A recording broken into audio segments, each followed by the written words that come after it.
Good afternoon. Today is Thursday, May 20th, 2021. We'll be resuming sitting in the chamber at approximately 1:30 p.m. with the Honorable Mr. Panyuk in the chair. Thanks and have a great day.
Please be seated. Good afternoon, everyone. Routine proceedings, the introduction of bills. The honourable member for Waverley. Thank you, Mr. Deputy Speaker. I move, seconded by the honourable member for Notre Dame, that Bill number 233, the Filipino Heritage Month Act, Loi sur le mois du patrimoine philippin, be now read for a first time. It has been moved by the honourable member for Waverley, seconded by the honourable member for Notre Dame, that Bill number 233, the Filipino Heritage Month Act, be now read for the first time. The honourable member for Waverley. Thank you, Mr. Deputy Speaker. I am proud to introduce Bill 233, the Filipino Heritage Month Act. This bill will recognize the month of June as Filipino Heritage Month, which has been a traditional month of celebration because of Philippine Independence Day, celebrated on June 12th. Manitoba's Filipino community has become an integral part of our province's social, economic, political, and cultural fabric. The Filipino Heritage Month Act is our way of thanking them for their immense contributions to Manitoba. Mabuhay at maraming salamat po sa inyong lahat. Thank you, Mr. Deputy Speaker. Is it the pleasure of the House to adopt the motion? Agreed. Agreed and so ordered. Now we'll go on to committee reports. Tabling reports. The Honourable Minister of Legislative and Public Affairs.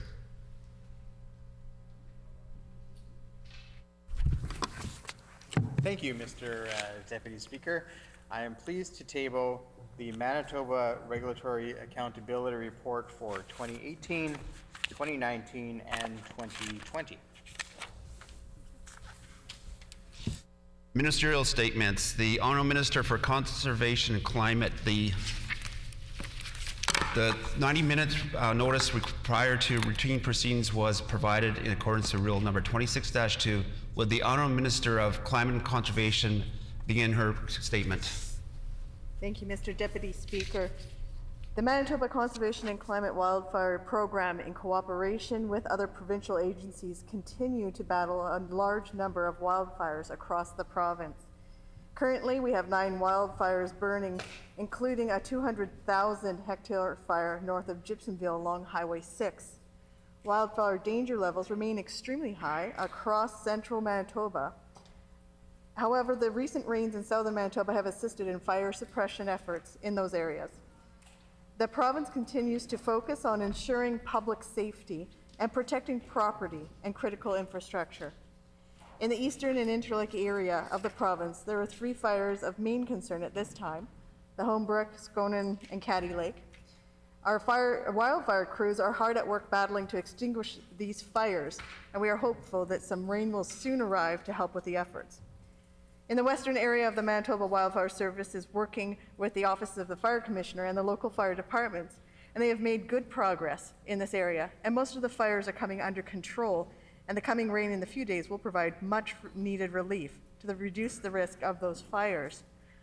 Smoke from wildfires in the central and interlake areas of Manitoba is impacting air quality in a number of First Nation and Northern Affairs communities in the region, prompting the need to evacuate those at greatest risk to health impacts from the smoke. These evacuations are progressing well, including in the North Cypress Langford municipality, in the Mississipawastak Cree Nation, and other communities surrounding those areas. Mr. Deputy Speaker, through the assistance of the Canadian Interagency Forest Fire Centre, 60 firefighters from Quebec and Ontario, as well as 2 water bombers from Quebec and 2 water bombers from Alberta, have been brought in to assist our Manitoba crews. Mr. Deputy Speaker, I would like to recognize the excellent cooperation that the Wildfire Service is receiving from other provincial agencies, including the Conservation Officer Service, Office of the Fire Commission, local fire departments, and the Emergency Measures Organization during these very difficult times. The safety of Manitobans in affected areas is our #1 priority, and I know that every member in this chamber supports the efforts to keep people safe from wildfires. Wildfire safety is not a partisan issue, and it is incumbent on all of us to keep our constituents informed of risks and available resources. I was happy to provide every member of this House whose constituencies are impacted by wildfires an update, and I'll continue to keep the communication open. Finally, Mr. Deputy Speaker, I'd like to thank all of the frontline firefighters and the staff for their efforts and dedication to keeping Manitobans safe. Thank you.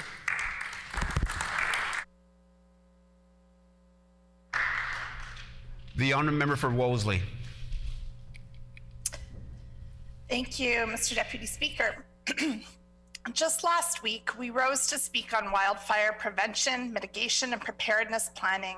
And ever since then, the wildlife situation has only gotten worse. Also, last week, I asked the minister for a wildfire briefing pertaining to trail closures, but she declined to meet with me. It's obvious this government does think this is a partisan issue, despite the comments just made by the minister. A fire in the Interlake region has grown out of control, doubling in size in one day to cover over 144,000 acres and measuring 80 kilometers in length and 16 kilometers in width. This fire is so large that it prompted the closure of part of Highway 6. This fire and others have caused First Nation communities such as Lake St. Martin, Mississipaucet Cree Nation, Little Saskatchewan, Pinay-Mutang, Skowman, and Dauphin River to evacuate residents. At the same time, Mississipaucet Cree Nation is dealing with a COVID outbreak, making this evacuation all the more difficult. I hope that the minister and her government will step up to help those First Nation communities and others who are affected by wildfires during this time of need.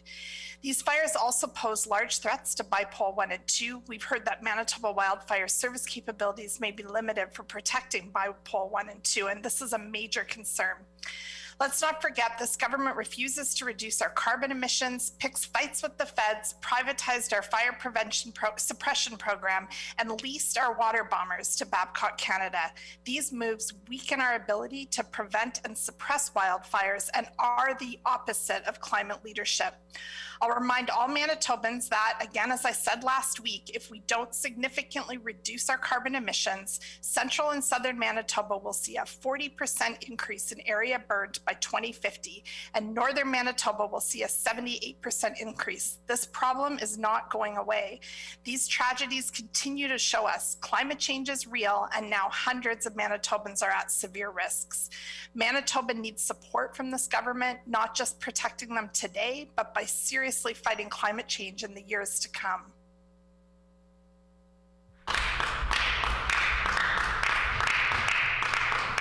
The honourable member for St. Boniface. Mr. Deputy Speaker, I ask for leave to speak in response to the minister's statement. Does the honourable member for St. Boniface have leave to reply to the ministerial statement? Yes, leave has been given. The honourable member for St. Boniface. Thank you, Mr. Deputy Speaker. I'll start by extending our thanks to everyone who's fighting wildfires across Manitoba and all those who are supporting them. It is very dangerous work, and we express our gratitude as well as our wishes that everyone who goes out to fight a fire makes it home safe at the end of the day. Wildfires have always been a dangerous part of our reality as a province, but that means we need to accept that living with risk means actively coping with it. Chronic conditions require permanent vigilance. For years, we've called for emergency management plans for wildfires, yet the government has faltered in its preparations to prevent the spread of them. Manitobans are now being forced to leave their homes at the height of the COVID-19 pandemic in Manitoba, putting themselves at risk wherever they live. Last night, it was announced the community of Lake St. Martin is evacuating members of the community, along with neighbouring communities. Yes, it's a dry year, but there are measures the communities can take to reduce fire risk and reduce spread if it is done in time. As my colleague, the MLA for River Heights, noted recently, in communities like Sandylands, Woodridge, and Carrot, where a major fire was burning out of control, residents like Ronnie Bigura had asked the government whether they could proceed with fire mitigation, but were turned down by the department. The essence of emergency preparedness and safety means preparation, backups, and fail-safes. It means having extra people and extra equipment in case someone can't travel or something breaks down. It means duplication and reinforcements. Everything that this government has spent years cutting or failing to invest in. Emergencies may not be common, but they are inevitable. We need to be much better prepared. Thank you. We have another ministerial statement from the Honourable Minister of Sports, Culture and Heritage. The required 90 minutes notice prior to routine proceedings was provided in accordance with Rule 26.2. Would the Honourable Minister of Sports, Culture and Heritage begin her statement? Mr.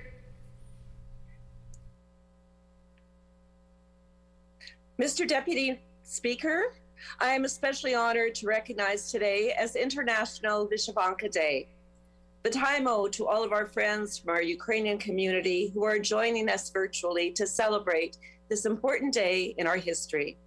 Today, Ukrainians all across our province and around the globe are wearing their vyshyvankas as a proud reminder of their rich heritage and vibrant culture. These beautiful vyshyvankas, adorned with our traditional Ukrainian embroidery, are more than just beautiful garments. They are steeped in Ukrainian tradition and have historic significance. Mr. Deputy Speaker, archaeological research in Ukraine shows that the detailed embroidery depicted on our vyshyvankas dates back to prehistoric times. They have long been a symbol of strength and hope for a brighter future. Canada has long shared a strong kinship with Ukraine and was the first Western country to recognize its Declaration of Independence in 1991. Thousands of Ukrainians, like my Baba and Gigi, came to our province in the 1800s and early 1900s, seeking a hope and a dream for a better life. These resilient and hardworking newcomers built so much of the Manitoba that we call home. They made sacrifices, worked hard, and ensured their heritage was deeply rooted in their communities. Manitoba has many historic ties to Ukraine and its people, and our government is pleased to join with our Ukrainian community as they celebrate the 130th anniversary since the first arrival of Ukrainians in our province. Mr. Deputy Speaker, our government recognizes the important contributions that Ukrainians have made in our province. We are proud to support Vyshyvanka Day, which raises awareness of the tremendous pride that Ukrainians have made in their community and culture.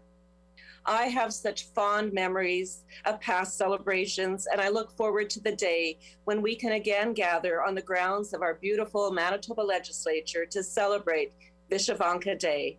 But now it's not that time. Дякую to our Ukrainian community for helping to make Manitoba the vibrant, multicultural mosaic we all know and love and appreciate. Thank you.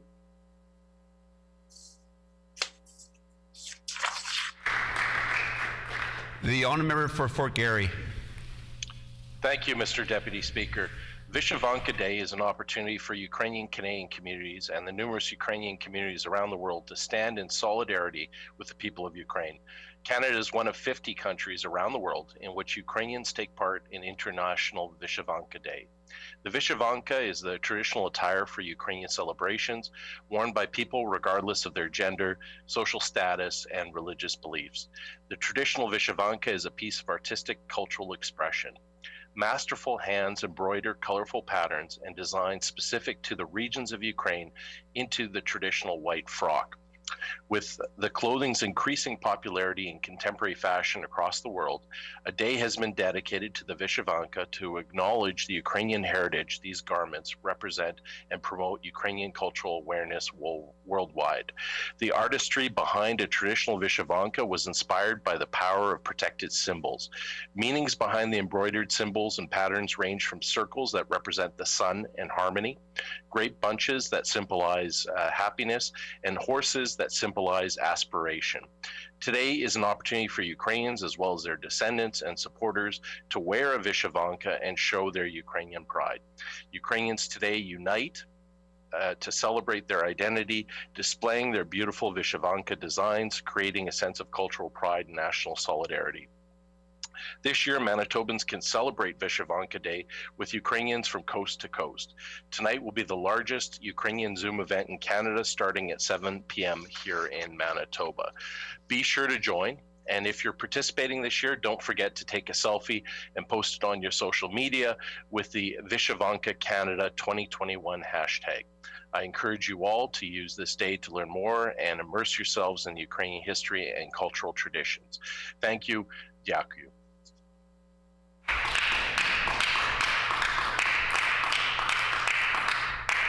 The honourable member for Tyndall Park. I ask for leave to speak in response to the minister's statement. Does the honourable member for Tyndall Park have leave to reply to the ministerial statement? The honourable member, yes, and I believe it has been given. The honourable member for Tyndall Park. Thank you, Mr. Deputy Speaker, and I'm happy to speak virtually here today along with my colleagues to celebrate Vyshyvanka Day. Mr. Deputy Speaker, this day is very important to Ukrainians as well as descendants from Ukraine and our larger community. It is important because we need to stand in solidarity with our Ukrainian community as they are forced to defend their independence.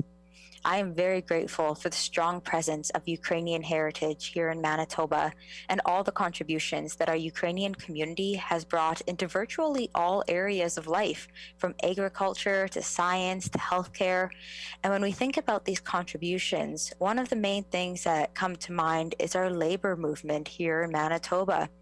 We know the only surviving labor hall associated with the 1919 general strike is the Ukrainian Labor Temple, and it continues to be a great source of pride and a gathering place for the community. Mr. Deputy Speaker, we have a lot to celebrate and a lot to strive for, and I just want to wrap up by wishing everyone a happy Vyshyvanka Day. Thank you. Member statements. The honourable member for Selkirk.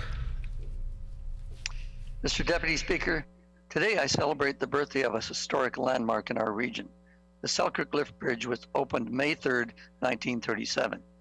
Every city has its iconic structure, which represents the community and the region. Vancouver is the Lions Gate Bridge, San Francisco the Golden Gate, London the Tower Bridge, and in Selkirk, Manitoba, we have the Lift Bridge. From photos to sketches and logos, our lift bridge is a visual and functional representation of our community. It stands strong on Highway 204 to bridge the communities of Selkirk and St. Clements. The bridge idea was first brought forward by the arm of St. Clements in the early years of the Depression to improve connectivity and support additional job opportunities. In 1934, under a Federal Public Works Construction Act, approval to construct the Selkirk Lift Bridge came with a $250,000 budget and was originally named the Dominion Government Relief Project. The bridge would remain under the ownership of the City of Selkirk and the arm of St. Clements until 1967, when the provincial Progressive Conservative government accepted ownership and responsibility for the bridge and its repairs and maintenance. In the 84 years of this bridge being open, it has only been a Progressive Conservative government that has provided the millions of dollars in upgrades, maintenance, and repairs needed to keep the structure functional. Today, the Selkirk Lift Bridge remains one of only a small number of lift bridges in Canada. The bridge is a landmark in Manitoba.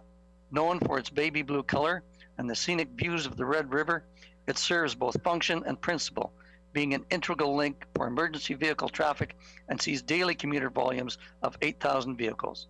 Mr. Deputy Speaker, the Selkirk Lift Bridge, or as our locals call it, the Selkirk Blue Bridge, is a piece of Manitoba history that continues to provide a vital link for tourists and residents alike. Today we look forward to the Blue Bridge's 85th birthday. Thank you.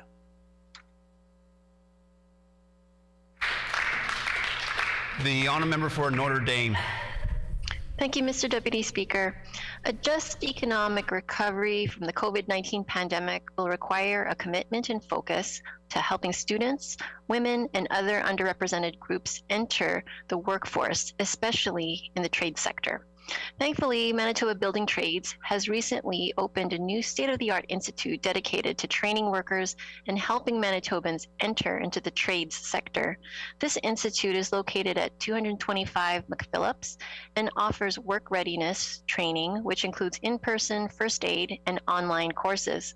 The Institute has committed to increasing supports for underrepresented groups like women and Indigenous peoples, and have partnered with the Office to Advance Women Apprentices, Pathways to Work, and Build Together to do so. The training also covers a wide array of courses that go beyond trade skills, such as courses on professionalism in the workplace, personal financial management, and annual safety renewals. The hope is that this varied training will result in higher levels of entry and job retention for students. The Institute is prepared for the future as well. The site will operate an innovative hub for high school students by offering trades familiarization programming, and there will be a virtual reality and augmented reality tools for all students that will be used to enhance learning. There is also a strong focus on green economy initiatives and sustainable food sourcing, with courses being offered on home gardening and aquaponics training. Please join me in congratulating Manitoba Building Trades for the great work they do and for opening a new institute that will be dedicated to training up the next generation of Manitoba's skilled workers and ensuring a just and safe economy for all. Thank you, Mr. Deputy Speaker.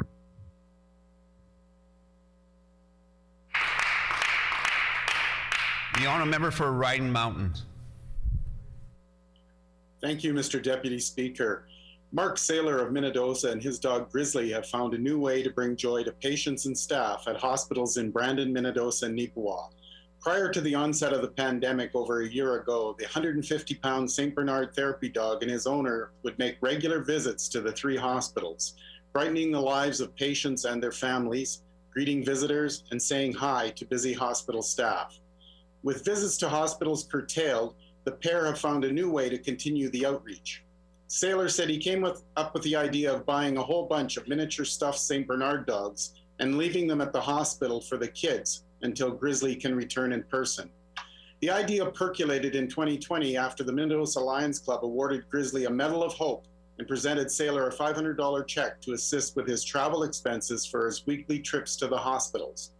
Saylor appreciated the gesture, but wanted the money to go towards purchasing the stuffed dogs. Other businesses have since jumped on board and continue to contribute to the project. To date, Saylor and his 7-year-old companion have dropped off over 200 stuffed St. Bernards. Like many of us, Saylor says Grizzly is having a hard time adjusting to how the pandemic has affected his work when they drive to a hospital to drop off the stuffed dogs. I drive a Jeep and I leave the back window open for him, and he's been giving me quite a few barks when I walk into the hospital without him, because he knows that's his place and where he should be going. Saylor says he is overwhelmed with the community support and that he and Grizzly will continue to make the rounds in a slightly different way until the pandemic ends and in-person visits are possible. Mr. Deputy Speaker, on behalf of all Manitobans, I want to thank Mark Saylor and Grizzly for their work in brightening hospital stays for patients in Western Manitoba.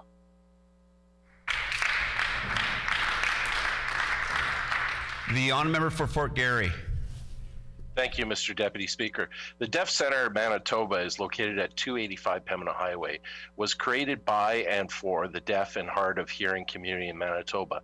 Over the years, the centre has offered resources, programming, and advocacy for folks in the community, and also boasts an independent living quarter, which has really created a sense of belonging for people who are deaf and hard of hearing in Winnipeg. The centre is one of kind in Manitoba and has specialized technology in place that is necessary to support the daily lives of residents. Unfortunately, services have deteriorated over the last few years, and the building is no longer led by community members themselves. Staff turnover continues to be high, and many workers are not ASL trained. There has been an increase in written memos from third-party management company, but not all residents are literate in the English language. Overall, communication has significantly worsened between residents and staff. The Deaf Centre Manitoba resides within a Manitoba housing complex, and the 25-year lease is expiring in 2025. But the community is unaware of any changes that may happen in just a few short years. Furthermore, residents feel like their input is no longer valued by the people in control. And the center's purpose as being a place for the deaf and hard of hearing community in Manitoba has completely diminished. This government has slowly allowed a beloved center for the deaf and hard of hearing community in Manitoba to become overrun by people who simply do not appreciate the specific needs and lived experiences. On this side of the House, we know creating a plan in collaboration with the deaf and hard of hearing community in Manitoba before 2025 is paramount and possible, and it simply needs the willingness of this government to happen. Thank you.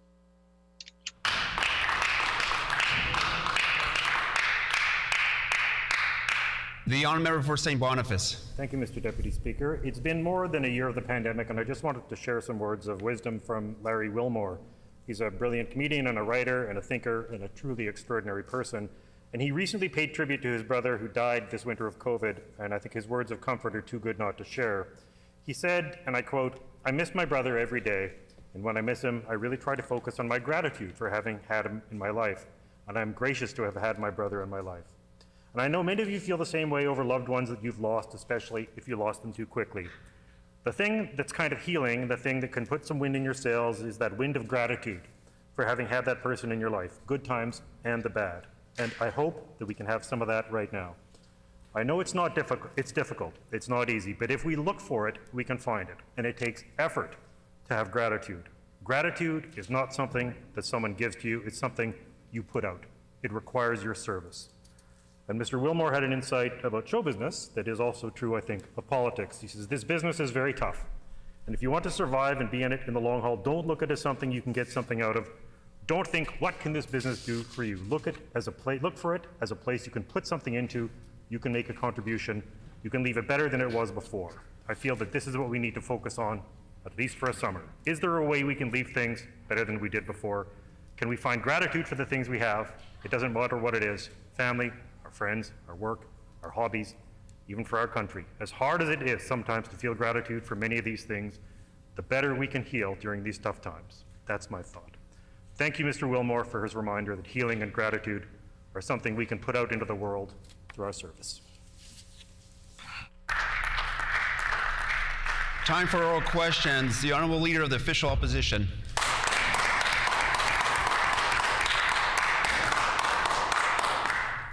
A record high 603 cases today. A record high 15.3 test positivity rate here in Winnipeg. And we are sending some of the sickest patients from our province to Ontario because we can't care for them here in Manitoba. This is a direct result of the political decision-making made by this government before and during the pandemic. It's a complete failure of the Premier, a Premier who refuses to show up for Manitobans during their times of greatest need. This Premier has no plan, this much is clear. Will he stand in his place today and ask for help from other provinces?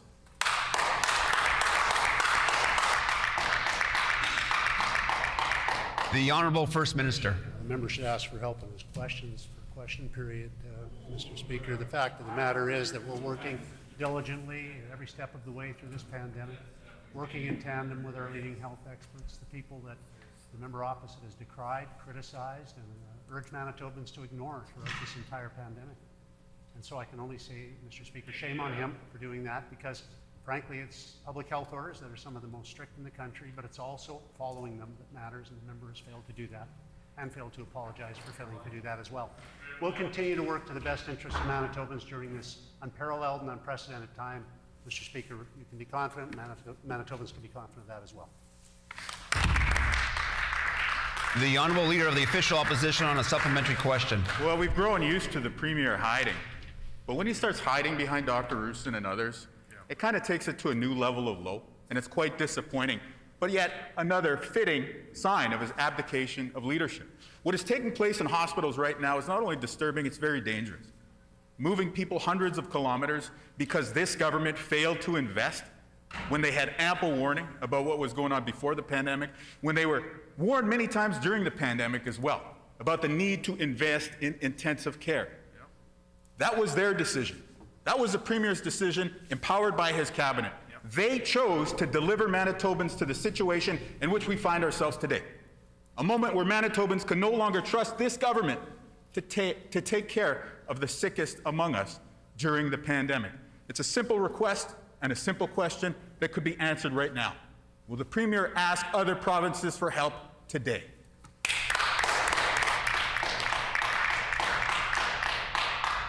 The Honourable First Minister.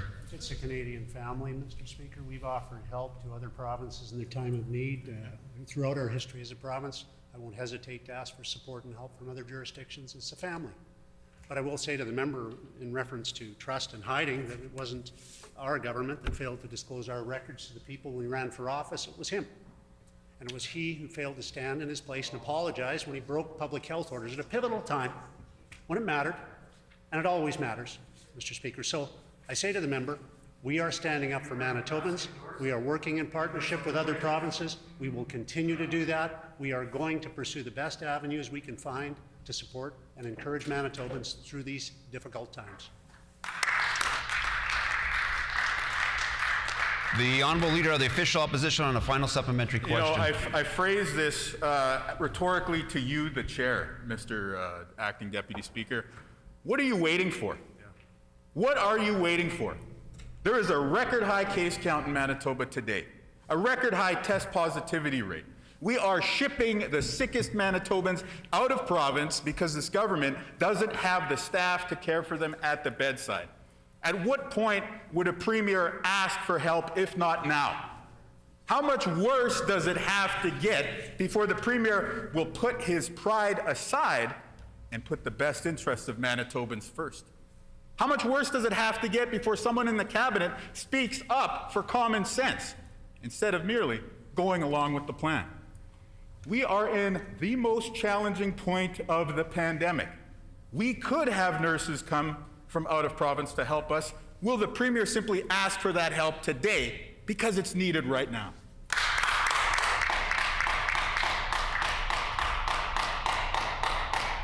The Honourable First Minister. The member seems not to understand the incredible cleanup job this government was forced to do following the last NDP reign of error. He doesn't understand the 1,700 nurses that we hired before COVID were in addition to the others that were hired during the NDP time, and that we have beefed up our available nursing supply. He also isn't willing to accept the reality of the improvements we've made in acute care services, the investments that we've made, significant investments in improving ICUs. The strength of these investments will show and is showing right now, but the reality is, of course, it's not enough. And so, of course, as the member has suggested, we are ready to work with other jurisdictions, just as we have been ready to work with North Dakota on providing over 1,000 truckers with vaccines, just as we were ready to provide resources to Ontario and other jurisdictions in their time of need. We expect the Canadian family to work together, something the member opposite knows nothing about.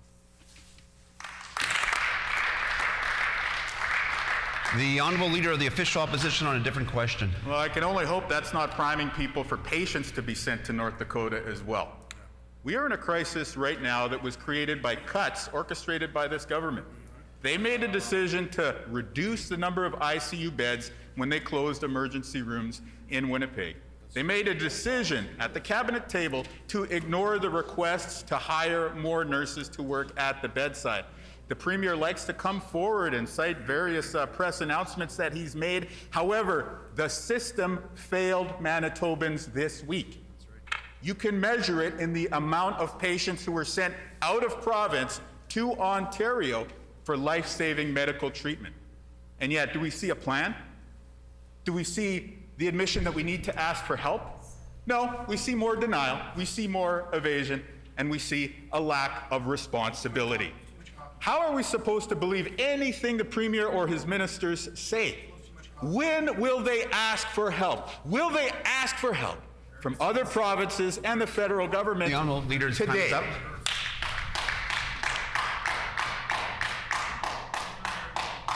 Order. The Honourable First Minister. I don't need a lecture on evasion from a guy who hid his criminal record from his own party, Mr. Speaker. I don't need a lecture on evasion from a guy who hid his criminal record from the voters in Fort Rouge. I don't need a lecture on evasion from the member. I'm standing here, I'm answering his questions, but he should ask relevant questions. One of them is, how are we going to get through this together?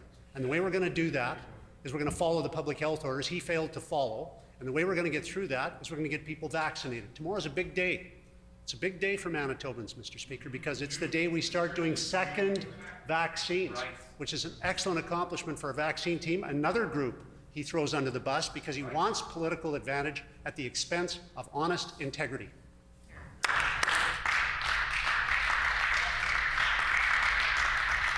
The Honourable Leader of the Official Opposition on a supplementary question. Well, perhaps the Premier can tell us where he's going to be at 4 p.m. When Dr. Roussin is pushed out before the cameras by himself to do the heavy lifting yet again. We just heard from a member of the cabinet there are 60 firefighters from other provinces here in Manitoba right now. Why not any nurses? What is it about healthcare that this government is unwilling to ask for help on? We are in a critical moment. It is undeniable that we exceeded our healthcare capacity this week. We sent people out of province, the sickest Manitobans who we should be able to trust would find care here where they live, where they pay taxes. Instead, This government failed them and refuses to admit it.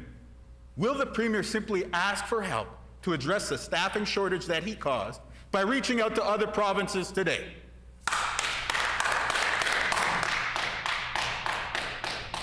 The Honourable First Minister. I repeat, and I could give the member numerous examples of how we have beefed up the supply of nurses in this province.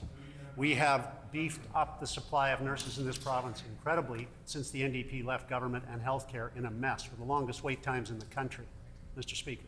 We have redeployed over 50 nurses to ICUs in this province. The ICU capacity is under attack, and there's no doubt that we are going to need the support of others to help, including nursing staff that we have hired and nurses that we have redeployed and nurses that we are training right now and orienting to help on ICUs. We're taking all these actions, none of which were prepared for by the previous NDP government, all of which were beefed up in the first 4 years of our government.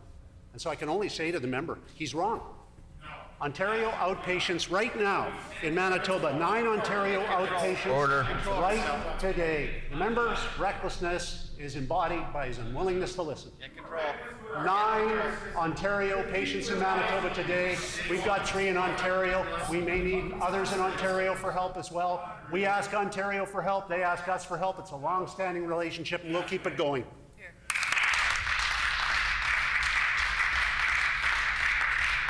The Honourable Leader of the Official Opposition on a final supplementary question.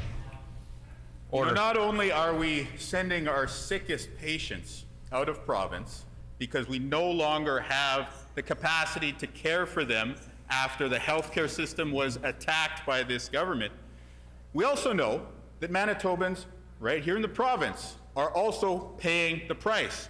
6 questions in, the Premier refuses to commit to asking for help. Where does that leave Manitobans? Well, it leaves Manitobans facing a situation like we heard about today, where a man for Transcona in cardiac arrest had to go to the Grace Hospital because St. B and HSC were on diversion. 2 of the most important hospitals in the province on diversion. That's the ER. It's being caused by a backup from the ICUs. The situation is in a crisis. How much worse will it get before the Premier puts his pride aside and asks other provinces for help?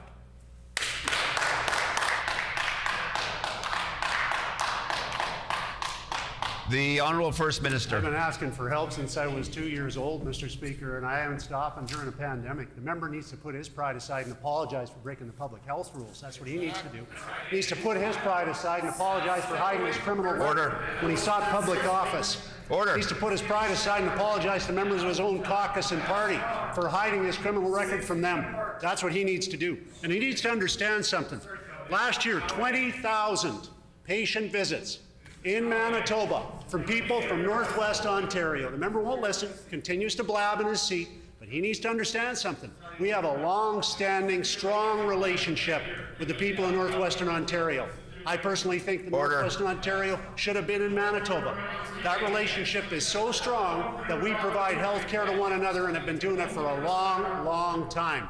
That's the way a functional family works. That's the way the Canadian Confederation works, and when we need help, we ask for it, and we have always offered help to others when they needed it, and that's the way it's going to stay.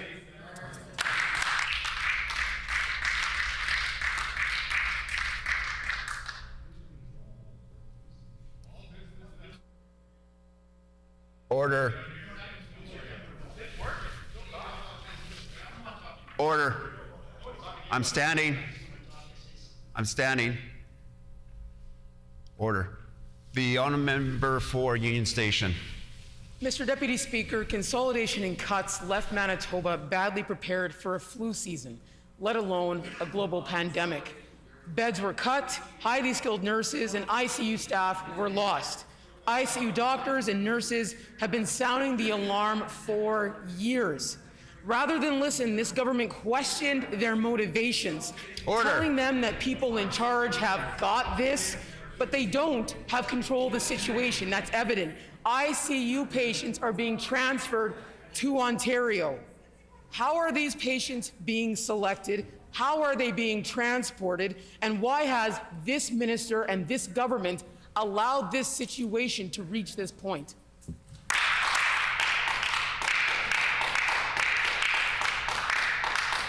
The Honourable Minister for Health and Seniors Care. I want to thank the member opposite for that question. These are obviously very challenging times, no question about that.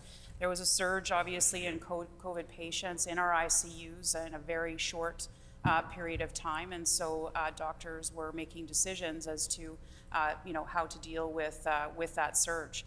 And I want to thank them for the difficult decisions that they've had to make in these very challenging times. I think what we need to do is we all need to do our parts. We have public health orders. We reach out to Manitobans just on the eve of this long weekend to ensure that they follow those public health orders, that they go out and they get the vaccine, they make those appointments and they get the vaccine. That is how we will get through this together.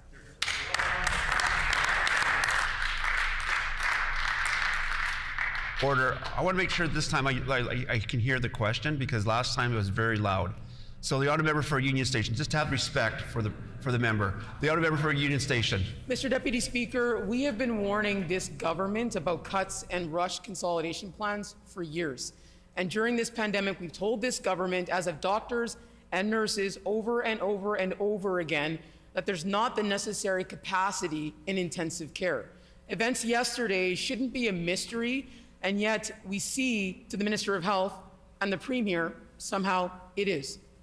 Now, this could have been seen coming for months and months, but this government won't plan and won't staff up. How many more patients is this government putting on the road to Thunder Bay as a result of their incompetence?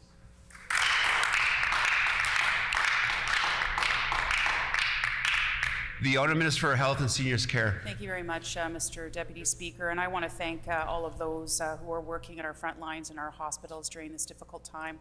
We obviously are coming up to the long weekend, and we know often that can mean, more people in hospitals. And that's why it is so important now for all Manitobans to follow the public health orders and to ensure that each and every Manitoban goes out and gets the vaccine.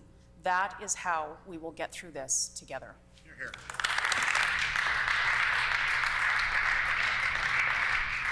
The honourable member for Union Station on a final supplementary question. Mr. Deputy Speaker, instead of trying to skate by and avoid answering even a single question, I hope that the Minister of Health will address this. We're moving ICU patients out of province. It's incredibly risky to do so. We're dealing with the same virus that's being dealt with in other provinces. What's different is this government's intransigence, their inability to meet the moment, their refusal to ask for help from the federal government or other provinces, as has been done elsewhere. This situation has been obvious for months. How many patients is this government now preparing to ship to Ontario? And are they also intending to do the same to other jurisdictions, like maybe North Dakota? The Honourable Minister for Health and Seniors Care. Deputy Speaker, those individuals have been working very diligently to ensure patient flow within our hospital system. That's why, and I want to thank all of those who have been working, our incident command, our RHAs, shared health, all of those individuals who have been working diligently to ensure that that patient flow occurs within the system. We do know that as a result of that, more than almost 300 individuals have been moved out of hospital into community where they can get the better care that they need in the community and in homes. And so these are important when it comes to the ICU capacity. We need to ensure that they have the beds once they move out of the ICU. And so we are making sure that that is taking place through our patient flow plan.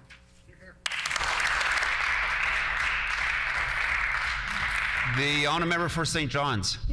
Just one day after the health minister assured Manitobans the province didn't need a triage protocol and that our ICU capacity could expand to 170 beds, we learned our healthcare system hadn't just reached capacity, it exceeded it. So much so, some patients have now been sent out of the province to receive care away from their families. This is because this government has utterly failed to prepare for the third wave of the pandemic, and now Manitobans are paying the price. Will the minister apologize for misleading Manitobans and admit our ICU capacity is over capacity and we need help today? The Honourable Minister for Health and Seniors Care. Well, thank you very much, Mr. Deputy Speaker. And what I will say is that, I want to thank our neighbours in Ontario. I know that we've had a long-standing relationship when it comes to looking after those individuals in Northwestern Ontario and our citizens as well. And so I do know that right now there's 9 inpatients from Ontario in our Winnipeg hospitals. And so we have this kind of reciprocal agreement that has been ongoing for a very long time. And I know that that's what this is called, neighbors helping neighbors. It's what we do as Canadians. And I want to thank all Manitobans. I want to thank all Canadians for that kind of neighborly approach where we can help each other out.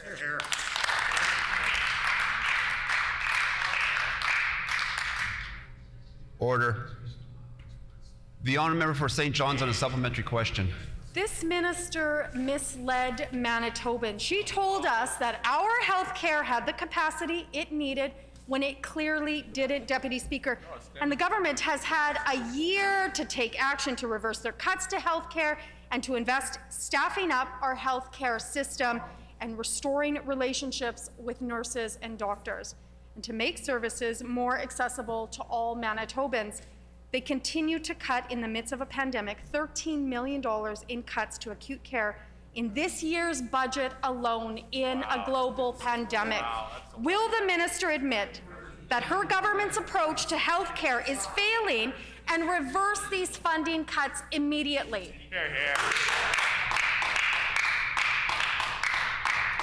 The honourable minister for Health and Seniors Care. The number opposite is just wrong, Mr. Deputy Speaker. We're actually expending more than $156 million more in healthcare just over last year, $750 million more than the NDP ever did. So the member opposite is just, as usual, false, Mr. Deputy Speaker. What I will say is that we're adding 60 new full-time nursing positions to ICUs in Brandon at Grace Hospital, St. Boniface, and the Health Sciences Centre. Since April of 2020, 130 nurses have completed the critical care orientation program.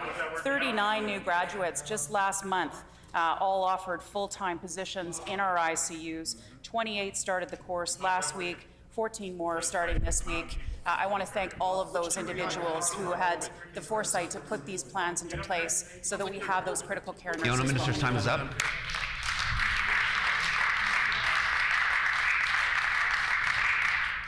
The honourable member for St. John's on a final supplementary question. Order. The health minister is over her head to put forward statistics like that when the need is exponential. Order. Deputy Speaker. These issues were around long before the pandemic, and thanks to the Premier and his failed health minister's poor leadership and inability to make proactive decisions, they will likely be around for a long time. After over a year of witnessing just how damaging these cuts and closures have been to our healthcare system, on Tuesday, the minister told Manitobans not to worry. She insisted everything was under control, and clearly, as we see yet again today, it is not, Deputy Speaker. Can the minister explain what action she is taking to ensure that Manitobans can receive care in Manitoba, close to their friends and family? The honourable minister for Health and Seniors Care. Mr. Deputy Speaker, the arrogance, extreme arrogance of the member opposite never ceases to amaze me. Individuals in our healthcare system have been working diligently in preparing. I just finished answering the member's previous question with a number of new nursing staff that are entering into our ICU. We've also, and I mentioned this before, we've also improved patient flow. Those who are working diligently in our healthcare system, those in shared health, those in our RHAs, those at incident command. Order. Working very diligently to ensure that we can do that. We've also implemented a virtual COVID outpatient support program, which is working extremely well to help those patients in the community with COVID. And so these are all the incredible things that have been put in place, the plan that has been put in place by those who are working diligently. The honourable minister's time is up.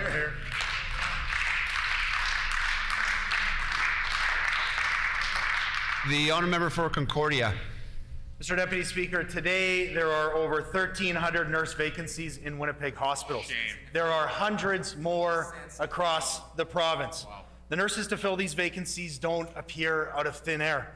The minister is erroneously and ever-changing claims about ICU capacity, but no matter how many beds she claims are available today, the limit is and always will be the number of high-skilled and available healthcare professionals to staff those at the bedside. That's right. Why has the minister allowed the situation to fall apart to this degree? And why didn't she ask for assistance from other provinces weeks ago?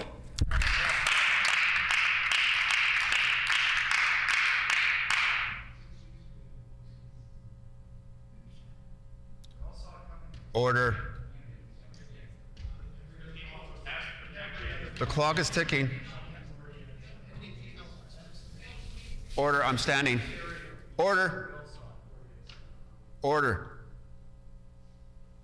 The Honourable Minister for Health and Seniors Care. Well, Mr. Deputy Speaker, it's not just weeks ago, years ago, in fact, we've had a long-standing relationship with our neighbours, and certainly in northwestern Ontario.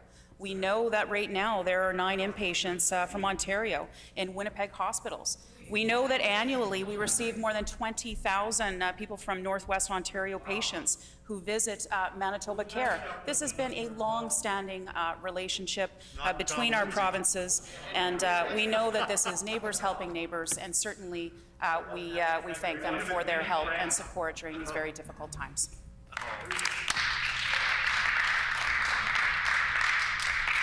The Honourable Member for Concordia on a supplementary question.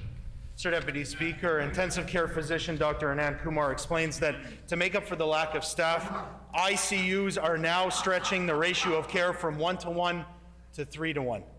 He calls the situation ridiculous, and he warns that bad stuff is going to happen as the standard of care deteriorates. First Minister might find this funny, but this emerging situation has been obvious to everyone except this government since before the pandemic began. Why has the minister pushed us past the breaking point, and why did she not call for staffing assistance from elsewhere weeks ago?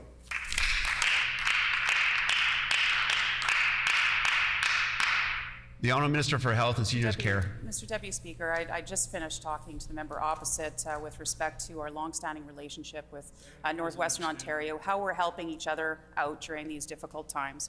What I will say is that our incident command, shared health, regional health authorities have been working diligently to ensure that we have a plan in place. That's why there's been an increase in nursing staff. We've added 60 new full-time nursing positions, 2 ICUs, in Brandon, Grace Hospital, St. Boniface, and the Health Sciences Centre. And there are many more nurses that are right now, as we speak, being trained to work within our intensive care unit.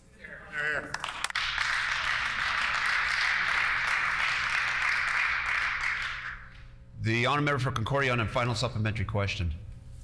ICUs are beyond their breaking point now, and this minister and government simply are incapable of learning from others and learning from their own mistakes. This is the same virus and the same variants that are stretching resources in other provinces, yet Manitoba is out of capacity because of this government's political decisions. They're the ones shipping ICU patients to Thunder Bay. Why is this government doing so much damage to our health system in Manitoba? Why won't they admit their mistakes, and why won't they ask for help from other provinces?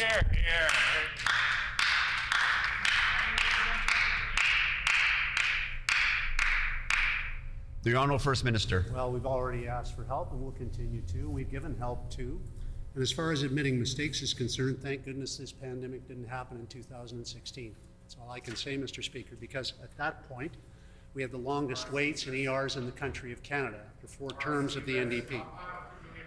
We had the most people leaving without being seen in the country. This is according to the Canadian Institute of Health Information. The opposition leader could still himself for a moment, get a little control and learn. We had the most double transfers in Canada. People going to an emergency room couldn't be seen, shipped out to somewhere else. We had the highest ambulance fees. The members speak about planning. They had 17 years to fix the healthcare system. They broke it. We've started to fix it. And all of this happened when there wasn't a pandemic. Again, Mr. Speaker, I say 17 years to get it right. No pandemic. Worst system in the country. We're fixing what they broke.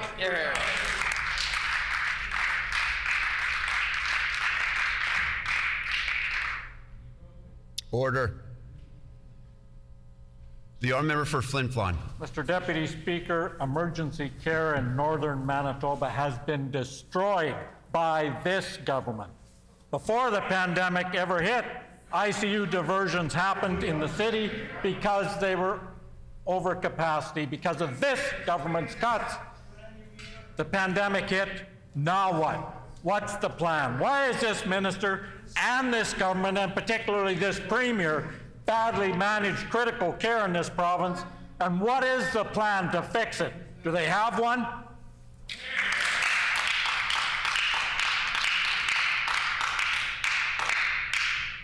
The Honourable Minister for Health and Seniors Care. Well, Mr. Deputy Speaker, the member opposite in his own community in Flin Flon, where they received more than $30 million towards a new emergency care center there, Mr. Deputy Speaker. I will remind the member opposite, what did he do when that was before this House? He voted against it. Shame on him.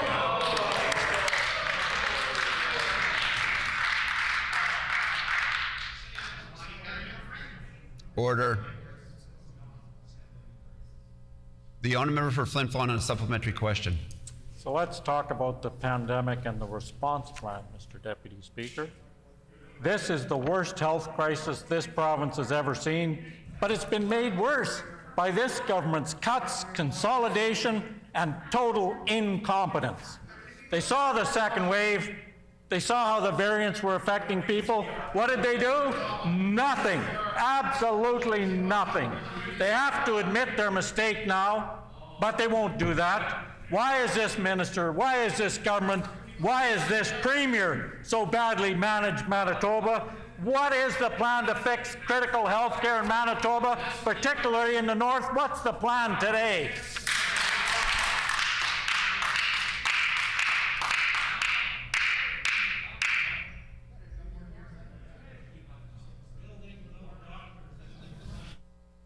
Order. The Honourable Minister for Health and Senior Care. Well, Mr. Deputy Speaker, the plan started with a new ER in the very member's backyard in Flin Flon, Mr. Deputy Speaker. And what did he do? He had a chance at the time to stand up what was for the right thing, for his community, for his members, for his constituents. And what did he do? He voted against it. We will take no lessons from members opposite.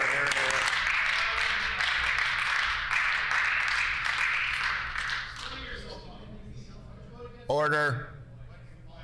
The honourable member for Flin Flon on a final supplementary question. Thank Order. you, Mr. Deputy Speaker. You don't just flip a switch and poof, there appears to be critical care all of a sudden. Doesn't happen that way, Mr. Deputy Speaker. ICU capacity is overwhelmed.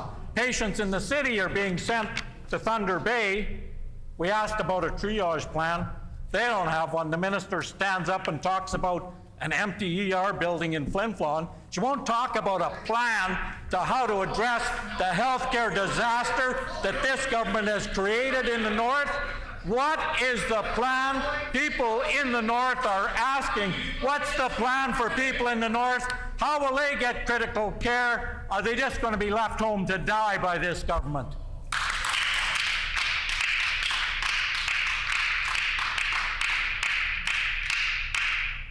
The Honourable First Minister. Well, the member is right on one thing, and one thing only, that you don't just flick a switch and clean up a massive mess.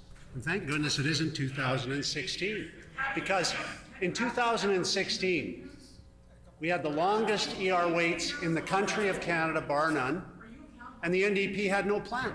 And a lousy ER. Well, actually, did they fix the longest waits in Canada? No, they didn't, Mr. Speaker. The member for Flin Flon should know that they had the most double transfers in the country here because people went to an ER, waited a record time, when admitted had to be shipped to another ER. They had the highest ambulance fees in the country, and they had the most people leaving without being seen. The member speaks of a plan. The NDP knew that they needed to fix the system.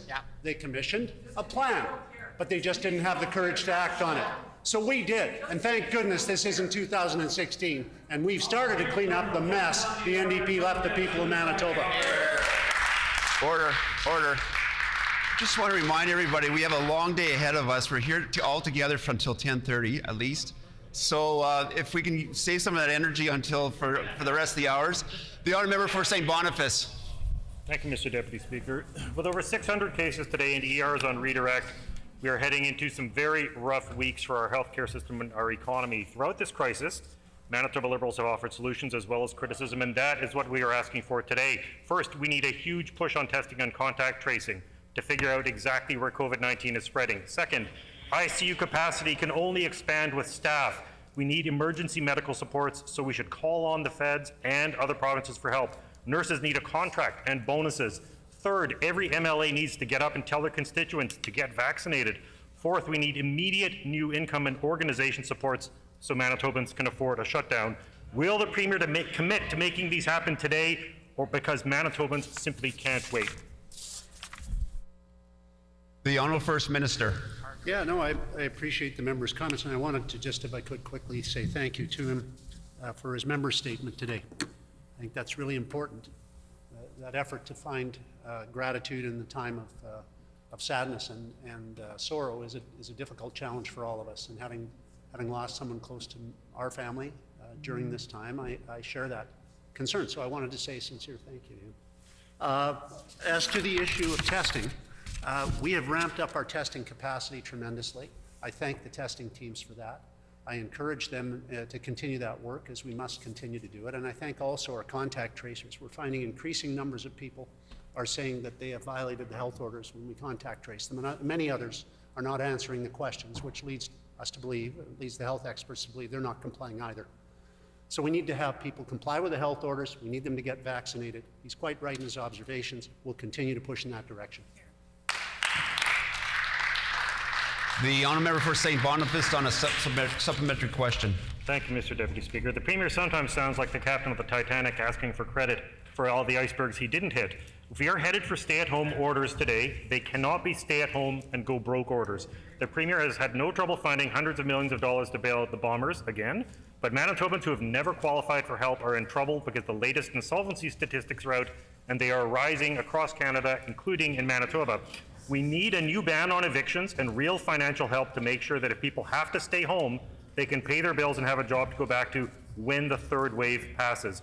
Will this happen today, or will the Premier leave Manitobans to sink or swim? The Honourable First Minister. Well, that was as graceless as his member statement was graceful. That's all I can say, Mr. Speaker, about that.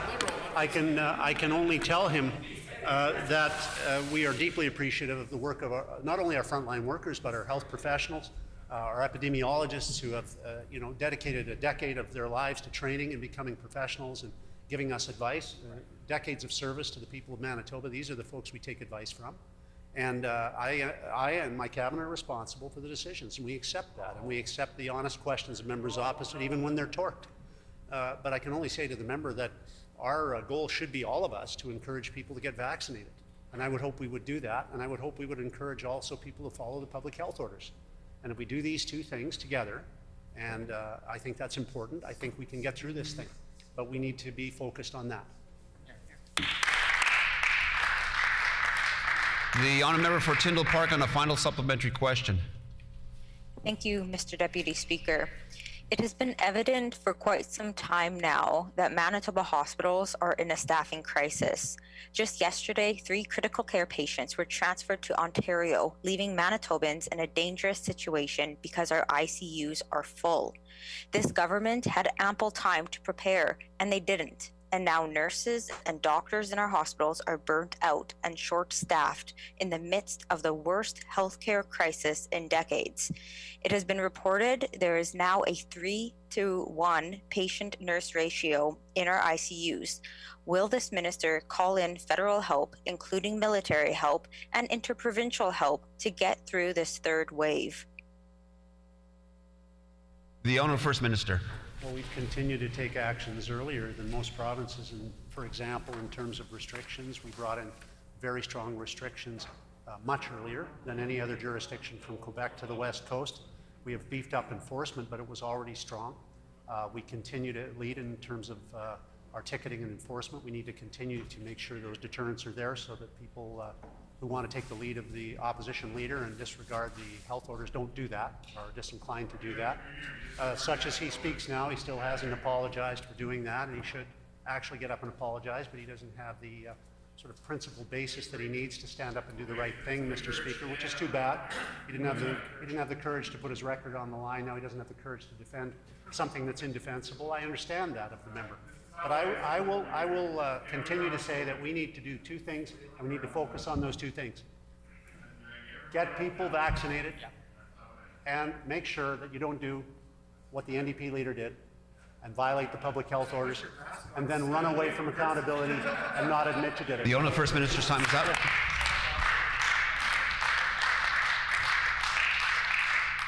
The Honourable Member for Riding Mountain. Well, thank you, Mr. Deputy Speaker. Manitoba is home to a diverse landscape filled with vibrant fisheries. We have seen the interest in angling grow over the past year as Manitobans stayed closer to home due to COVID-19. Our government recently announced an investment of more than $800,000 to help sustain Manitoba's world-class fisheries. Can the Minister of Agriculture and Resource Development update the House on this significant investment and how these funds will benefit Manitoba's fisheries? The Honourable Minister for Agriculture and Resource Development. Thank you, Mr. Deputy Speaker, and I thank my colleague from Riding Mountain for that excellent question. On May 14th, our government announced $600,000 in new funding to support monitoring, data collection, and management for our fisheries that will support Manitoba's mandate for eco-certification. Our government also invested $250,000 in a new fish hatchery stocking truck, which will result in a more efficient and flexible stocking operations. These are significant investments that will ensure our valuable fisheries are managed sustainably for all users and for future generations. Happy fishing, everyone. Stay safe. Thank you, Mr. Deputy Speaker. Time for our questions has expired. Petitions. The Honourable Member for Elmwood. Thank you, Mr. Deputy Speaker. I wish to present the following petition to the Legislative Assembly. The background of this petition is as follows. Number one, 2,755 homes in the Elmwood East Kildonan area have lead water pipes connecting their basements to the city-owned water pipes at their property line. Homes built before 1950 are likely to have lead water pipes running to this connection. Number two, new lead level guidelines issued by Health Canada in 2019 are a response to findings that lead concentrations in drinking water should be kept as low as reasonably achievable, as lead exposures are inherently unsafe and have serious health consequences, especially for children and expectant mothers. Number three, 31% of Winnipeg's 23,000 homes with lead water pipes connecting basements to the city-owned water pipes at the property line were found to have lead levels above the new Health Canada lead level guidelines. Number four, the City of Winnipeg has an inventory of which homes and public buildings, including schools and daycares, that have lead water pipe connection to the city's water main, and will only disclose this information to the homeowner or the property owner.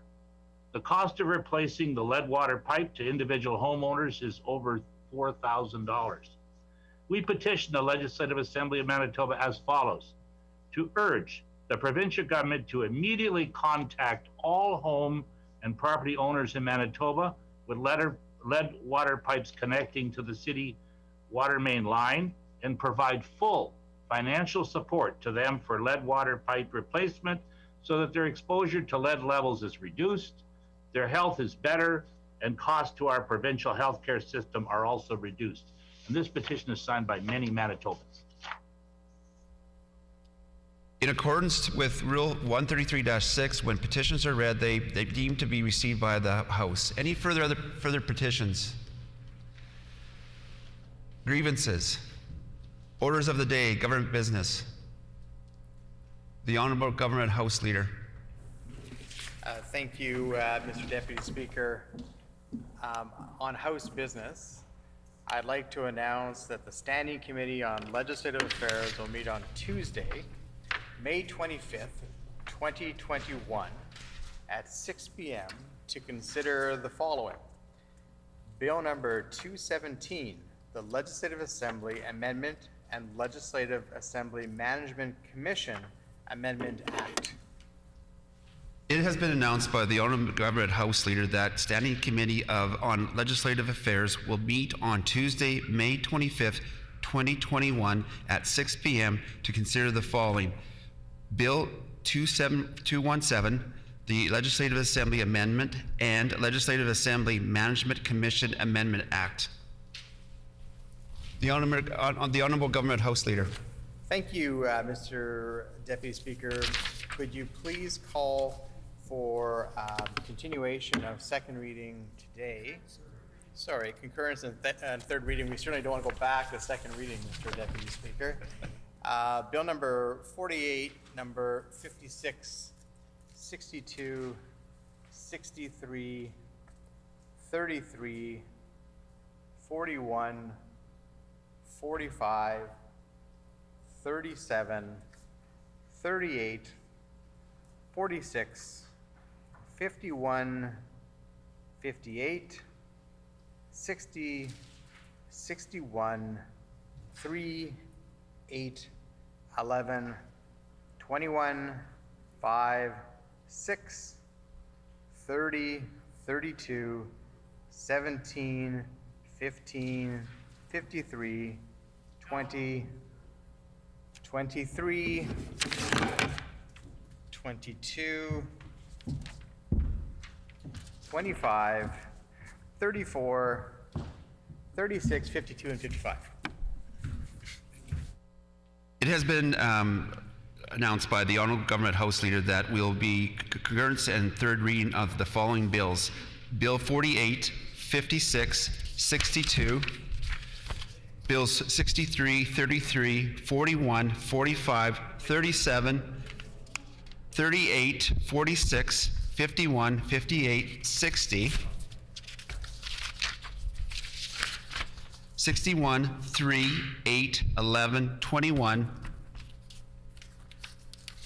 5, 6, 30, 32, 17, 15,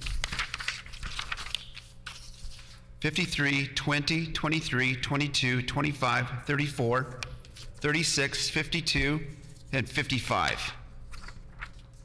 And once we get that all completed, a royal assent. The first one on the order page will be now Bill 48, the Fiscal Responsibility and Taxpayers Protection Amendment Act. The Honourable Minister of Finance. Thank you, Mr. Deputy Speaker. I move by the Deputy Premier that Bill number 48, I move second by the Deputy Premier that Bill number 48, the Fiscal Responsibility and Taxpayer Protection Amendment Act, reported from the Standing Committee on Social and Economic Development, be concurred in and be now read for a third time and passed.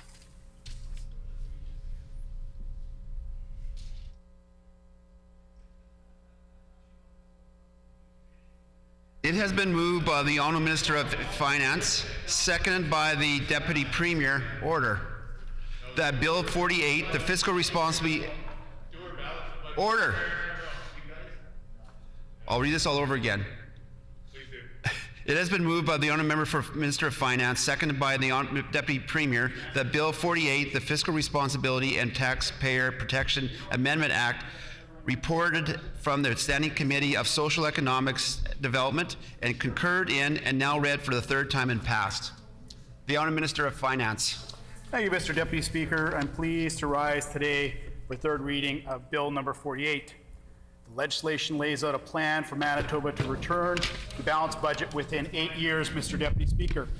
We believe this path balances the needs to return to balance of budgets while responding to the pandemic and allowing for important investments in things like education, in things like healthcare, the economy, the environment, and lessening tax burdens for Manitobans, which is so important. The legislation is about fiscal responsibility, recognizing the debt is not in the long-term interests of the people of Manitoba. To prove this point, I would highlight the current situation in Manitoba. Interest rates are at a historical lows. In spite of these low interest rates, Manitoba is paying over $813 million in interest payments this year. Interest payments are the fourth largest department of government right now, Mr. Deputy Speaker. It is nearly 5% of our budget. Eventually, interest rates will rise as the economic growth rises and the debt servicing costs will grow. If interest rates were high in the 1980s, they could be one of the largest, in fact, they would be the largest department in the government. The Bank of Canada currently outlook for on the benchmark interest rates for the next couple of years is in line with current levels, depending on inflation, Mr. Deputy Speaker. However, I have news for the legislature. That this year to come, the debt will still be here and people of Manitoba's tax revenues will go to service those interest charges. Borrowing money spent on a short-term investment has this long-term interest costs. This money is not spent on education, the environment, economic development, justice, healthcare, addiction treatment, and other priorities if we're spending money on debt servicing charges. We balanced the previous budget faster than our balanced budget legislation required in 2019 and 20, and we will work to balance the books again. To those who oppose the bill, and I'm sure there will be others like the NDP that oppose the bill because they don't believe in fiscal responsibility, I ask, would you rather pay our lenders interests rather than investing in priorities of Manitobans, returning Manitobans hard-earned money that they deserve, Mr. Deputy Speaker? Some have said that we should not be attempting to legislate fiscal responsibility. I respectfully disagree with that premise, Mr. Deputy Speaker, and so does our party. As a democratic society, the fiscal policy of the government should be in place in legislation as a way to provide certainty to our citizens about how the provincial finances will be administered. We in the legislature should, of course, debate what fiscal policy should be, but make sure there's a plan in place. We also believe that Manitobans should have a say on any tax increases. It's not a double standard to allow money to be returned to Manitobans without a referendum because it's recognizing where the money came from, Manitobans. Our government has responded to unprecedented pandemic with unprecedented investments in healthcare and economic supports that are amongst some of the highest and generous in the country. We went from being a slight surplus in 2019-20 to a $2 billion surplus, Mr. Deputy Speaker, because we made investments when they're needed most to Manitobans. We are seeking to return to balanced budgets in a way that does not compromise health, economics, economy, social and environmental outcomes of the legislature just does this. Mr. Deputy Speaker, we truly believe at our side of the House that there needs to be a plan in place. Right now is the time to protect Manitobans. We're making the most investments to support Manitobans, their health as well as their financial whereabouts through businesses and other supports that are in place. But we also need a long-term plan. And that's been the problem, the lessons that we've learned from other governments, the NDP government, that failed to have a plan in place to get themselves back into balance. We're not going to make those mistakes again, Mr. Deputy Speaker. We have a plan to number one, protect Manitobans, to balance the budget, to get ourselves back in a timely way in an 8-year time period, as well as support Manitobans when they need it most, and also provide important tax relief, Mr. Deputy Speaker, to Manitobans during a pandemic. We're very proud of this legislation. The honourable member for Fort Garry. Thank you, Mr. Deputy Speaker. I guess nothing should surprise us at this point, but I still am. I still am so surprised at this minister and how he lacks self-awareness, how he can stand up in this chamber and accuse my party of not believing in fiscal responsibility and can lecture the chamber about fiscal responsibility and, you know, paying interest on debt charges when his government has borrowed the largest deficit in Manitoba history and spent it on wealthy Manitoban tax cuts, something that we will be paying interest on for generations. And there is no fiscal reason to do it. And it's simply a gift and a wealth transfer from hardworking Manitobans to the wealthiest Manitobans. And in nobody's view is that fiscally responsible. In nobody's view is that worth borrowing money and putting generations of Manitobans into debt over that. This is a government that has cut taxes so severely for wealthy Manitobans that we've had 2 credit downgrades back to back. That's never happened. No, for 17 years of an NDP government, there was 10 years of balanced budget. This government had 1. And they had 2 credit downgrades during that period of time. And the Parliamentary Budget Office of the federal government tells us that this minister's economic approach is driving Manitoba off a fiscal cliff, that it is not sustainable, that we can't actually pay for our services because they want to make sure that their wealthy campaign donors don't pay for public services in Manitoba. It is so bizarre that in their alternative world, they think that's fiscal responsibility. So this is a very tired government, and this bill highlights that. I think this illustrates just how tired this government is and how they really have no ideas.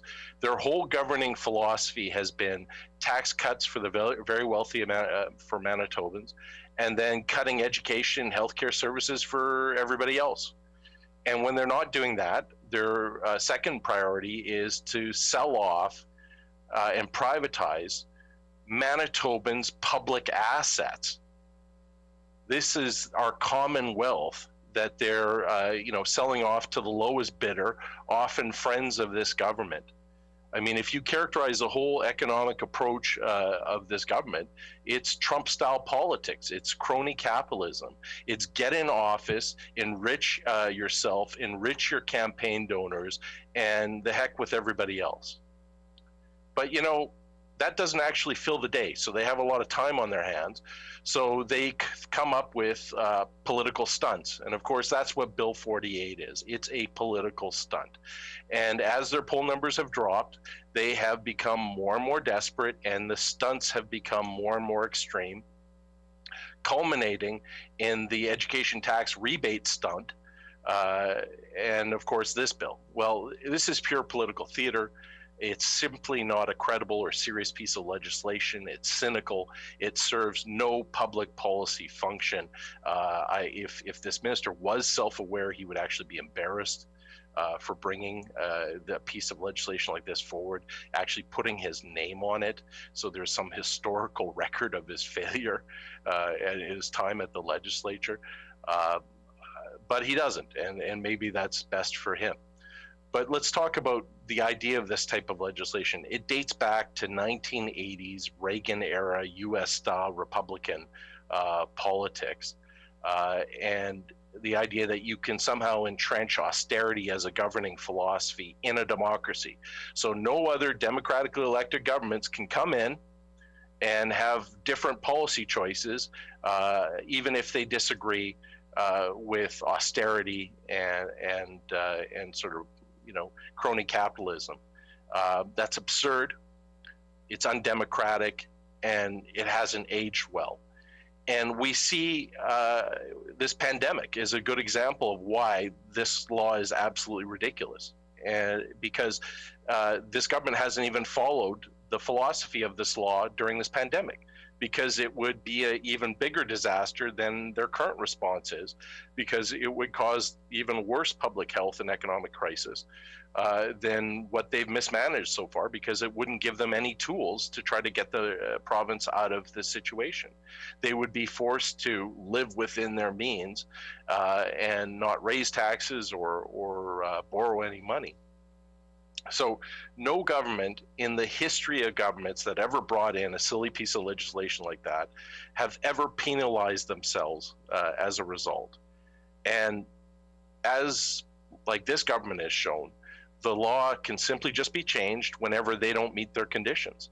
So why have it? Why engage in this cynical political theater that's never been taken seriously by any government, including this one, and we just go through the motions. It seems almost yearly because this government doesn't meet their targets, and then we have to come back and change the legislation again and again. I mean, treat Manitobans as grown-ups, treat Manitobans as mature and intelligent and can see through this like transparent, silly, cynical political theater and actually govern responsibly and skip the conservative virtue signaling, because that's what this is. In 5 years of office, they have never once allowed themselves to be governed by this law. They have changed this law 4 times in 5 years. And each and every time they were about to contravene the law, they modified it so they could save their salaries. They have never been serious about being governed by it, and whenever they get into any kind of problems, which is yearly, they change the goalposts. So Manitobans can expect that when they get into trouble again, they will change the goalposts. So no one believes this government. No one believes that they have any credibility with this legislation.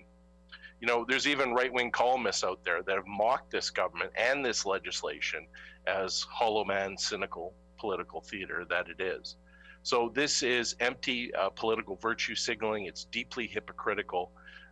This is Pallister government and cabinet that have shown more regard for their own salaries than they have for the wages of teachers, bus drivers, hydro workers, and other civil servants. They refuse to bargain in good faith with Manitoba nurses. 4 years without a contract. That's completely shameful.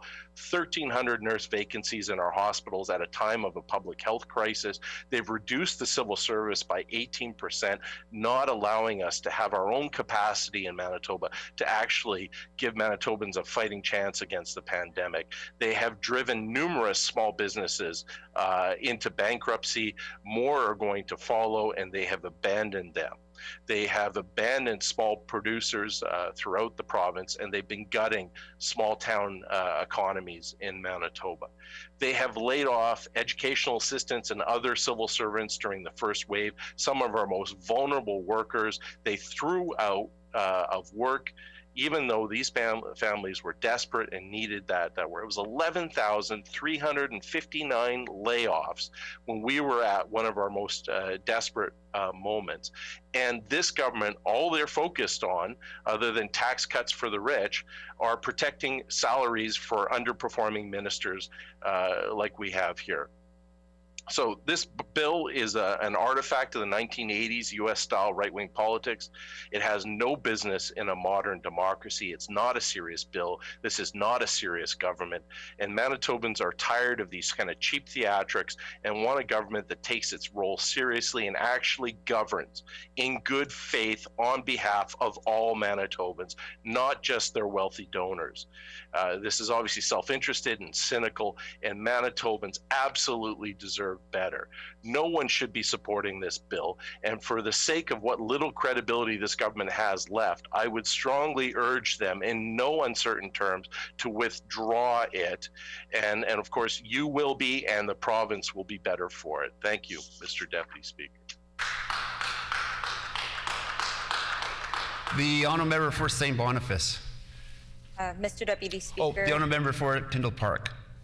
Thank you, Mr. Deputy Speaker. I would just like to put a few words on the record about Bill 48, a bill that we're strongly opposing. My colleague from St. Boniface said it very well at second reading as he explained how when a bill such as this, the Fiscal Responsibility and Taxpayer Protection Amendment Act, has to be amended 7 times by the NDP and 4 times by the PCs, it's just telling that it's not a good bill. It is exceptionally telling that this legislation is clearly a mess that needs to be properly addressed rather than continuing this repetitive and consequential cycle. And, you know, Mr. Deputy Speaker, the member who spoke just before me for Gary blames the PCs. And trust me, I agree with him. I don't like what the PCs are doing with this legislation. But frankly, it's such hypocrisy. The NDP party amended this legislation even more than the PCs have so far amended it. This legislation is such a tangible example demonstrating how this government is not fiscally responsible. And when I think about strong and healthy for our economy fiscal management, I think about the importance of knowing when to invest and knowing when to borrow money. And throughout this world pandemic, this government has made cuts, has caused Manitobans to lose out on federal funding, and is still concerned with their ministerial salary top-offs. The priorities of this government are completely backwards, and that is why we cannot support this legislation. Thank you. Any further speakers? Is the House ready for the question? The question before the House is concurrence and third reading of Bill number 48, the Fiscal Responsibility and Taxpayers Protection Amendment Act. Is it the pleasure of the House to adopt the motion? No. Agreed. Yes. I hear no. All those in favor of the motion, please say yay. Yay. All those opposed, please say nay. Nay. In my opinion, the yeas have it. The honorable member for Concordia. Recorded vote, Mr. Deputy. A recorded vote has been requested. Call in the members.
The question before the House is concurrence and third reading of Bill 48, the Fiscal Responsibility and Taxpayers Protection Amendment Act.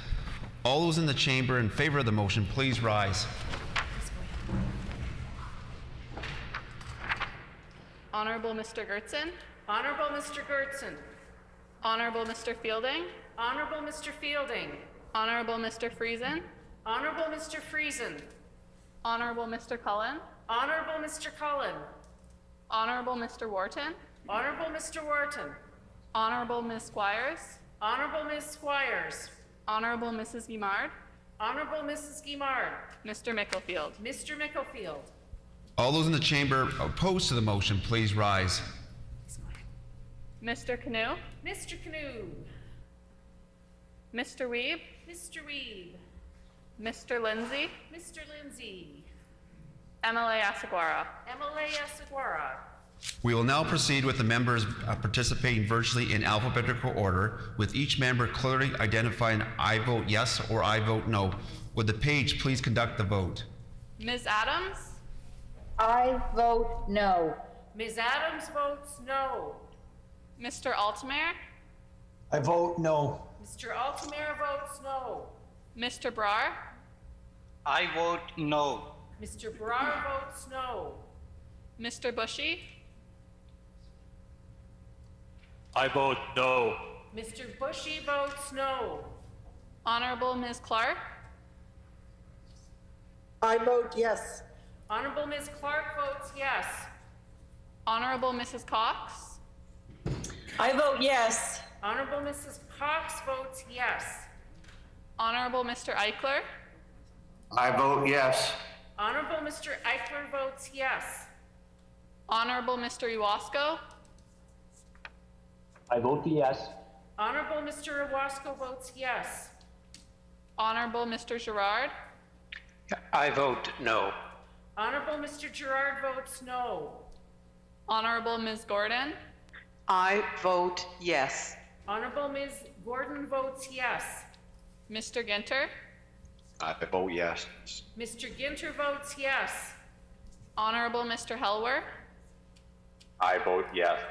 Honorable Mr. Helwer votes yes. Mr. Islifson. I vote yes. Mr. Islifson votes yes. Honorable Mr. Johnson, Interlake Gimli. I vote yes. Honorable Mr. Johnson, Interlake Gimli votes yes. Mr. Johnston, Assiniboia. I vote yes. Mr. Johnston, Assiniboia votes yes. Mr. Lagasse. I vote yes. Mr. Lagasse votes yes. Mr. Lajimodier. I vote yes. Mr. Lajimodier votes yes. Mr. Lamont. I vote no. Mr. Lamont votes no. Ms. Lamoureux. I vote no. Ms. Lamoureux votes no. Ms. Laughlin. I vote no. Ms. Laughlin votes no. Mr. Malloway. I vote no. Mr. Malloway votes no. Ms. Marcelino. I vote no. Ms. Marcelino votes no. Mr. Mikuleski. I vote yes. Mr. Mikuleski votes yes. Ms. Morley Lecomte. I vote yes. Ms. Morley Lecomte votes yes. Mr. Moses. I vote no. Mr. Moses votes no. Ms. Naylor. I vote no. Ms. Naylor votes no. Mr. Nesbitt. I vote yes. Mr. Nesbitt votes yes. Honorable Mr. Peterson. I vote yes. Honorable Mr. Peterson votes yes. Mr. Reyes. I vote yes. Mr. Reyes votes yes. Mr. Sala. I vote no. Mr. Sala votes no. Mr. Sandhu. I vote no. Mr. Sandhu votes no. Honorable Mr. Schuler. I vote yes. Honorable Mr. Schuler votes yes. Mr. Smith Lajimodier. I vote yes. Mr. Smith Lajimodier votes yes. Mrs. Smith Point Douglas. I vote no. Mrs. Smith Point Douglas votes no. Mr. Smook. I vote yes. Mr. Smook votes yes. Mr. Teitzma? I vote yes. Mr. Teitzma votes yes. Mr. Vazalev? I vote no. Mr. Vazalev votes no. Mr. Wishart? I vote yes. Mr. Wishart votes yes. Mr. Wochuk? I vote yes. Mr. Wochuk votes yes. Good job.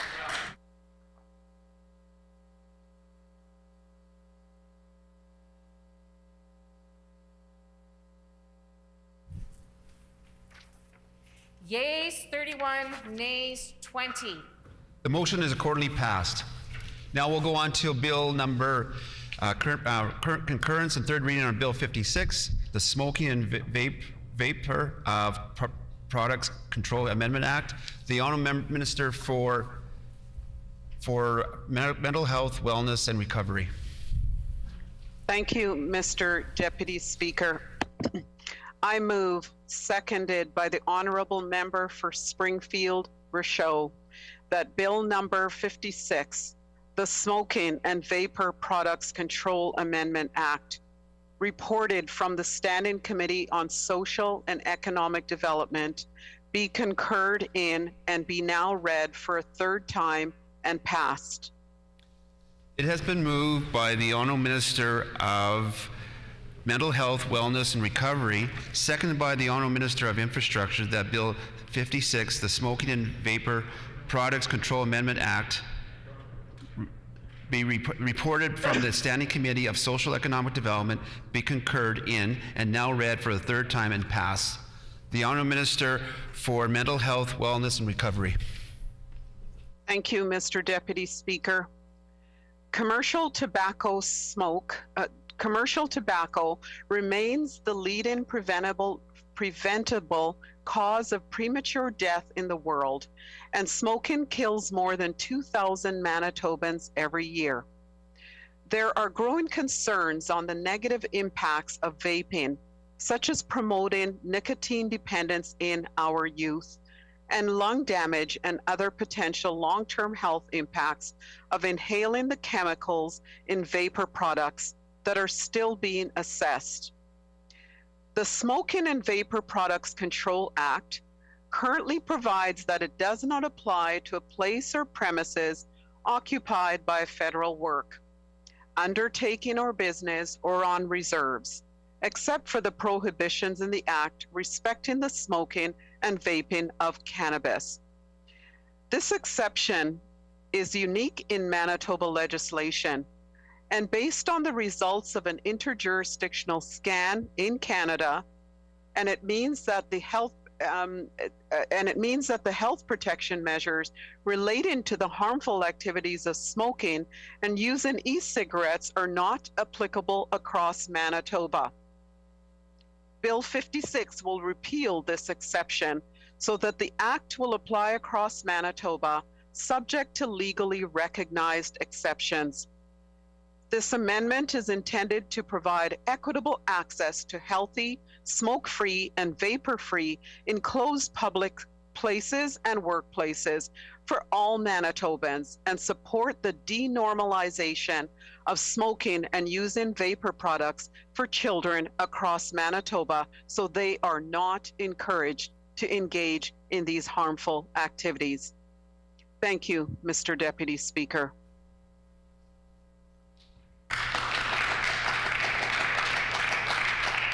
The Honourable Member for Point Douglas.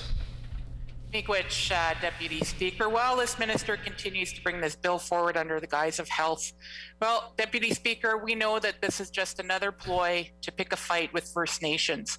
The Minister for Mental Health, Wellness and Recovery and the Minister of Indigenous and Northern Affairs have implied that they have properly consulted with and gotten and received consent from First Nation leaders on Bill 56, the Smoking and Vapor Product Control Amendment Act. This is simply not the case, and these ministers are still going full steam ahead and overstepping their jurisdiction. this progressive conservative government is continuing the long and sad tradition of gaslighting, abusing, and trying to take advantage of First Nations. First Nations will no longer sit idly by and allow this government to do that. They are asserting their rights to self-determination, and so they should. They are right holders here in Canada, and they are the first peoples of this country and deserve the respect from this government. The Minister for Mental Health, Wellness and Recovery during committee stage thanked Catherine Lagrange, who was presenting on behalf of Treaty 1. She said, and I quote, "I would like to thank you, Catherine Lagrange, for your presentation on behalf of the Treaty 1 Nation and for sharing the Treaty 1 Nation's position on the amendment that will be made on the bill.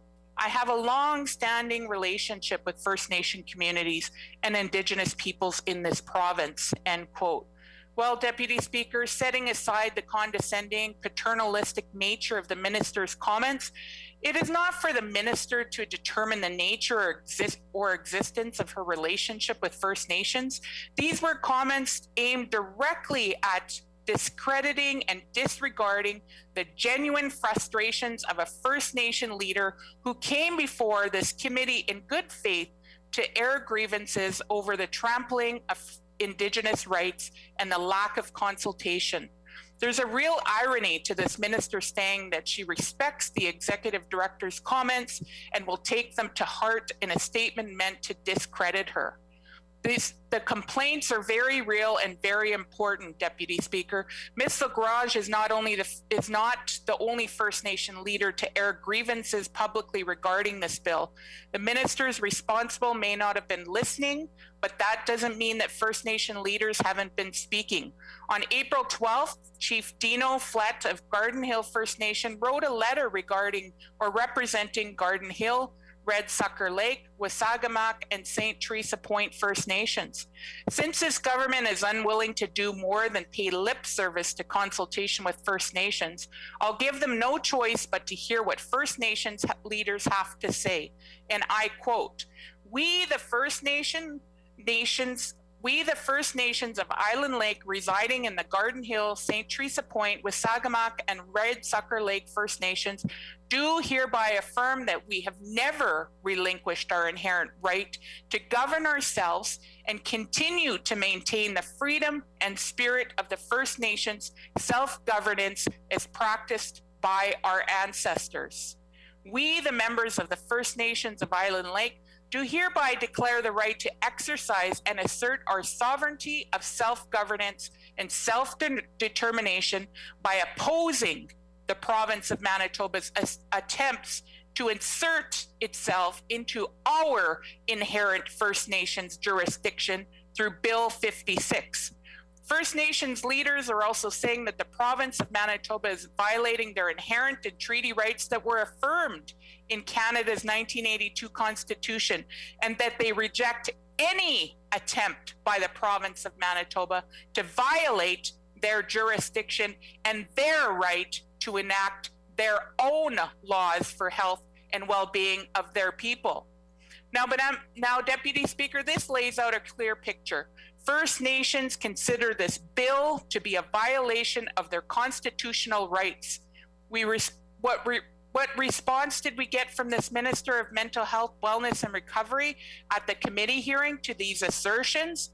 Well, she actually had the audacity to mock the Indigenous leaders who had raised these complaints, who she failed to consult with, by putting blame on them and saying this, and I quote, "I'm here to assure you that you do have the ability to pass bylaws that override these provisions if you see fit," end quote. Well, Deputy Speaker, the minister knows full well that many First Nations have already passed bylaws to regulate smoking and vaping. This bill, Bill 56, strips First Nations of their rights to self-govern, and the minister knows that full well.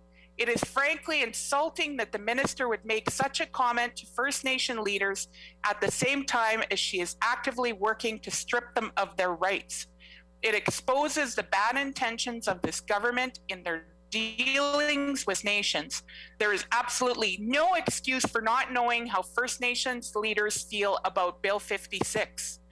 The mental health, wellness and recovery minister and the Indigenous and Northern Relations minister were both addressed in a letter from Grand Chief Garrison Settee on April 23rd, 2021. This is a Grand Chief, Deputy Speaker, but again, it seems that the minister didn't even read it or did not even respect the authority of its author. Whatever is true, I know that this government does not respect the authority of First Nations government, which is unfortunate. Grand Chief Settee in his letter to the minister outlines that they have sent three letters, Deputy Speaker, requesting that this bill be withdrawn immediately. And here we are, once again, going full steam ahead and bulldozing as the Pallister government likes to do without any consultation whatsoever, which the Grand Chief also outlined in his letter. And I quote, further to the release in the Legislative Assembly of the text Bill 56, the Smoking and Vapor Control Amendment Act on March 4th, 2021, and to MKO's letter to you dated March 9th, 2021, and to MKO's meeting with Minister Gordon on April 9th, 2021, to which Minister Clark offered regrets, in which MKO requested that the bill be immediately withdrawn as the development and the tabling of the bill are very contrary to the Path to Reconciliation Act. MKO requested for a third time that Bill 56 be immediately withdrawn, as the only actual effect of Bill 56 would be to attempt to unilaterally impose the application of the Smoking and Vapor Control Amendment Act on First Nation reserve lands. It is frankly astounding that Manitoba would develop and table this proposed legislation in a complete absence of any prior discussion with First Nations engagement. MKO is aware that Bill 56 was considered by the Committee on Social and Economic Development on April 12, 2021, and has been reported to the Legislative Assembly without amendment. MKO has reviewed the record of the committee proceedings and is aware that the bill proceeded to report without amendments, despite every Indigenous presenter echoing MKO's call for Bill 56 to be withdrawn due to the failure to ensure that consultation took place before this bill was developed, introduced, and given first reading, which MKO again says is contrary to the Path to Reconciliation Act.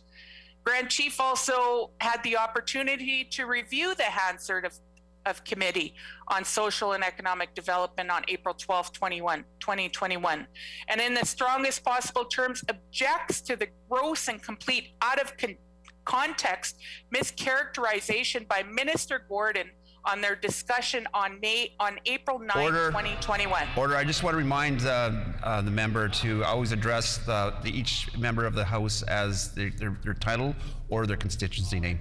The honourable member for Point Douglas. Okay, sorry about that.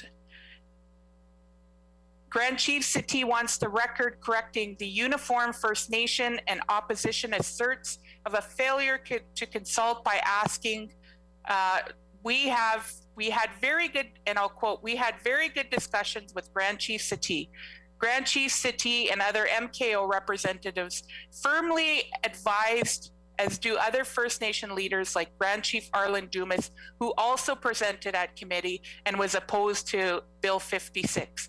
They have all stated that consultation after the fact does not address the failure to consult prior to the introduction of a bill. And they request that Bill 56 be withdrawn and that it not receive royal assent. MKO is also deeply concerned about the fact that Bill 56 was introduced and given first reading on November 2nd, 2020, but the actual text of the bill was not distributed to MLAs or available to the public until March 4th, 2021, some 4 months later. Manitoba may be the only Commonwealth jurisdiction in the entire former British Empire that did not provide the text of the bill at the same time as or very shortly following introduction and first reading, either by customary practice or In addition, MKO is deeply disappointed to have received a joint reply on March 25th, 2021 from the Minister of Mental Health, Wellness and Recovery and Indigenous and Northern Affairs Relations, which asserts that, and I quote, "We feel that this bill is entirely consistent with reconciliation," end quote. A reasonable person would conclude that the bill is not consistent with the definition of reconciliation in the Path to Reconciliation Act, or is defined by the Truth and Reconciliation Commission. The Path to Reconciliation Act provides at section 1, bracket 1, reconciliation refers to the ongoing process of establishing and maintaining mutually respectful relationships between Indigenous and non-Indigenous people in order to build trust, affirm historical agreements, address healing, and create a more equitable and inclusive society. Well, Deputy Speaker, that certainly does not fall under the Truth or the Path to Reconciliation Act. First Nation leaders have shared with me that there is nothing about the manner of this development, introduction, and consideration by the Legislative Assembly of Bill 56 that is consistent with the concept and definition of reconciliation as set out. They ask for the bill to be withdrawn. They are not supporting it, and it will be constitutionally challenged. They asked them to start over from the beginning and to properly engage with First Nations in a process that is reflective of establishing and maintaining mutual respectful relationship that is consistent with the Path to Reconciliation Act. The message from First Nation leaders is clear as day, and it comes from some of the highest levels of authority of Indigenous government that can be found. The minister is not sponsoring for health reasons. That's nothing more than a political ploy. The purpose of this bill is the same as the purpose of residential school, of the countless breakings of treaty, of every act of oppression against Indigenous people in this country. This bill is neo-colonialism in a nutshell. So it's clear that the minister and the government could care less what First Nations leaders care about this bill and the legacy of oppression that it represents. Maybe they'll care what a respected non-Indigenous institution has to say about this bill. The minister asserted that she's fighting for this bill because of her concerns for Indigenous people's health. It's patriarchal and condescending to imply that First Nations governments can't care for their own people, but the minister seems to believe that her perception of health is more important.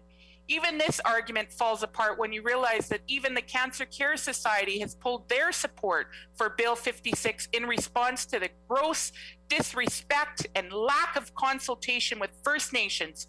All the way back on March 22nd, Andrea Seal, the CEO of the Canadian Cancer Society, wrote, and I quote, "I'm writing to inform you that the Canadian Cancer Society has withdrawn our support for Bill 56, the Smoking and Vapor Control Amendment Act. We mistakenly assumed that consultation with First Nations in Manitoba had taken place." It's not hard. Even the Cancer Care Society made the honest mistake of assuming that this government would do the right thing and consult with First Nations. What was their response? To consult with First Nation leaders and respect their wishes by withdrawing their support for this colonial piece of legislation, which should be exactly what this minister is doing, withdrawing their support and scrapping it and starting over with consultation with First Nations. Nope. But what are they doing? Full steam ahead again. This action shows utter disrespect to Indigenous people and Indigenous leaders. I wish I could say that I'm surprised or shocked that this government is once again ignoring the wishes and the rights of Indigenous people and Indigenous governments. Of course, why would I be surprised? After all, this is the same government that killed any productive cooperation with Indigenous and Métis organizations, communities, and governments as soon as it could. I don't know if any member of this government are aware, but Indigenous people have been cultivating and using tobacco for over 2,000 years, millennia, before this province or this country was founded. They do not need the Premier's help in deciding smoking laws in their communities. I'd like to remind the members in this House that Indigenous nations do still exist. They are still here. They have their own governments. They have their own customs, laws, and perceive that members of this House could learn a thing or two about governing from them. I've been a member in this legislature for almost 4 years now, Deputy Speaker. In my time in this House, I've noticed that whenever an unpopular, unilateral decision is made for Indigenous people by this government, they usually trot out the same excuse. The most common is that they've consulted with Indigenous people and made decisions based on what's best for them. Consultation or no consultation, consent or no consent. It all seems to be decided by what this PC government's agenda happens to be at any given moment. We will not be supporting this bill, and this government should be ashamed of themselves for supporting such legislation without consulting First Nations. First Nations have the right to self-determination, including the inherent rights of self-government, and this bill strips their rights. Miigwech.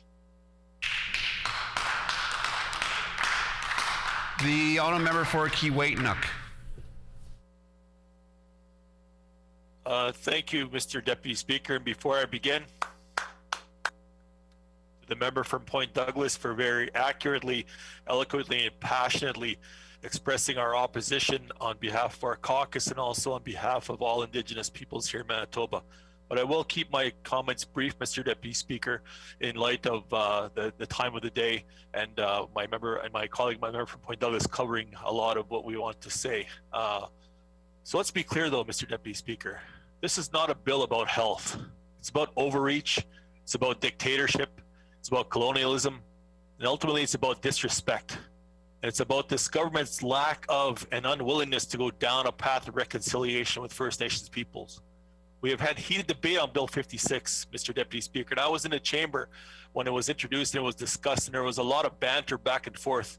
And while you cannot hear those voices that are not recorded and answered, the former Justice Minister at that time clearly yelled out, "See you in court."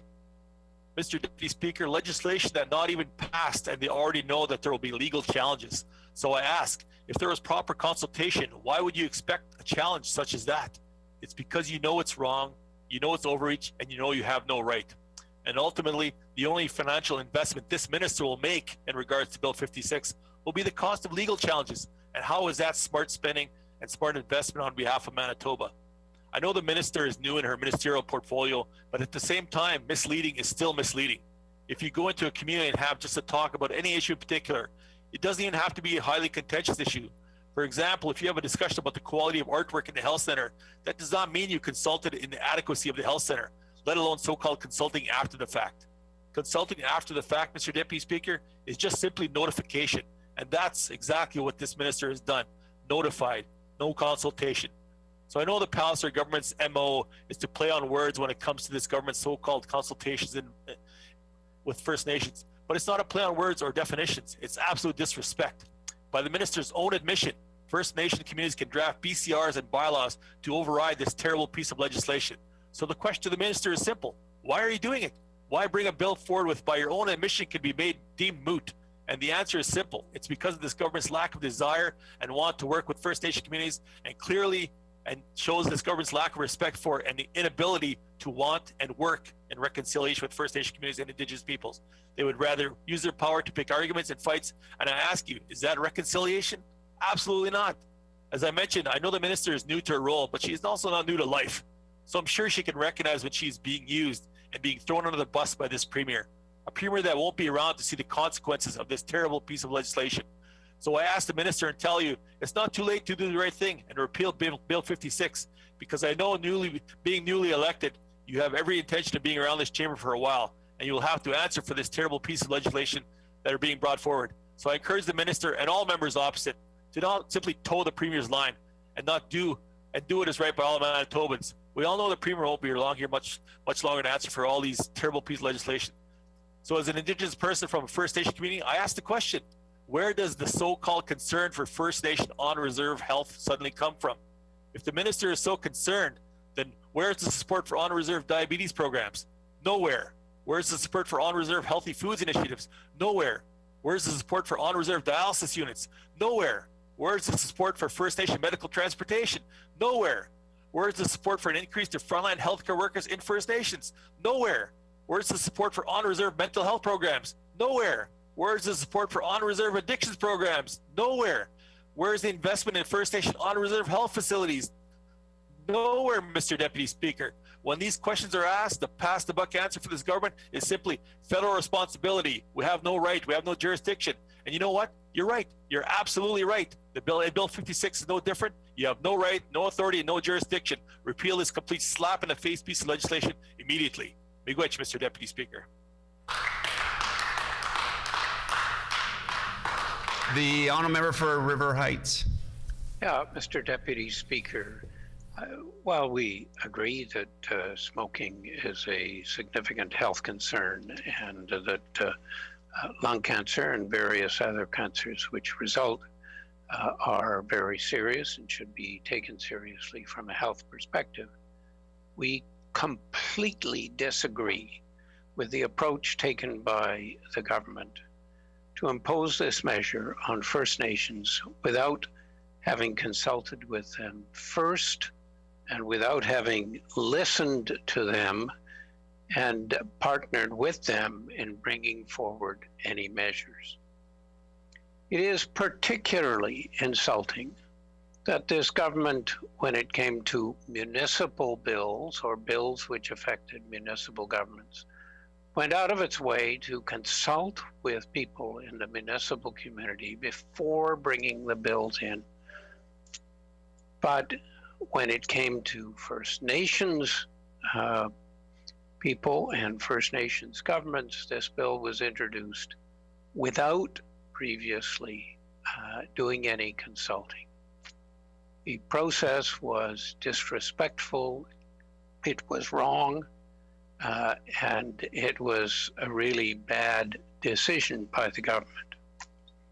I can take members back to when the original bill was brought forward to ban smoking in public places, excluding, of course, First Nations communities.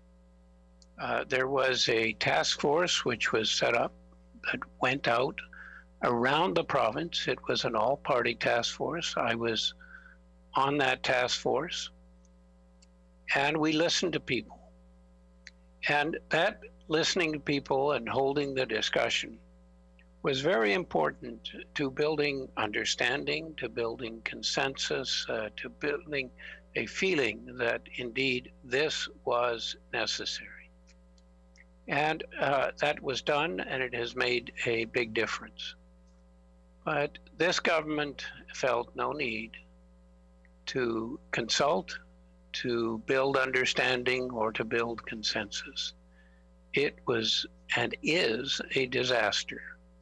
And it is very sad that it is now a disaster which the new minister, the MLA for Southdale, is owning.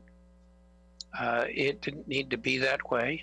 The minister could still withdraw this bill. MLAs on the conservative side, if they have integrity, could decide to vote against this bill, recognizing that it was very flawed in the way it was brought in and completely wrong to do it that way, and against all principles of fair consultation, against all principles of establishing a pathway to reconciliation. So I hope we will see on the government side some members go against their party and vote against this bill. If the members or MLAs there have any integrity at all, they will do so. I hope that will happen. And Mr. Speaker, those are my comments. I look forward to this bill not being passed. I look forward to it not being implemented. And I look forward, if it is passed and implemented, to it being struck down on a constitutional basis. Thank you, merci, miigwech, for the opportunity to say these words. Is there any further speakers? Is the House ready for the question? The question before the House is concurrence and third reading of Bill 56, the Smoking and Vapor Product Control Amendment Act. Is it the pleasure of the House to adopt the motion? No! I hear no. All those in favor of the motion, please say yay. Yay. All those opposed, please say nay. Nay! In my opinion, the yeas have it. The honourable member for Concordia. A recorded vote, Mr. Deputy. A recorded vote has been requested. Call in the members.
The question before the House is Bill 62, 56, the Smoking and Vapor Products Control Amendment Act.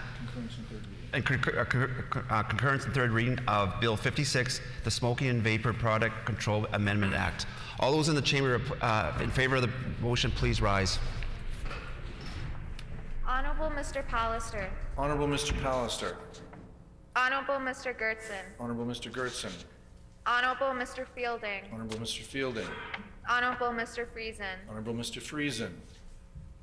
Honorable Mr. Wharton. Honorable Mr. Wharton. Honorable Ms. Squires. Honorable Ms. Squires. Honorable Mrs. Gilmard. Honorable Mrs. Guimard. Mr. Micklefield. Mr. Micklefield. All those in the chamber opposed to the motion, please rise. Mr. Canoe. Mr. Canoe. Ms. Fontaine. Ms. Fontaine. Mr. Weeb. Mr. Weeb. Mr. Lindsay. Mr. Lindsay. MLA Azaguara. Emily Asaguara. We will now proceed with the members participating virtually in alphabetical order, with each member clearly identifying I vote yes or I vote no. Would the page please conduct the vote? Ms. Adams. I vote no. Ms. Adams votes no. Mr. Altomer. I vote no.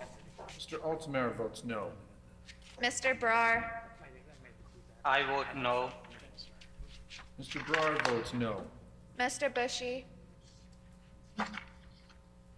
I vote no. Jeez. Mr. Like, Bushy really? votes no. You sound...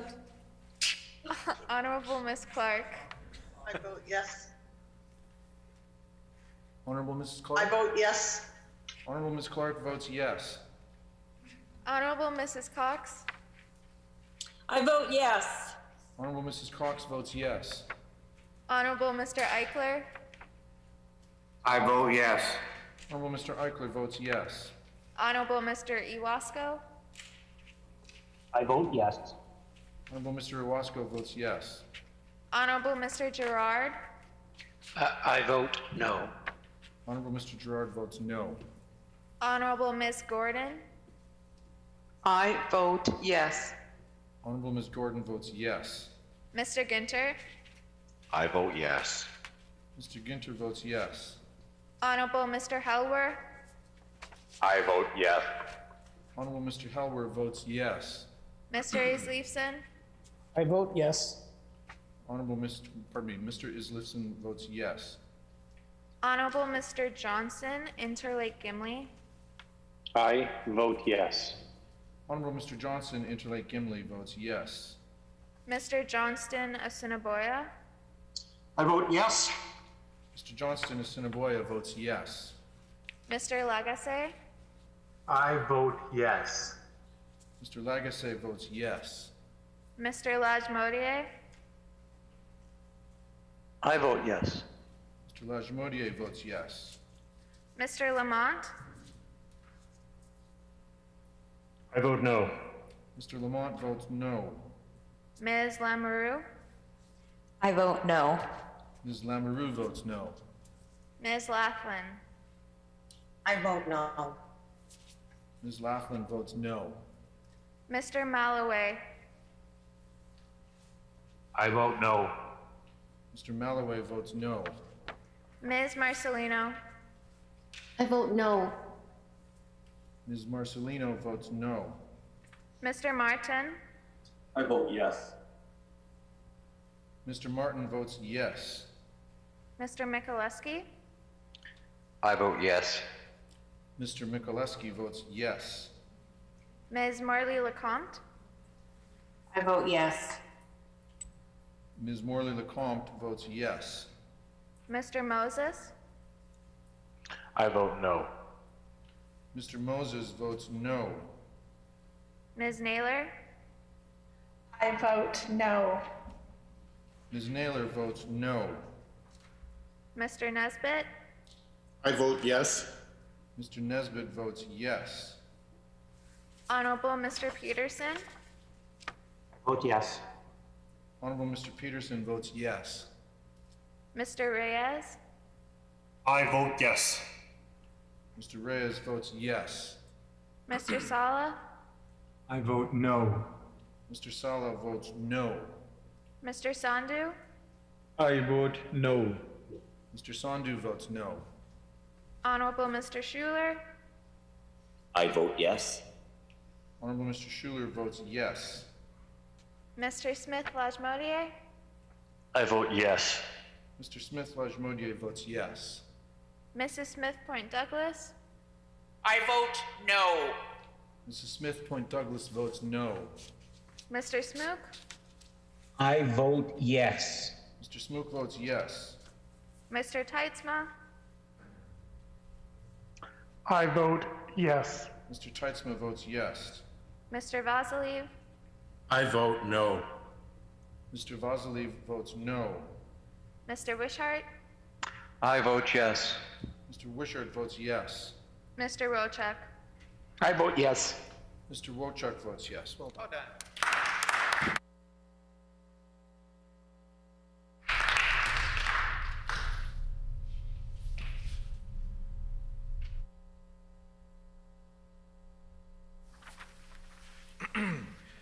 Yeas 32, nays 21. The motion is accordingly passed. So now we'll move on to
the time being 4 p.m., I am now interrupting debate to put the questions on the remaining concurrence and third reading motions on the specified bills without further debate or amendment, except for the debate provisions allowed and under Rules 2(14).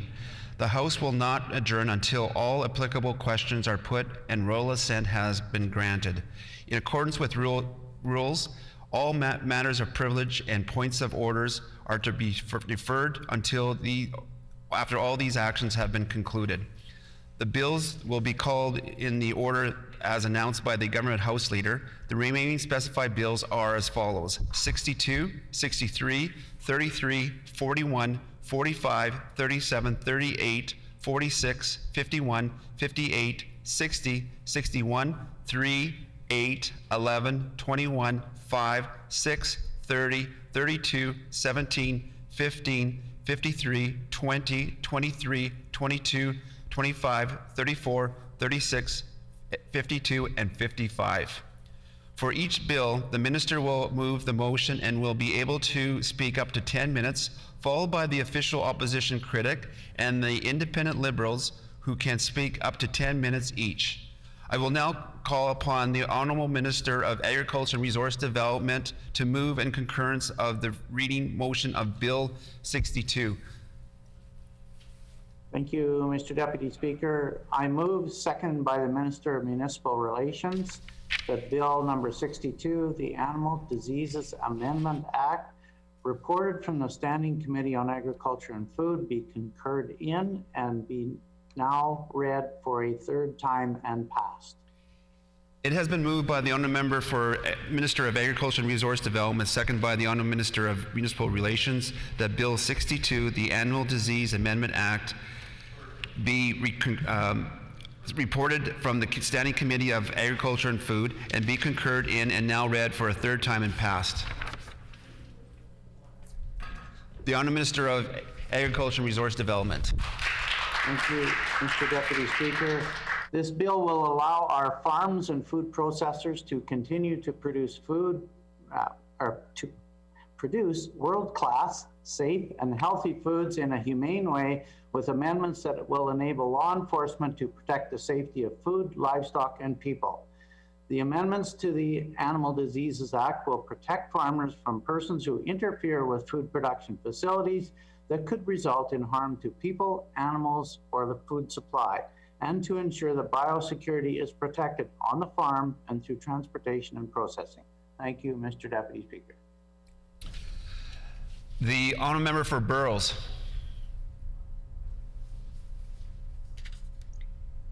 Thank you, Mr. Deputy Speaker.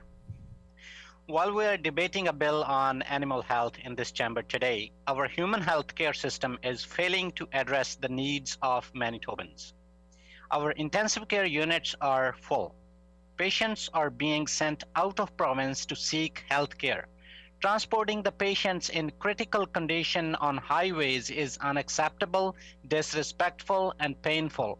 I feel ashamed to have a government that failed to invest in our healthcare system, and even today, they have no plan to fix it. Coming to Bill 62, Mr. Deputy Speaker, Bill 62 talks about improving biosecurity in food production system, which is fair, but it goes too far to target the rights of protesters. The people who care about animals, the people who care about fair treatment of animals, the people who raise their voice against animal cruelty at factory farms. For example, a clause about animals in transport in this bill. This clause suggests to fine and punish someone feeding or offering water to animals in transport.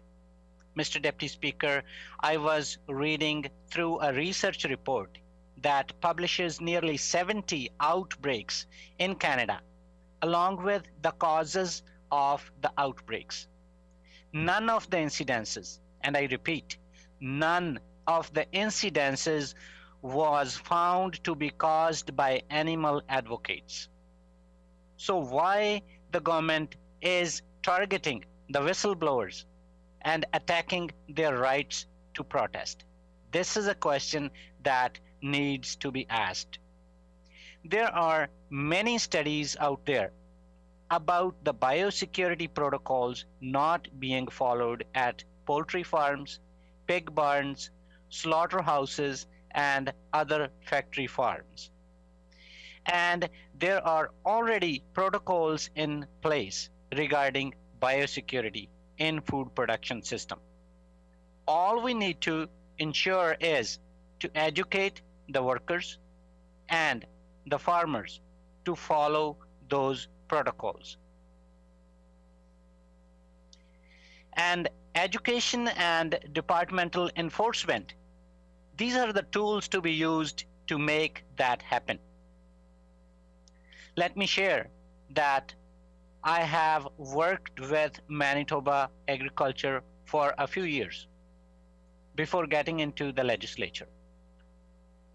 I or my colleagues didn't witness any complaints about biosecurity breaches during animal transport.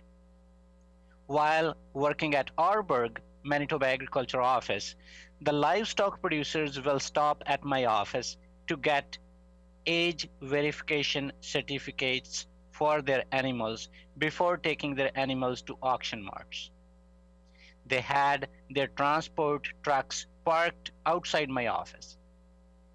They had no fear, no suspicion, no threat about their animals being poisoned. That's the ground reality. I have seen it. I have experienced it. I have felt it. I don't know who, when, and why told this government to bring in this bill. I think this bill is a supply-driven bill. This bill is an intention to make people happy and secure their political support in rural Manitoba. That's the intention. At committee stage, we had 20 presenters speaking against this bill. And the Ag Minister clearly refused to consider their concerns during the committee meeting. It was visible. Even after this, government voted against the report stage amendments proposed by myself and member from River Heights. Mr. Deputy Speaker, once again, let me clear that NDP supports strengthening biosecurity protocols and safe food production in Manitoba, which is important. We also appreciate our livestock producers for putting food on our table, and we request everyone in our food and ag industry to follow food safety protocols. But Bill 62 does talk about biosecurity, but it goes too far unnecessarily to attack the rights of animal rights activists and tries to cover the cruelty happening at factory farms. That's why we are voting against this bill today. Thank you, Mr. Deputy Speaker. The honourable member for River Heights. Thank you, Mr. Deputy Speaker. We are now at the third reading of this Animal Diseases Amendment Act. We believe that biosecurity is important, and we've seen in the pandemic the concerns that can exist from problems with biosecurity. The virus, which was initially in an area of Wuhan, there were not adequate measures taken, and it has spread globally, and we have a major pandemic. Now, there are diseases in pigs and in other animals which can also spread and cause havoc among animal populations, and in some cases may spread to human populations. So we see that biosecurity must be taken very seriously, and we will support this bill. However, we do not agree with measures which appear to be suppressing the ability of people to protest. Indeed, it has been raised with us that aspects of this bill are probably unconstitutional because they limit rights of peaceable assembly, and that this bill is likely to be the subject of a court challenge, and it is likely to be struck down. In the report stage, we moved amendments which would have sought to provide some reassurance to those who are protesters and for those who are concerned about what is happening with animal rights. And these measures would have reaffirmed the ability of individuals to assemble peaceably in public locations, so long as they're not disturbing the transportation of the animals. These measures, these report stage amendment, would have allowed people to take photographs of the truck and the transportation. Both of these are reasonable, and we believe that this bill should have been changed to include these measures, and that these measures might have helped this bill to be seen to be more fair and more reasonable than it was and is under the original design. So while we have sought for changes and a compromise which would have meant that those individuals who are concerned about the health of animals and to ensure that they have rights and abilities to watch what's happening, there of course also needs to be appropriate inspections and care, but there remains an important issue of biosecurity.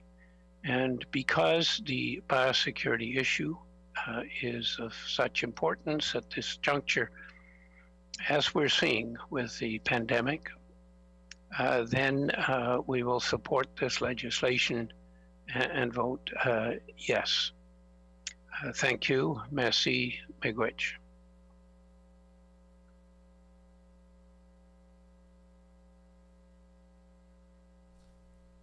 Is it the pleasure of the House to adopt the motion? Agreed. I hear a no. No? Okay. Agreed and so ordered. Over here. Oh, sorry. All those in favor of the motion, please say yay. Yay. All those opposed, please say nay. Nay.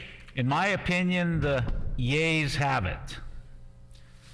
The official opposition House Leader? A recorded vote, Deputy Speaker. A recorded vote has been requested. Call in the members.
Before we proceed with this vote, I would like to remind all virtual members that sitting in front of their cameras is the equivalent of sitting in your seats in the House.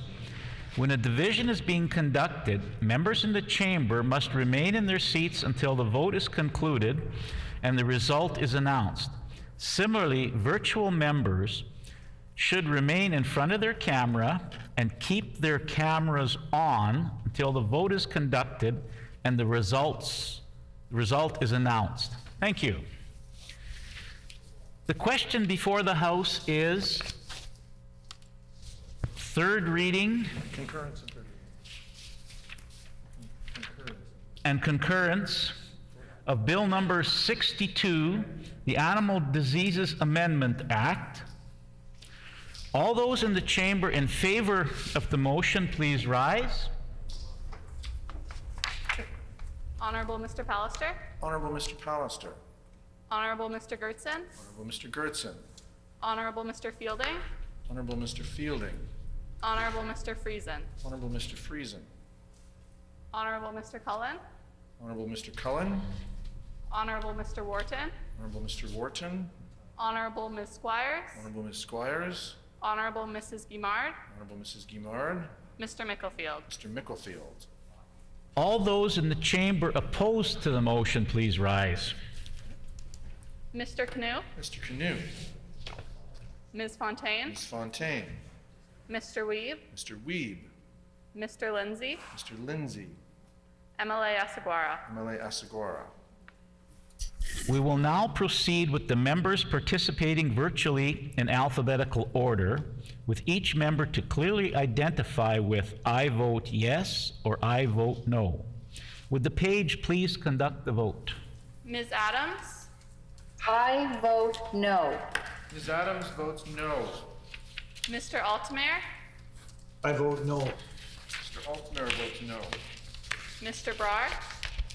I vote no. Mr. Brar votes no. Mr. Bushy. I vote no. Mr. Bushy votes no. Honorable Ms. Clark. I vote yes. Honorable Mrs. Clark votes yes. Honorable Mrs. Cox. I vote yes. Honorable Mrs. Cox votes yes. Honorable Mr. Eichler. I vote yes. Honorable Mr. Eichler votes yes. Honorable Mr. Iwasko. I vote yes. Honorable Mr. Iwasko votes yes. Honorable Mr. Gerard. I vote yes. Honorable Mr. Gerard votes yes. Honorable Ms. Gordon. I vote yes. Honorable Ms. Gordon votes yes. Mr. Ginter. I vote yes. Mr. Ginter votes yes. Honorable Mr. Helwer. I vote yes. Honorable Mr. Helwer votes yes. Mr. Eastlifson. I vote yes. Mr. Eastlifson votes yes. Honorable Mr. Johnson, Interlake Gimli. I vote yes. Honorable Mr. Johnson, Interlake Gimli votes yes. Mr. Johnston, Assiniboia. I vote yes. Mr. Johnston, Assiniboia votes yes. Mr. Lagasse. I vote yes. Mr. Lagasse votes yes. Mr. Lajamodier. I vote yes. Mr. Lajmodier votes yes. Mr. Lamont. I vote yes. Mr. Lamont votes yes. Ms. Lamoureux. I vote yes. Ms. Lamoureux votes yes. Ms. Laughlin. Vote no. Ms. Laughlin votes no. Mr. Malloway. I vote no. Mr. Malloway votes no. Ms. Marcelino. I vote no. Ms. Marcelino votes no. Mr. Martin. I vote yes. Mr. Martin votes yes. Mr. Mikuleski. I vote yes. Mr. Mikuleski votes yes. Ms. Morley-Lacombe. I vote yes. Ms. Morley-Lacombe votes yes. Mr. Moses. I vote no. Mr. Moses votes no. Ms. Naylor. I vote no. Ms. Naylor votes no. Mr. Nesbitt, I vote yes. Mr. Nesbitt votes yes. Honorable Mr. Peterson, I vote yes. Honorable Mr. Peterson votes yes. Mr. Reyes, I vote yes. Mr. Reyes votes yes. Mr. Sala, I vote no. Mr. Sala votes no. Mr. Sandhu, I vote no. Mr. Sandhu votes no. Mr. Smith Lajmodier, I vote yes. Mr. Smith Lajmodier votes yes. Mr. Teitzma, I vote yes. Mr. Teitzma votes yes. Mr. Vasily, I vote no. Mr. Vasily votes no. Mr. Wishart, I vote yes. Mr. Wishart votes yes. Mr. Wojciak. I vote yes. Mr. Speaker, Mr. Speaker, point of order. Mr. Speaker, point of order. Order. Give us 1 second here. My name was never called.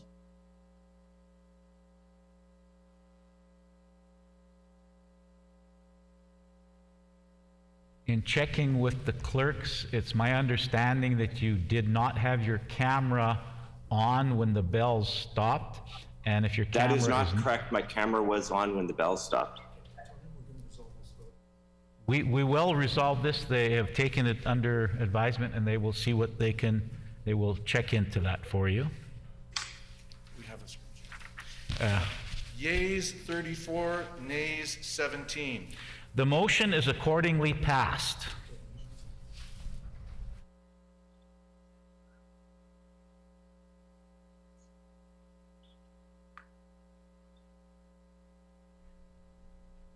The Honorable Minister of Infrastructure, they have a screenshot on here to determine who's in front of the cameras, taken at the moment the bell stopped, and the Honorable Minister's camera was not on. Okay, on a point of order, Mr. Speaker. On a point of order, the Honorable Minister of Infrastructure. I believe my camera was on, Mr. Speaker, but if that was a screenshot, I wish the record to stand that I would be voting for this piece of legislation. It's not a point of order, but we thank the minister for his concern. I will now call upon the Honorable Minister of Justice to move concurrence and third reading motion for Bill number 63. I will now recognize the Honorable Minister of Justice. Is agriculture in his seat right now? Can you see? Is he in a seat? Mr. Acting Deputy Speaker, I move, seconded by the Minister of Agriculture, that Bill number 63, the Petty Trespasses Amendment and Occupiers Liability Amendment Act, reported from the Standing Committee on Justice, be concurred in and be now read for a third time and passed.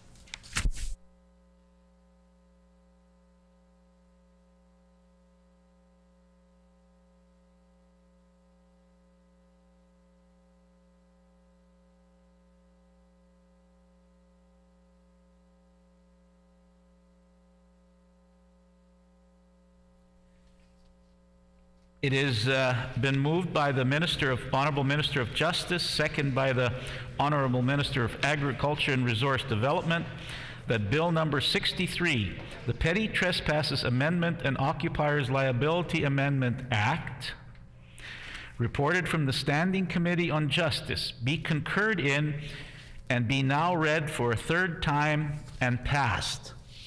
The Honorable Minister of Justice.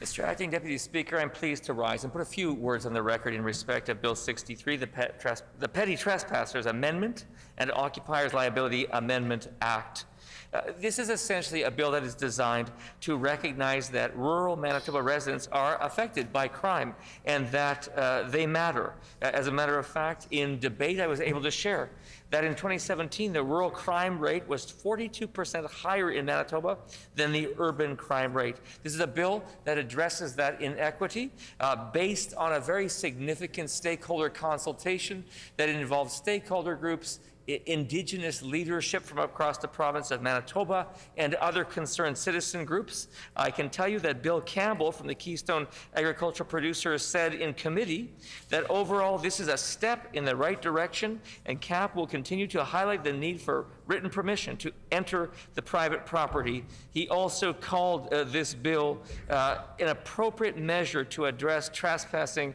that shifts responsibility from the landowner to the trespasser. In short, Mr. Acting Deputy Speaker, what the bill does is where previously it was an offense of trespassing only if you entered into a premises or a property that was fully enclosed by a fence, now the bill is designed so that a property that is marked or partially enclosed, there when a person enters into it without permission, that would constitute trespassing. And also, trespassing occurs if in a category of property that is not normally available to members of the public. Also, I would say this bill, one of its benefits, Mr. Acting Deputy Speaker, of course, is that it reduces the likelihood for a negative interaction. It reduces the likelihood for an escalation, because what it does is it takes away the obligation for a landowner to verbally confront someone on their property and to demonstrate to them that this is their property and they shouldn't be there. Mr. Acting Deputy Speaker, in this bill, that measure is removed, as is the authority of a landowner to conduct or to perform an arrest. The removal of these two measures allows for a much more reasonable, less antagonistic framework for interaction. And then finally, Mr. Acting Deputy Speaker, these amendments also incorporate amendments to the occupier's liability, whereby essentially what we have said is that anyone who is on a premises for the purpose of committing a criminal act, that they have a limited duty of care afforded to them by the landowner, which is reasonable. I would want to reinforce, Mr. Acting Deputy Speaker, that in no way does these amendments impinge on or override the rights of First Nations and other Indigenous peoples to exercise Indigenous hunting, trapping, or fishing rights on lands where Indigenous and treaty rights can normally be exercised. Thank you, Mr. Acting Deputy Speaker. The member for St. John's. Miigwech, Acting Deputy Speaker. Well, we had quite a debate on second reading of Bill 63, the Petty Trespassers Amendment and Occupiers Liability Amendment Act. And as I have said many times in this House, Bill 63, you can't look at Bill 63 divorced from other bills that are a part of the current legislative sweep of the Pallister government.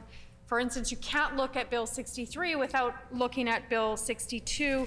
You can't look at Bill 62 and 63 without looking at Bill 57. All of these bills are meant to restrict the movement of Manitobans who are seeking justice or remedy. And so Bill 63 is a part of that. And you know, we heard from folks at Standing Committee, and we heard from lots of landowners. And the notes that the landowners had, I don't know if the minister shared them or whatever, but it was a theme. And the theme of the presentations that occurred at Standing Committee was that there's an increase in rural crime.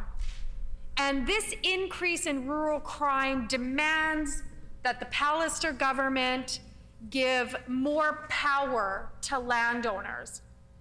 And every single presenter that I asked the question has there been any issues on your land? i.e., have you come into contact with anyone who has come on your property, meaning you harm? And every single one of the presenters said no. They said, no, we haven't had that experience. In fact, nobody's come onto our property and wanted to do us harm. And so, but they said, all of them said, this is preventative. But it begs the question, preventative of what? If it's not happening, what the minister and his ilk are trying to present and feed and peddle to Manitobans, if it's not happening, then how can it be preventative? How can you be preventing something that in fact is not happening?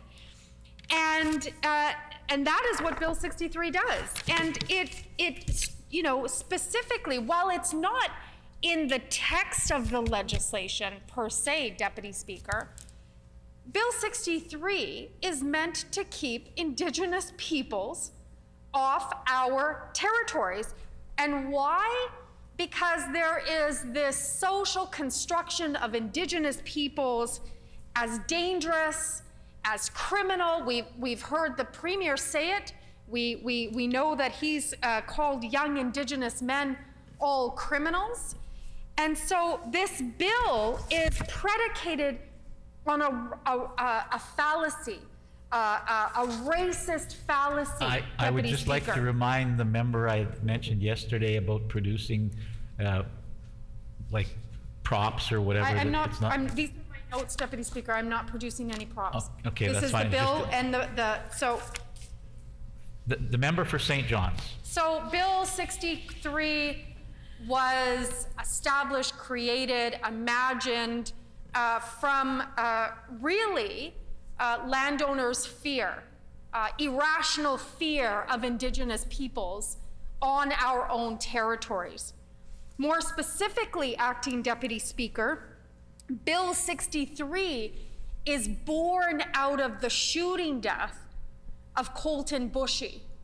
It's born out of the shooting death where a white landowner murdered an Indigenous young man and was supposed to be held accountable, was charged, went to court. But unfortunately, we live in a country where systemic racism within the judiciary doesn't allow for justice of Indigenous peoples. So I wanted my final opportunity to speak to Bill 63 to make it explicitly clear that Bill 63 is a racist piece of legislation, and it is born out of a racist social construction of Indigenous peoples in our territories. And while the minister says that Bill 63 somehow magically is going to prevent any negative interactions between landowners and any folks who come onto their land, that's not true. Essentially, what the bill is saying, as soon as I step onto your land, knowingly or unknowingly, I'm guilty. I'm guilty right away. And everything is in the power is in the hands of the landowner. That's what this bill does. This bill cements the colonial context of this country, and certainly the colonial context of Manitoba in respect of lands, and just cements it even more for landowners and against Indigenous peoples. So for all of the false rhetoric that the minister gets up in this House and tries to peddle to Manitobans, let me today disabuse him of that. And let me today ensure that Manitobans know that this government, this Pallister government, and his members are putting forward, and as of, I guess it's going to be, 10:30 around tonight, May 20th, 10:30 tonight, all of these laws will receive royal assent. All of these bills will receive royal assent and will become law tonight. And that is, as I said yesterday, a dark day for Manitoba, in the same way that Bill 56 just passed concurrence and third reading and will also receive royal assent at 10:30-ish tonight. It is a dark day. And you know, the very definition of colonialism is when the state continues to participate in activities knowingly, methodically, strategically, legislatively on issues against Indigenous peoples. And that is what Bill 63 does. And I'm going to reiterate the comments of my colleague, the member for Kiiwetinoong, and myself. Let it be known that on May 20th at 4:39 p.m., if there is an Indigenous person, who accidentally or knowingly comes onto the property of a landowner and is shot and killed, it will be on the shoulders. That responsibility will fall on the shoulders of the Justice Minister. That responsibility will fall on the shoulders of the Premier. And that responsibility will fall on the shoulders of every single one of the PC caucus. Miigwech. The honourable member for River Heights. Yeah, thank you, Mr. Deputy Speaker. While we supported Bill 62 in the interest of ensuring a strong approach to biosecurity, we do not support this. We believe that this legislation, this amendment to the Petty Trespassers Act, goes far beyond what is common sense. And I will take you through, or take members of this chamber, the reason for this. We have recognized, not only in Manitoba, but in Ontario, that the Petty Trespassers Act has been used to ban people from going to visit their loved ones in personal care homes. This is an act which can very easily be badly misused if one is not careful. And that is where we start, that one has to be very careful with this legislation, or it can be very badly misused. In this legislation, we tried to suggest 4 amendments to the government which would have taken some of the nonsensical components out of this legislation. Under this amendment, it is now an offense, right, to walk on your neighbor's residential lawn without their permission. This is an offense which is subject to a fine of up to $5,000. Now, are we going to fine postmen who walk across lawns in Winnipeg? Are we going to fine children who walk on their neighbors' lawns to play? This is ridiculous legislation. It should not have passed any sort of common sense filter that should have been present, and demonstrates that the government is lacking some common decency and common sense. The second area that we suggested an amendment was where the bill creates an exemption for people using a pathway to the door of a building. And that is good and is reasonable. We suggested that it not be just a pathway, but that it also include a road, to make it very clear that a person could drive up on a road in a rural area to somebody's home, and that would not be an offense. That was reasonable to us to eliminate problems with people driving into their up to visit their neighbors. This is beyond common sense to not include roads as well as pathways or sidewalks.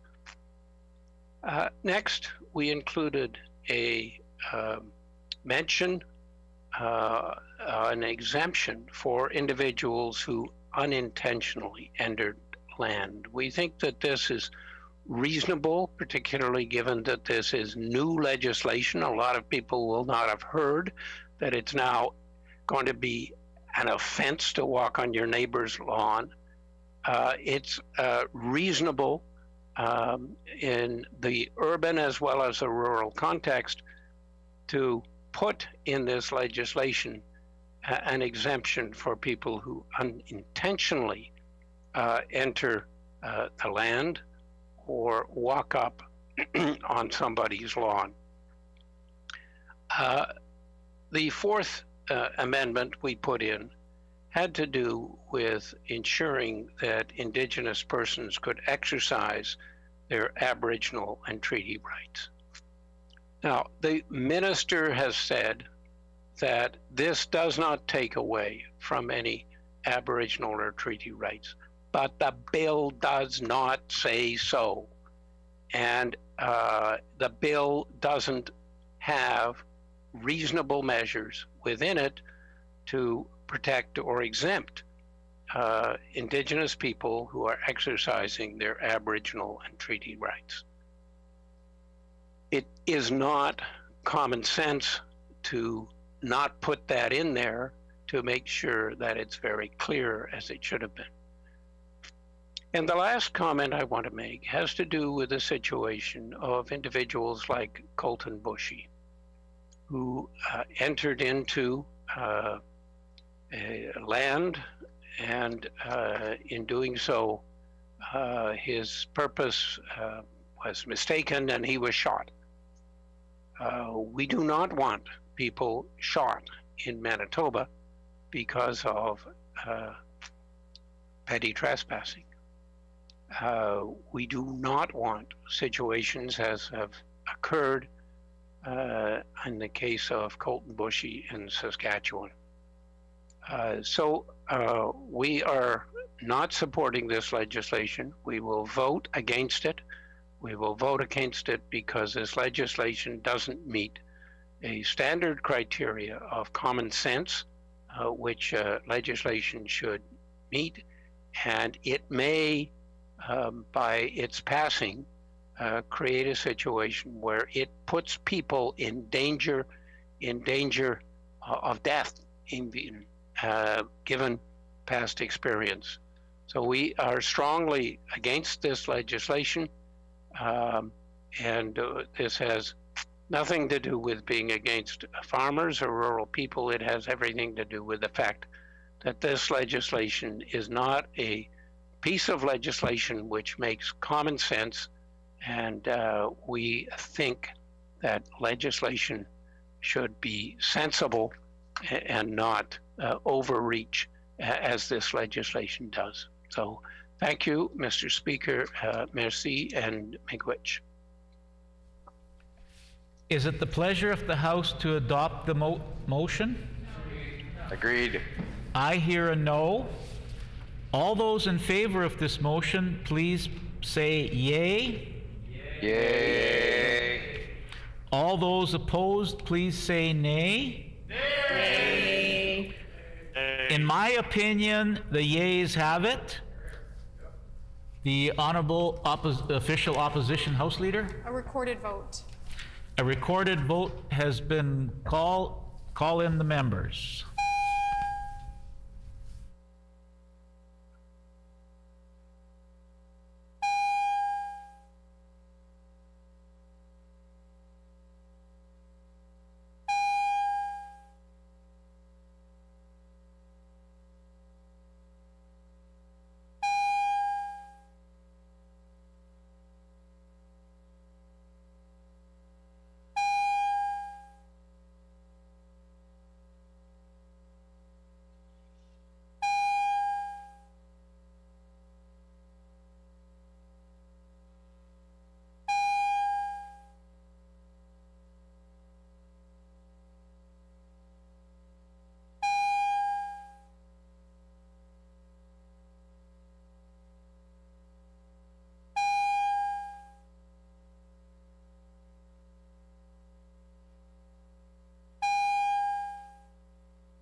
question before the House is Bill number 63, the Petty Trespasses Amendment and Occupiers Liability Amendment Act.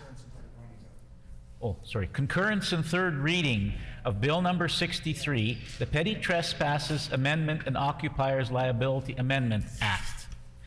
All those in the chamber in favor of the motion, please rise. Honorable Mr. Pallister. Honorable Mr. Pallister. Honorable Mr. Gertzen. Honorable Mr. Gertzen. Honorable Mr. Fielding. Honorable Mr. Fielding. Honorable Mr. Friesen. Honorable Mr. Friesen. Honorable Mr. Cullen. Honorable Mr. Cullen. Honorable Mr. Wharton. Honorable Mr. Wharton. Honorable Ms. Squires. Honorable Ms. Squires. Honorable Mrs. Guimard. Honorable Mrs. Guimard. Mr. Micklefield. Mr. Micklefield. All those in the chamber opposed to the motion, please rise. Mr. Canoe. Mr. Canoe. Ms. Fontaine. Ms. Fontaine. Mr. Weeb. Mr. Weed. Mr. Lindsay. Mr. Lindsay. MLA Asaguara. MLA Asaguara. We will now proceed with the members participating virtually in alphabetical order, with each member to clearly identify with "I vote yes" or "I vote no." Would the page please conduct the vote? Ms. Adams. I vote no. Ms. Adams votes no. Mr. Altomer. I vote no. Mr. Altmer votes no. Mr. Brar. I vote no.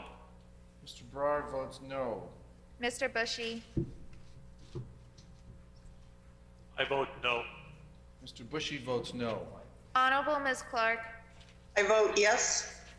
Honorable Ms. Clark votes yes. Honorable Mrs. Cox. I vote yes. Honorable Mrs. Cox votes yes. Honorable Mr. Eichler. I vote yes. Honorable Mr. Eichler votes yes.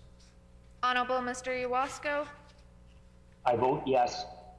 Honorable Mr. Iwasko votes yes. Honorable Mr. Gerard. I vote no. Honorable Mr. Gerard votes no. Honorable Ms. Gordon. I vote yes. Honorable Ms. Gordon votes yes. Mr. Ginter. I vote yes. Mr. Ginter votes yes. Honorable Mr. Helwer. I vote yes. Honorable Mr. Helwer votes yes. Mr. Isleifson. I vote yes. Mr. Isleifson votes yes. Honorable Mr. Johnston, Interlake Gimli. I vote yes. Honorable Mr. Johnson, Interlake Gimli votes yes. Mr. Johnston, Assiniboia. I vote yes. Mr. Johnston, Assiniboia votes yes. Mr. Lagasse. I vote yes. Mr. Lagasse votes yes. Mr. Lajmodier. I vote yes. Mr. Lajmodier votes yes. Mr. Lamont. I vote no. Mr. Lamont votes no. Ms. Lamoureux. I vote no. Ms. Lamoureux votes no. Ms. Laughlin. I vote no. Ms. Laughlin votes no. Mr. Malloway. I vote no. Mr. Malloway votes no. Ms. Marcelino. I vote no. Ms. Marcelino votes no. Mr. Martin. I vote yes. Mr. Martin votes yes. Mr. Mikuleski. I vote yes. Mr. Mikuleski votes yes. Ms. Morley Lecomte. I vote yes. Ms. Morley Lecomte votes yes. Mr. Moses. I vote no. Mr. Moses votes no. Ms. Naylor. I vote no. Ms. Naylor votes no. Mr. Nesbitt. I vote yes. Mr. Nesbitt votes yes. Honorable Mr. Peterson. I vote yes. Honorable Mr. Peterson votes yes. Mr. Reyes. I vote yes. Mr. Reyes votes yes. Mr. Sala. I vote no. Mr. Sala votes no. Mr. Sandhu. I vote no. Mr. Sandhu votes no. Honorable Mr. Schuler. I vote yes. Honorable Mr. Schuler votes yes.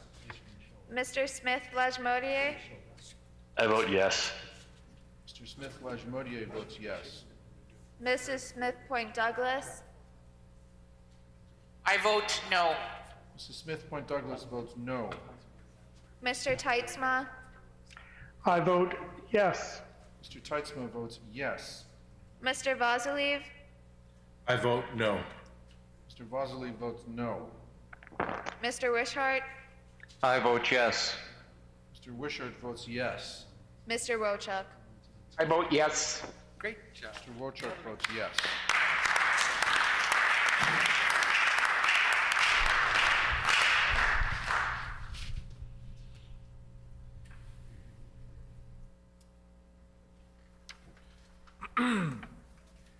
Yeas 32, nays 21. The motion is accordingly passed.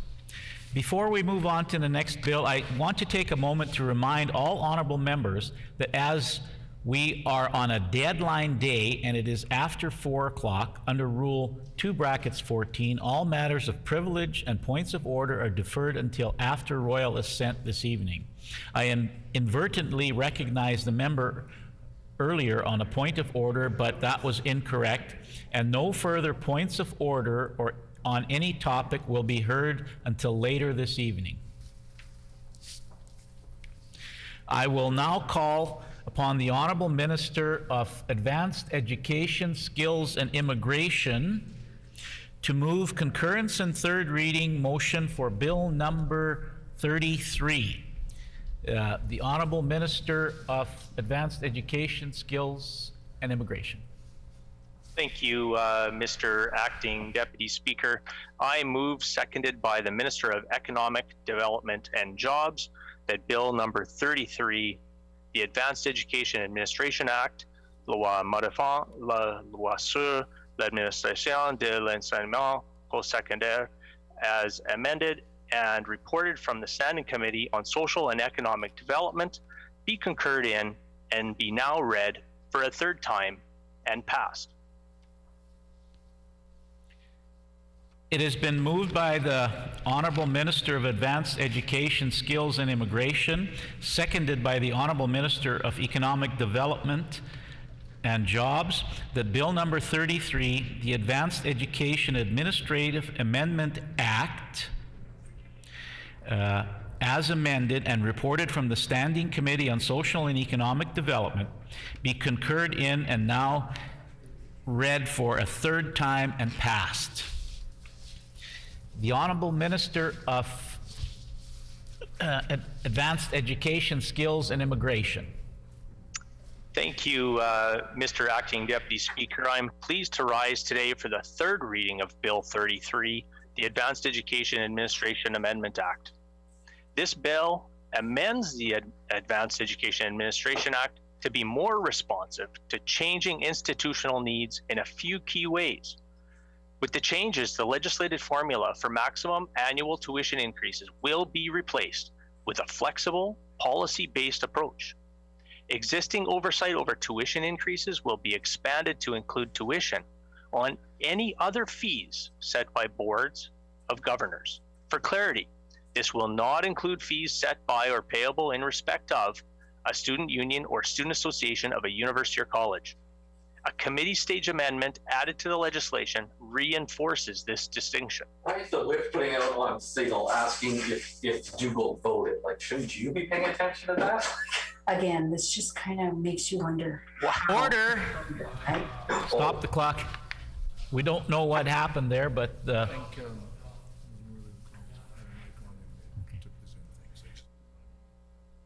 yeah, I'd just like to remind all members to make sure they have their microphones off, because it can cause issues like we just had. So the Honorable Minister of Advanced Education, Skills and Immigration. Thank you, Mr. Acting Deputy Speaker. Hopefully you can hear me all right. So I will continue. So again, at committee stage, we brought forward an amendment to the legislation that reinforces the distinction. While the tuition formula only applied to universities, new guidelines will apply to all of Manitoba's publicly funded post-secondary institutions. The increased flexibility of a policy-based approach will provide oversight to universities and colleges to ensure post-secondary education in Manitoba remains affordable and accessible, while also considering the financial sustainability of colleges and universities and the unique needs of different institutions and program types. The use of a policy-based approach is also consistent with what is in place in all other Canadian jurisdictions, supporting our ongoing efforts to increase harmonization. These changes are a necessary part of accomplishing our strategic priorities with respect to post-secondary education in Manitoba and will help our students continue to enjoy the lowest tuition rates west of Quebec. High quality, affordable education helps to build the skills and talent needed to ensure student success and sustained economic growth. For this reason, flexible and responsive oversight of our institutions is needed as we work to emerge from the pandemic and plan for the future. I look forward to continuing to work with all of our post-secondary education partners to make sure that our post-secondary education tuition and fees remains among the lowest in this great country of Canada. Mr. Acting Deputy Speaker, I'd like to thank you. The member for St. Vital. Thank you, Mr. Acting Deputy Speaker. I'm pleased to be speaking on this bill, but frankly displeased that this bill is being brought forward to this House because I think it does quite a lot of damage to our post-secondary system and our post-secondary institutions in our province. And with respect to the other bills that we're debating that have been already debated today and the ones that will be debated, I might go as far to say that this bill might have the largest negative impact out of all the bills that we're debating today. When you look at the impact on the vast number of students that attend our post-secondary institutions, colleges and universities, when you look at the impact, the economic impact that our universities have, colleges have on our economy, when you look at the professors and the faculty and staff, when you look at the ability for colleges and universities to attract outside of the province talent and employment and people to come and study and work and live in Manitoba, and you put that all at risk with a bill like Bill 33 that quite frankly changes the fundamental nature and independence of our post-secondary institutions. Let's be clear about Bill 33. It gives the minister sweeping powers over tuition, to control tuition fees, control student fees. As the minister mentioned, it was amended to not include student union student fees, but other student fees are still included. And it gives the minister ability to control whether those fees are compulsory or not. As well, it removes tuition caps, giving the minister a free pass to change tuition to whatever level he sees fit. And again, the big thing that I'll get to is establishes different classes of tuition, where the minister could choose to charge one program higher level of tuition than another program.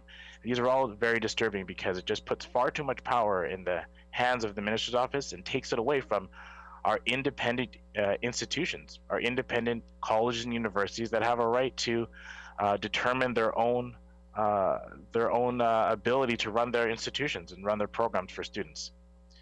And it's not only is it disturbing, but it'll have destructive consequences for the way our post-secondary institutions run and what programs will be offered for students.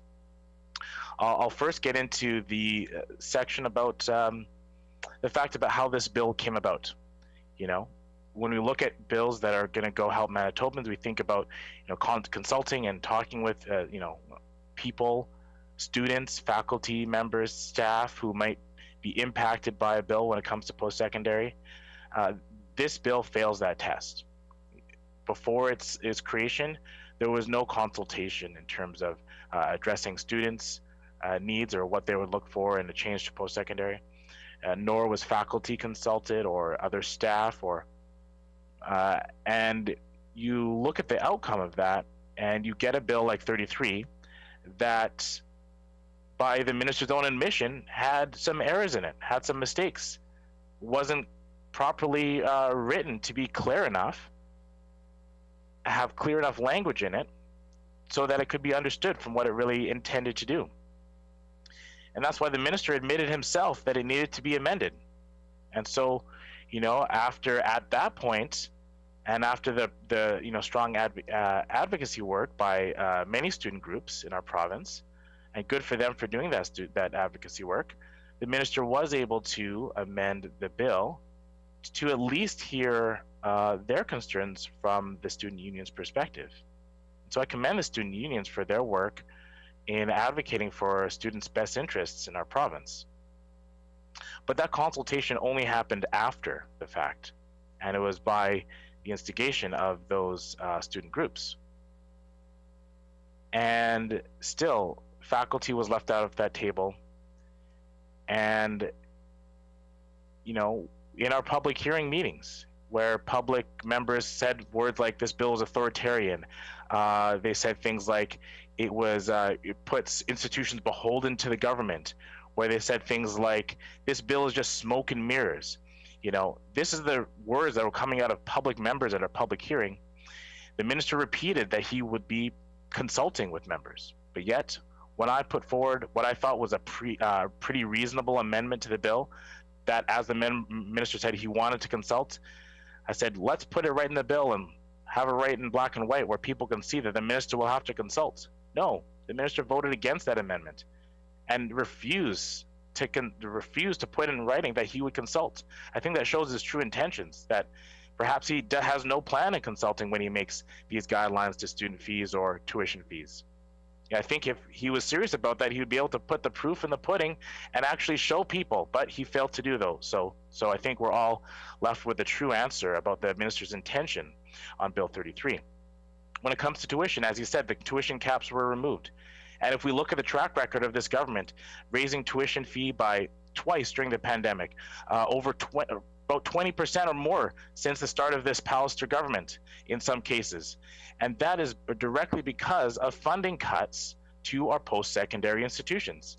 Year after year, funding has been cut from our institutions. And again, this year, almost $9 million was cut from post-secondary institutions. The funding grant was cut. And this is the legacy, this is the government that is making these cuts and saying that, oh, trust us that we'll be able to keep low tuition.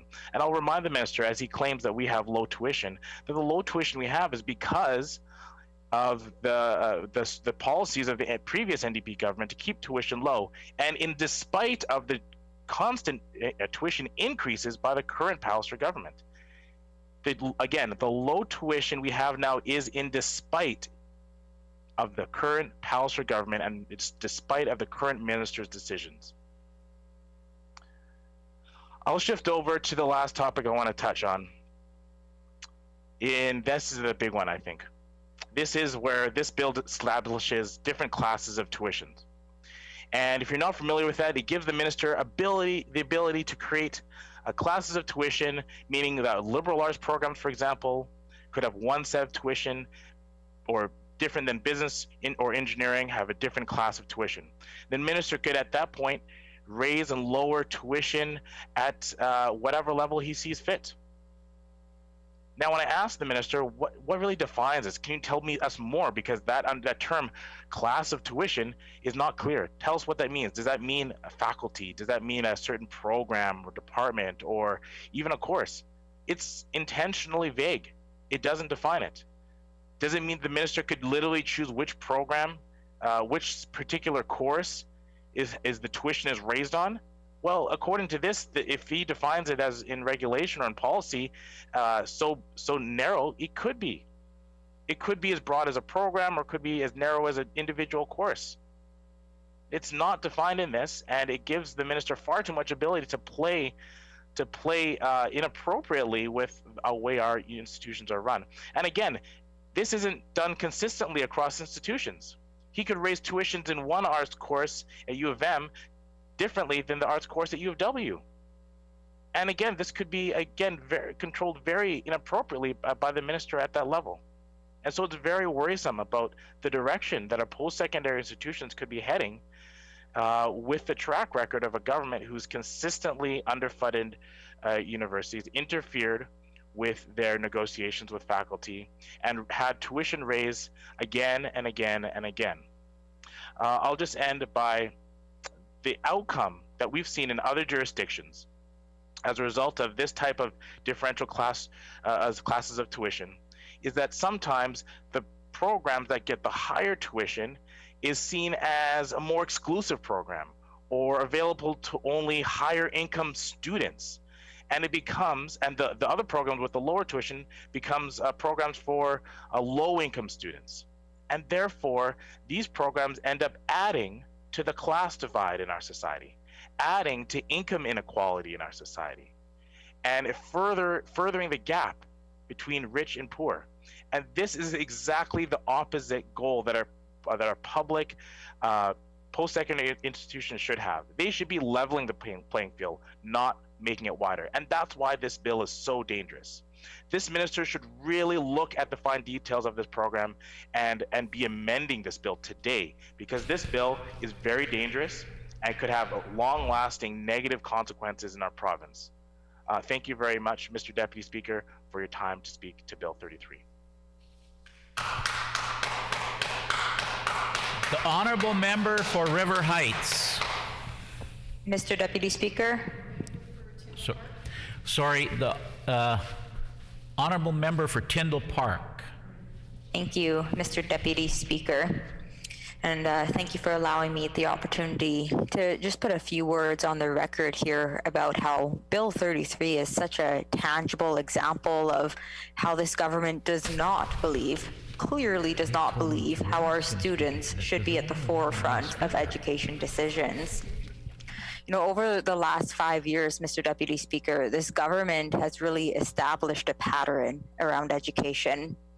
They took away tuition rebates, first and foremost. And tuition rebates is something that many, many students across the province really relied upon. These tuition rebates were often used as down payments on houses, for down payments for vehicles, to pay off school and student debt, Mr. Deputy Speaker. It was one thing that we were able to do as elected officials to help students get their feet on the ground running after post-secondary education. And instead, this government took the tuition rebates away. And further to this, they decided to raise tuition fees. Just on top of that, Mr. Deputy Speaker, this government also started to charge international students more fees for healthcare. And I believe international students are being taken advantage of here. We want to be encouraging international students to come to Manitoba. It's why we have such a rigorous post-secondary education placement in the first place. And by adding these extra barriers for international students who already have to pay almost 5 times more than the average student, it is deterring international students from coming to Manitoba, from studying in Manitoba, something that really helps Manitoba thrive and prosper. And lastly, Mr. Deputy Speaker, just to add to this pattern, prior to the pandemic, we heard about post-secondary institutions being forced to make cuts. And this really came out of nowhere. The government just said one day, okay, all post-secondary institutes, find apartments in your institution and try to cut up to 30%. Sorry, not sorry type of attitude. And now Bill 33. It's the latest piece of post-secondary education legislation where Manitobans have spoken out very clearly opposing this legislation because students were not consulted. And all MLAs in this House are aware of this process because the students were loud and clear and took the time to meet with all of us MLAs and spell it out for us. Students were not consulted and have expressed feeling that this government is overreaching in their power. Mr. Deputy Speaker, it makes no sense that the minister would be the one making decisions as to how student fees would be distributed. It should be students making these decisions, as they're the ones utilizing the resources and paying into them. You know, student fees go into health plans, therapeutic services, childcare, student groups on campus, community groups, gym passes, parking. The list is endless and dependent on the students and the post-secondary institution. And Mr. Deputy Speaker, I'm willing to bet that students are more acquainted with these resources than the minister is. So, Mr. Deputy Speaker, there are parts of this legislation that we disagree with, such as removing the provision that ensures we would have the lowest tuition fees in Western Canada. As there's only one way to interpret this, the minister wouldn't be removing this provision if he intended for it to remain the same. So from past experience, from noting this pattern that we've identified with this government over the last 5 years, we don't have much faith in this government's decisions towards education. We're nervous of what it's going to do to our education system. And I'm not confident that this minister should be in charge of how this money should be distributed. And we will not be supporting this legislation moving forward. Thank you.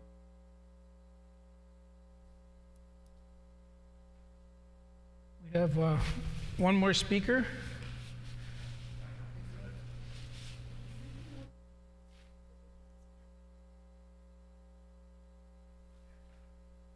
Okay. Thank you, folks. Is it the pleasure of the House to adopt the motion? Agreed. I hear a no. All those in favor of the motion, please say yay. Yay. All those opposed, please say nay. Nay. In my opinion, the yeas have it. The member from Concordia. Recorded vote. Recorded vote having been requested, call in the members.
The question before the House is concurrence and third reading of Bill 33, the Advanced Education Administration Amendment Act.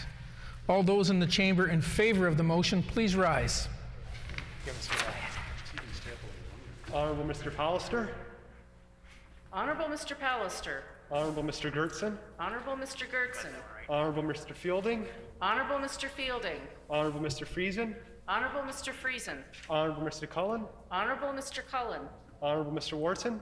Honorable Mr. Wharton. Honorable Ms. Squires. Honorable Ms. Squires. Honorable Mrs. Guimard. Honorable Mrs. Guimard. Mr. Micklefield. Mr. Micklefield. All those in the chamber opposed to the motion, please rise. Mr. Canoe. Mr. Canoe. Ms. Fontaine. Ms. Fontaine. Mr. Weeb. Mr. Weed. Mr. Lindsay. Mr. Lindsay. Emily Asagwara. Emily Asagwara. We will now proceed with the members participating virtually in alphabetical order, with each member to clearly identify with "I vote yes" or "I vote no." Would the page please conduct the vote? Ms. Adams. I vote no. Ms. Adams votes no. Mr. Altamare. I vote no. Mr. Altamare votes no. Mr. Brar. I vote no. Mr. Brar votes no. Mr. Bushy. I vote no. Mr. Bushy votes no. Honorable Ms. Clark. I vote yes. Honorable Ms. Clark votes yes. Honorable Mrs. Cox. I vote yes. Honorable Mrs. Cox votes yes. Honorable Mr. Eichler. I vote yes. Honorable Mr. Eichler votes yes. Honorable Mr. Owasco. I vote yes. Honorable Mr. Owasco votes yes. Honorable Mr. Gerard. I vote no. Honorable Mr. Gerard votes no. Honorable Ms. Gordon. I vote yes. Honorable Ms. Gordon votes yes. Mr. Ginter. I vote yes. Mr. Ginter votes yes. Honorable Mr. Helwer. I vote yes. Honorable Mr. Helwer votes yes. Honorable Mr. Johnson, Interlake Gimli. I vote yes. Honorable Mr. Johnson, Interlake Gimli votes yes. Mr. Johnston, Assiniboia. I vote yes. Mr. Johnston, Assiniboia votes yes. Mr. Lagasse. I vote yes. Mr. Lagasse votes yes. Mr. Lajemodier. I vote yes. Mr. Lajemodier votes yes. Mr. Lamont. I vote no.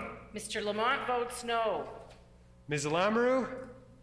I vote no. Ms. Lamoureux votes no. Ms. Laughlin. I vote no. Ms. Laughlin votes no. Mr. Malloway. I vote no. Mr. Malloway votes no. Ms. Marcelino. I vote no. Ms. Marcelino votes no. Mr. Martin. I vote yes. Mr. Martin votes yes. Mr. Mikuleski. I vote yes. Mr. Mikuleski votes yes. Ms. Morley LeConte. I vote yes. Ms. Morley LeConte votes yes. Mr. Moses. I vote no. Mr. Moses votes no. Ms. Naylor. I vote no. Ms. Naylor votes no. Mr. Nesbitt. I vote yes. Mr. Nesbitt votes yes. Honorable Mr. Peterson. I vote yes. Honorable Mr. Peterson votes yes. Mr. Sala. I vote no. Mr. Sala votes no. Mr. Sandhu. I vote no. Mr. Sandhu votes no. Honorable Mr. Schuler. I vote yes. Honorable Mr. Schuler votes yes. Mr. Smith Lajemodier. I vote yes. Mr. Smith Lajemodier votes yes. Mrs. Smith Point Douglas. I vote no. Mrs. Smith Point Douglas votes no. Mr. Smook. I vote yes. Mr. Smook votes yes. Mr. Teitzma. I vote yes. Mr. Teitzma votes yes. Mr. Vasiliv. I vote no. Mr. Vasiliv votes no. Mr. Wishart. I vote yes. Mr. Wishart votes yes. Mr. Wochuk.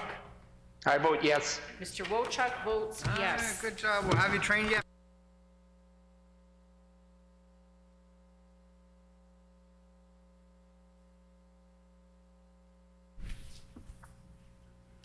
Yeas 31, nays 21. Motion is accordingly passed. I will now call upon the Honorable Minister of Economic Development and Jobs to move concurrent and third reading for Bill number 41. The Minister of Economic Development and Jobs. I move, seconded by the member for Advanced Education, Skills and Immigration, that Bill 41, the Fair Registration Practices in Regulated Professions Amendment Act, reported from the Standing Committee on Social and Economic Development, be concurred in and be now read a third time and passed. It has been moved by the Honorable Minister of Economic Development and Jobs, seconded by the Honorable Minister of Advanced Education, Skills and Education, that Bill number 41, the Fair Registration Practices in Regulated Professions Amendment, reported from the Standing Committee on Social and Economic Development, be concurred in and now read for a third time and passed. The Minister of Economic Development and Jobs. Madam Speaker, I'm pleased to rise today for the third reading of Bill 41, the Fair Registration Practices in Regulated Professions Amendment Act.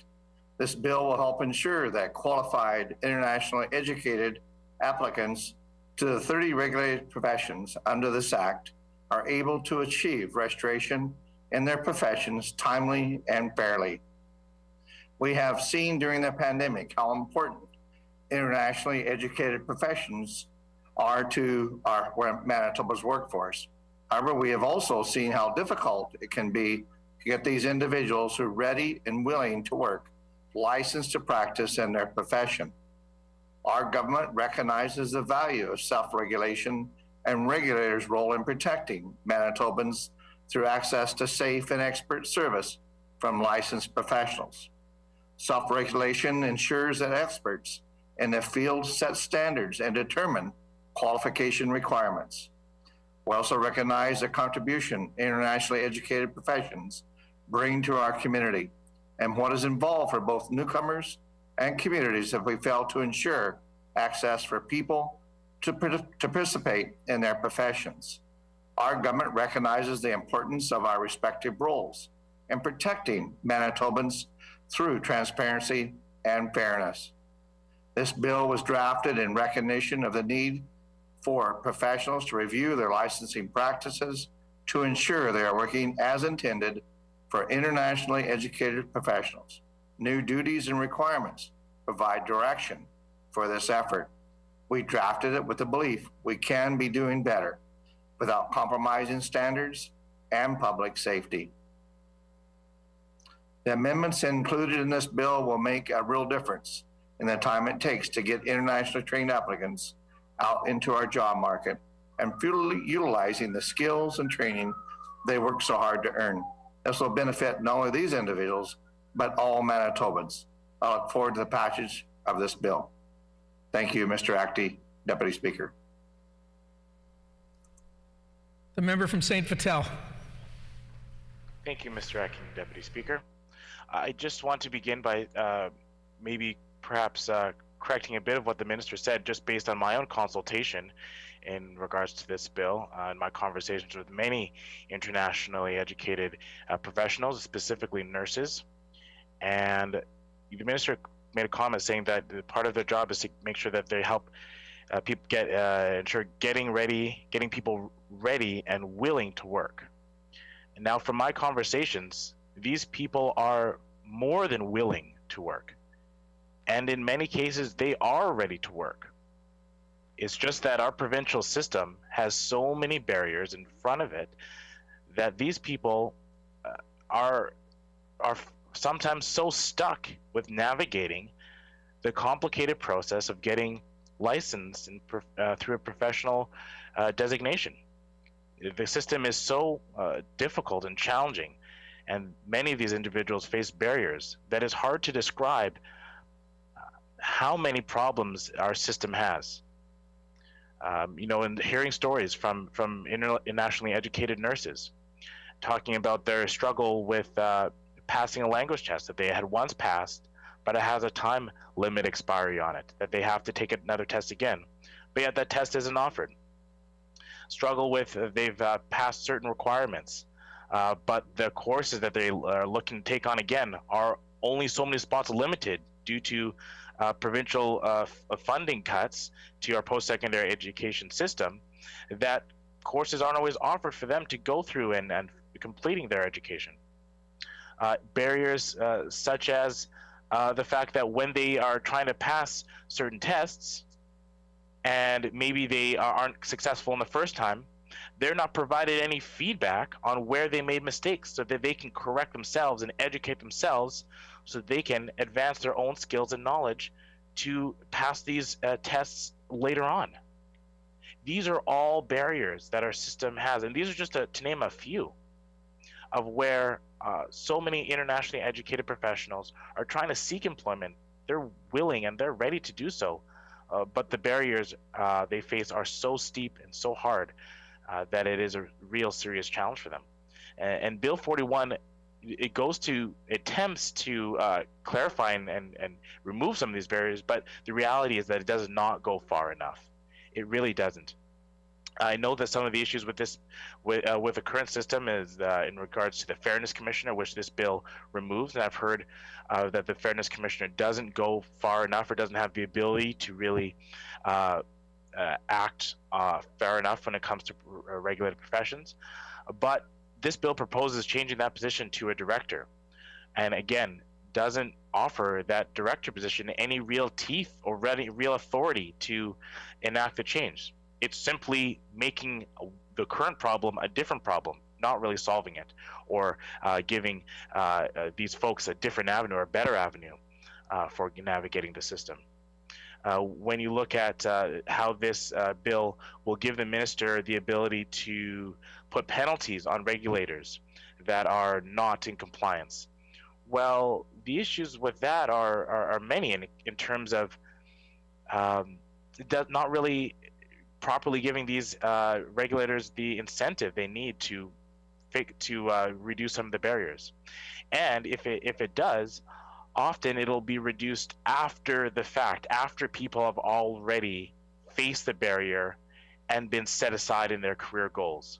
And perhaps at that point, these individuals may have left the province, as we've seen so often recently with our net out migration being 10,000 plus in just a recent year.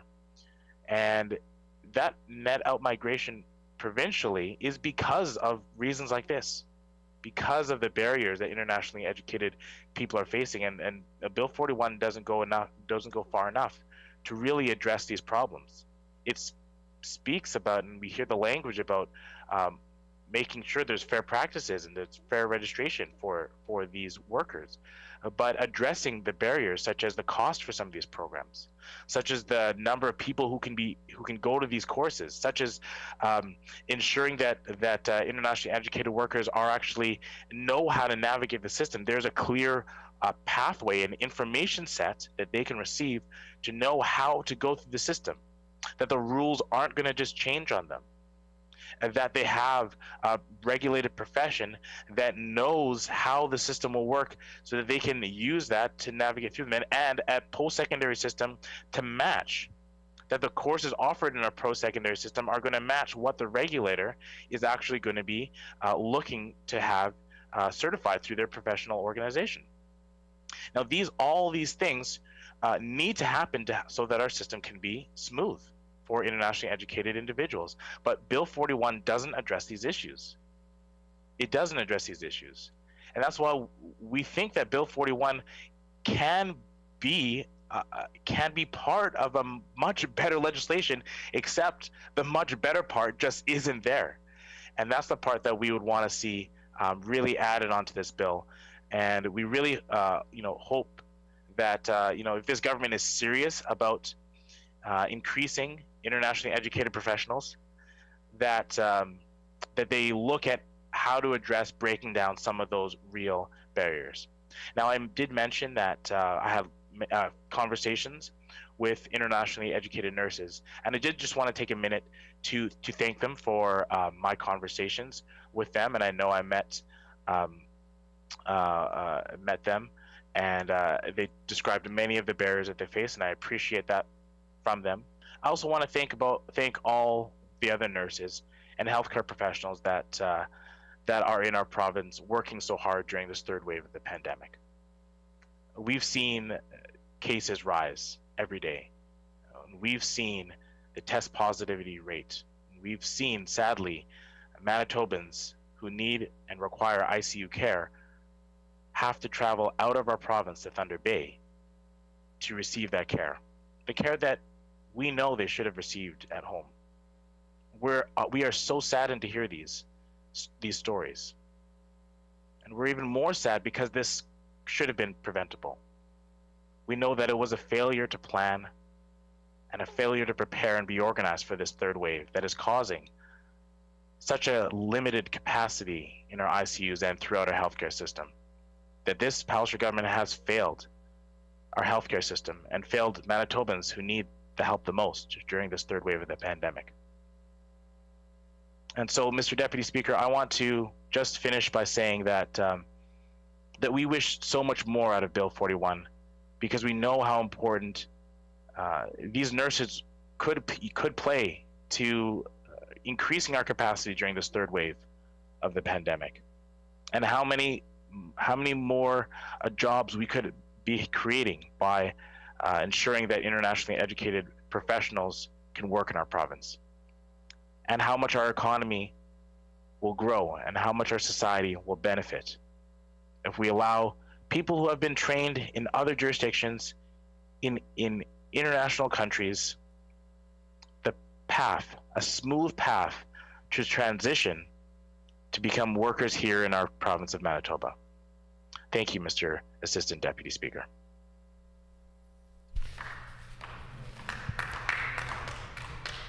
A member for Tyndall Park. Thank you, Mr. Deputy Speaker, and I'd like to thank the Minister for bringing forward this legislation.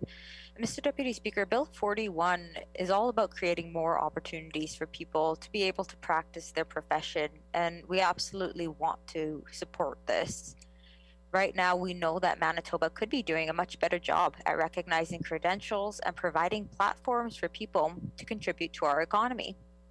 As many Manitobans and many members of this House are aware, there are hundreds of thousands of immigrants here in Manitoba who are qualified in their country of origin to practice medicine or to be a certified engineer. And these are just a couple of examples, Mr. Deputy Speaker. Yet here in Manitoba, their education and experience is not carrying over through the system. I believe that there is a better way to do this and ensure that credentials are being recognized in a more organized and thorough way, and that residents of Manitoba can practice in their career fields of choice and study. Mr. Deputy Speaker, currently, some individuals wait years only to find out that they have to go renew certain parts of their education, or in some cases, start from scratch. This lengthy process is taking away from our economy and everything people have to offer. This has been extremely highlighted during the pandemic, as we have had thousands of trained nurses and doctors and care providers, as well as educators, who are exceptionally skilled and trained individuals, yet they're not being allowed to work. So we need to be doing better. We need to do what we can to better regulate and better understand situations and individual scenarios. And just one way we could do better by this is by reviewing cases on a case-by-case basis to ensure that we are furthering our economy and the livelihoods of Manitobans the best possible way we can. I still think that there's so much more we can do, small and big things, and I see this as a small positive step forward. So we are happy to support this legislation and want to encourage the Minister to do more on this. Thank you, Mr. Deputy Speaker. Is it the pleasure of the House to adopt the motion? Agreed and so ordered. The official opposition House Leader. I said no. Oh. Yeah, I did. Okay, sorry, but I did not hear that. But there was a no. So all those in favor of the motion, please say yay. Yay. All those opposed, yay. Please say nay. Nay. In my opinion, the yeas have it. Official opposition House Leader. On division. Okay, the motion is accordingly passed on division. I will now call upon the Honorable Minister of, one moment please. The Honorable Minister of Education to move concurrence and third reading motion for Bill number 45. I'll now recognize the Honorable Minister of Education. Thank you, Mr. Chair. I move, seconded by the Minister of Advanced Education, that Bill number 45, the Public Schools Amendment and Manitoba Teachers Society Amendment Act, reported from the Standing Committee on Social and Economic Development, be concurred in and be now read for a third time and passed.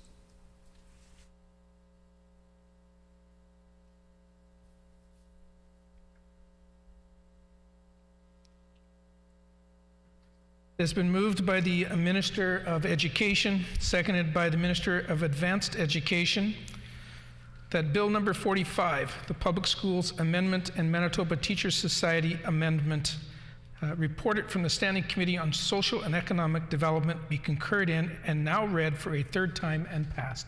The Honourable Minister of Education. Thank you, Mr. Speaker. I'm happy to have the opportunity to bring Bill 45 to third reading. The current bargaining process involves 38 separate bargaining units, each negotiating at the local level. We have seen time and time again that once one school division has negotiated a deal, the rest have followed suit. This has resulted in significant waste of time and is not getting value for money for anyone, especially our children. This keeps teachers and staff busy when they should be focusing on ensuring our students succeed. The province remains committed to modernizing Manitoba's education system to ensure our students are well prepared for their future. Students, parents, and education staff can be assured that we will continue to support children's education needs and to ensure they have the best opportunities for success. This is one further step to ensure that our students can be best served by our education system. Thank you, Mr. Speaker. Honourable Member from Transcona. Thank you, Mr. Assistant Deputy Speaker. It's always a pleasure to rise and put a few words on the record. I just want to echo the comments from my colleague, the member from St. John's, when she said that this is quite the suite of legislation that we have to deal with here this afternoon. Bill 56, 62, 63, 33, 41, and now Bill 45, where we have a significant portion of Manitobans in opposition to what's being placed here. Now, Bill 45 was an opportunity, a real opportunity for this government to just put in that bill the provincial bargaining piece that teachers have been asking for years. Not only is it good for educators, but it also allows for, just like what the minister said in his opening statements, allows for concentrated negotiations and bargaining at the table. But what the minister neglected to include in his opening remarks on this bill is, of course, the poison pill that exists in Bill 45. And of course, I'm speaking of the part where the arbitrators must take into account the ability to pay provision. What an absolutely odious clause to include in a bill. And here again, like I said earlier, Mr. Assistant Deputy Speaker, here is a missed opportunity for this government to really indicate how much they value educators in our province. And I will say the amount of correspondence that a number of my colleagues on our side of the House have received regarding this particular clause in Bill 45, I'll tell you that the correspondence has been numerous and quite vociferous in their opposition to this clause, the ability to pay. I'll take a bit of a history lesson here, Mr. Assistant Deputy Speaker, is that teachers gave up the right to strike for a fair and balanced arbitration process. And now,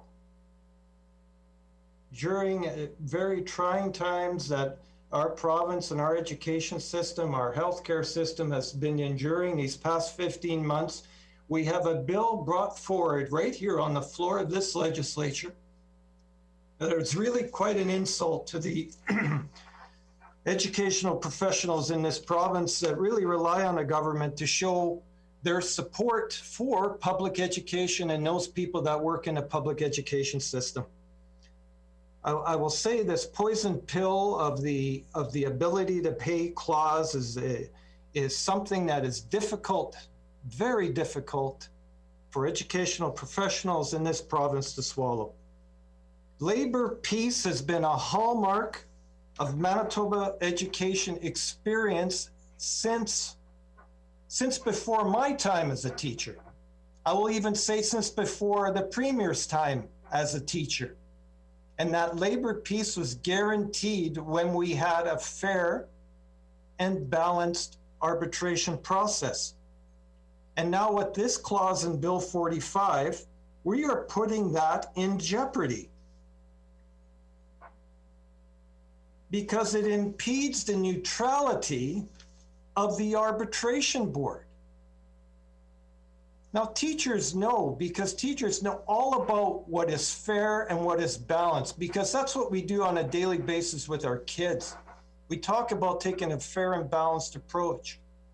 We know when something doesn't pass a smell test, and this is it right here. But what's most troubling is that this is something that goes back to my time as early in my career as a teacher. This is reminiscent of legislation that was enacted in the 90s, the former Bill 72 under the Philman government, that also tried to put this ability to pay clause into legislation.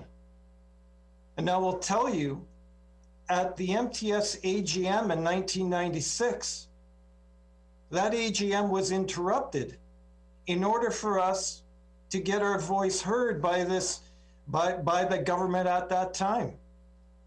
Because at that time, Mr. Assistant Deputy Speaker, the Minister of Education was also not in communication with teachers at that time. And so in order to get our voices heard, we marched down to the legislature and met with that minister by her door to express our displeasure because this particular clause is unfair and unbalanced and impedes neutrality of the arbitration board. I can't say that strongly enough. And so here we are, 25 years later, debating a bill that has this very same clause in it.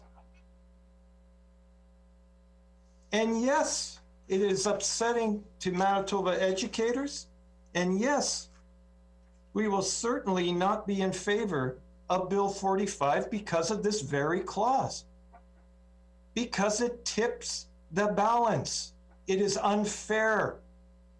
We know as teachers, when something is unfair in our classroom and in our school, we deal with it because we can't let it go. This is the same thing with this particular clause. It is unfair. And again, impedes neutrality. Because arbitration is the only dispute resolution process that is available to teachers in Manitoba. And we cannot, in good conscience, unbalance that process.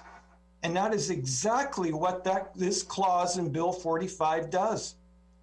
It tilts the balance in favor of the employer. That's not arbitration.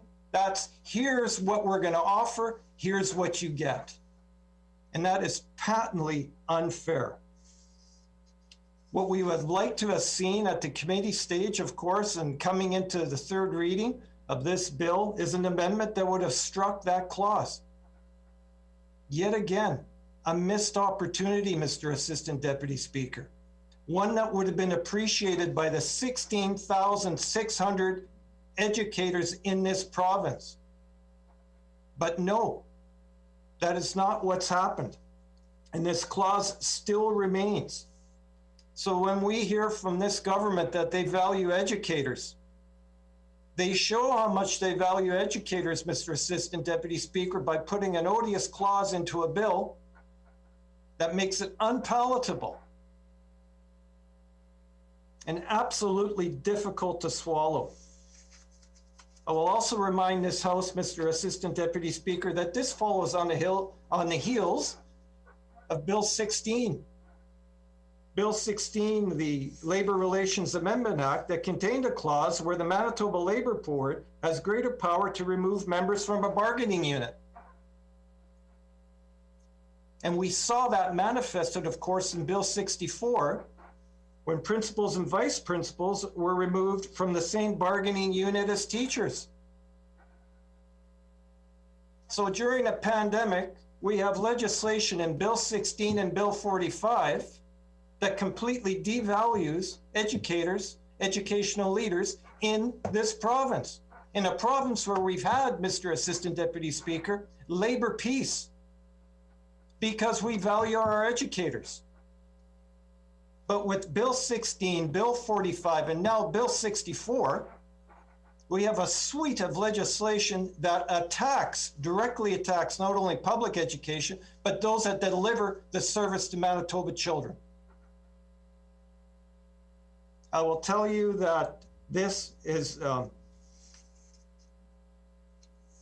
shows where the priorities are. And it is with great displeasure that I sit here in debate in the legislature regarding not only Bill 16, not only Bill 64, but also Bill 45, and the particular clause around ability to pay. Therefore, we will not be in support of this. And we will not be in support of Bill 45. But here's what's truly at stake here, Mr. Assistant Deputy Speaker.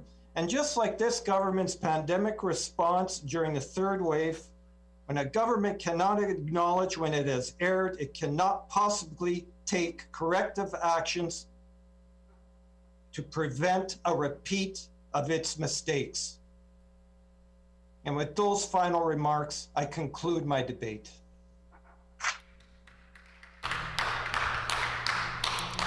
The honourable member from Tyndall Park. Thank you, Mr. Acting Deputy Speaker, and thank you for the opportunity to just share a few words here. Mr. Acting Deputy Speaker, I want to thank my colleague from St. Boniface for what he shared when he spoke to this bill at second reading. In addition to what my colleague before me has shared, I want to acknowledge the added stress that Bill 45 has put onto school staff across Manitoba the last few months. As we know, the PCs wanted to freeze the wages of all public sector workers, including in schools, through unconstitutional Bill 28. Teachers associations have worked very hard to secure contracts for teachers, many of which were ratified with salary and COLA increases.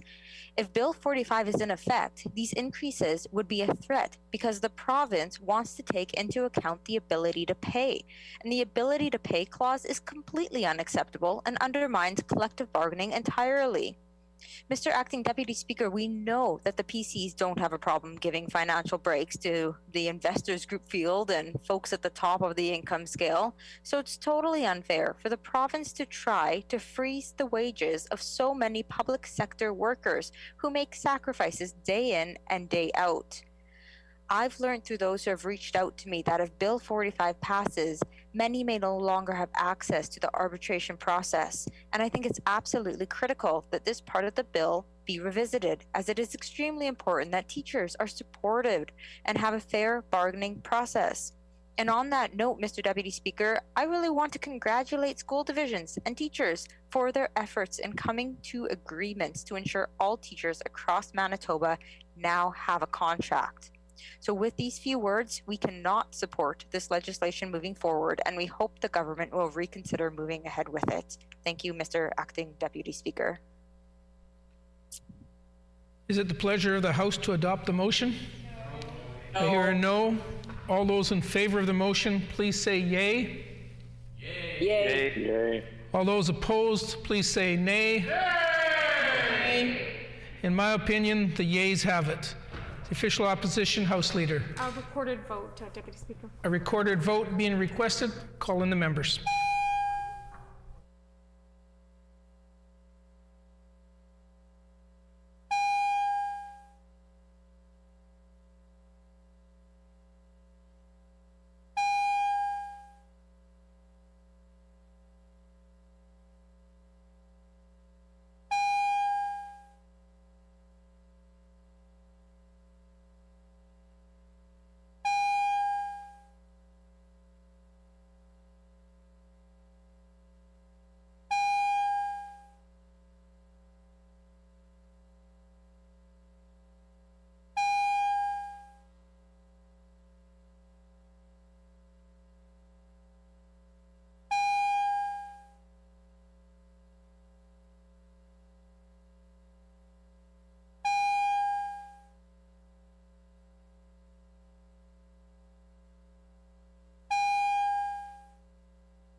The question before the House is concurrence and third reading on Bill 45, the Public Schools Amendment and Manitoba Teachers Society Amendment Act.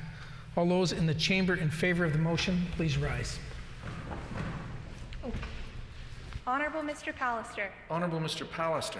Honorable Mr. Gertson. Honorable Mr. Gertson. Honorable Mr. Fielding. Honorable Mr. Fielding. Honorable Mr. Friesen. Honorable Mr. Friesen. Honorable Mr. Cullen. Honorable Mr. Cullen.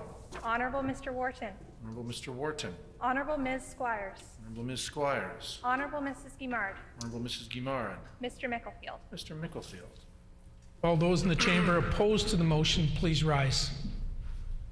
Mr. Canoe. Mr. Canoe. Ms. Fontaine. Ms. Fontaine. Mr. Weeb. Mr. Weeb. Mr. Lindsay. Mr. Lindsay. MLA Azagora. MLA Asagora. We will now proceed with the members participating virtually in alphabetical order, with each member to clearly identify with "I vote yes" or "I vote no." Would the page please conduct the vote? Ms. Adams. I vote no. Mr. Altamare. I vote no. Mr. Brar. I vote no. Mr. Brar votes no. Mr. Bushy. I vote no. Mr. Bushy votes no. Honorable Ms. Clark. I vote yes. Honorable Ms. Clark votes yes. Honorable Mrs. Cox. I vote yes. Honorable Mrs. Cox votes yes. Honorable Mr. Eichler. I vote yes. Honorable Mr. Eichler votes yes. Honorable Mr. Iwasko. I vote yes. Honorable Mr. Iwasko votes yes. Honorable Mr. Gerard. I vote no. Honorable Mr. Gerard votes no. Honorable Ms. Gordon. I vote yes. Honorable Ms. Gordon votes yes. Mr. Ginter. I vote yes. Mr. Ginter votes yes. Honorable Mr. Halwer. I vote yes. Honorable Mr. Halwer votes yes. Honorable Mr. Johnson, Interlake Gimli. I vote yes. Honorable Mr. Johnson, Interlake Gimli votes yes. Mr. Lagasse. I vote yes. Mr. Lagasse votes yes. Mr. Lajmodier. I vote yes. Mr. Lajmodier votes yes. Mr. Lamont. I vote no. Mr. Lamont votes no. Ms. Lamoureux. I vote no. Ms. Lamoureux votes no. Ms. Laughlin. I vote no. Ms. Laughlin votes no. Mr. Malloway.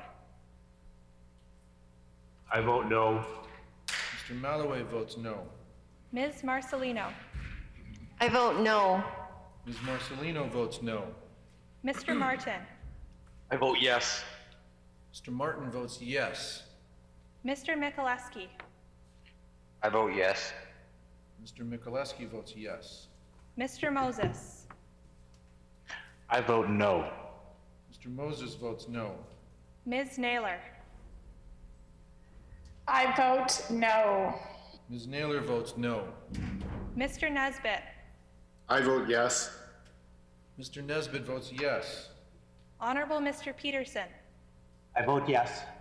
Honorable Mr. Peterson votes yes. Mr. Reyes. I vote yes. Mr. Reyes votes yes. Mr. Sala. I vote no. Mr. Sala votes no. Mr. Santu. I vote no. Mr. Sandhu votes no. Honorable Mr. Schuler. I vote yes. Honorable Mr. Schuler votes yes. Mr. Smith Lajmodier. I vote yes. Mr. Smith Lajmodier votes yes. Mrs. Smith Point Douglas. I vote no. Mrs. Smith Point Douglas votes no. Mr. Smook. I vote yes. Mr. Smook votes yes. Mr. Teitzma. I vote yes. Mr. Teitzma votes yes. Mr. Vazalev. I vote no. Mr. Vazalev votes no. Mr. Wochuk. I vote yes. Mr. Wochuk votes yes. Nice.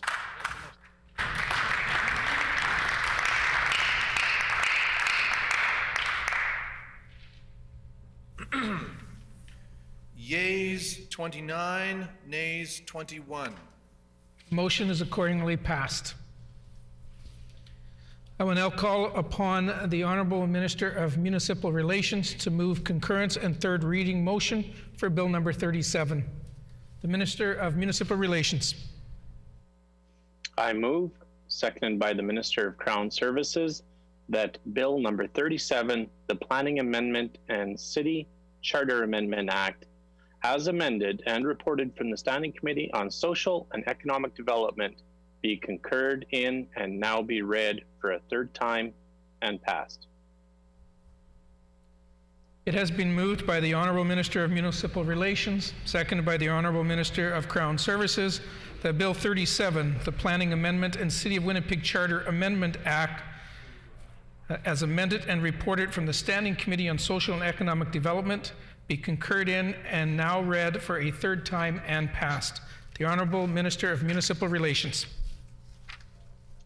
Mr. Acting Deputy Speaker, I'm pleased to once again rise for the third reading of Bill 37. I'm very happy to see that this legislation has moved forward through the approval process. This legislation delivers on the Government of Manitoba's commitment to modernize and streamline the planning process. This bill is a priority for the Government of Manitoba and implements the key planning recommendations from the June 2019 Treasury Board Secretariat report titled Planning, Zoning, and Permitting. Specifically, Bill 37 addresses gaps in Manitoba's regulatory framework by, first, advancing capital approaches to planning in Manitoba's capital region. Second, introducing timelines, which is service standards for planning. And thirdly, enhancing and expanding appeals to the municipal board, including for citizens of Winnipeg.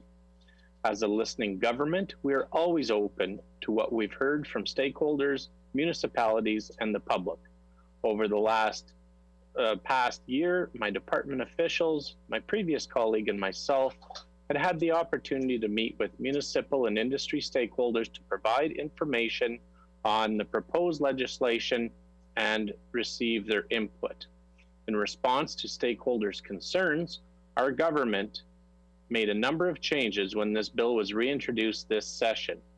In addition, changes were also made to the bill at Standing Committee. I would like to take this time to highlight two key changes that were made at committee to streamline and limit planning and appeals.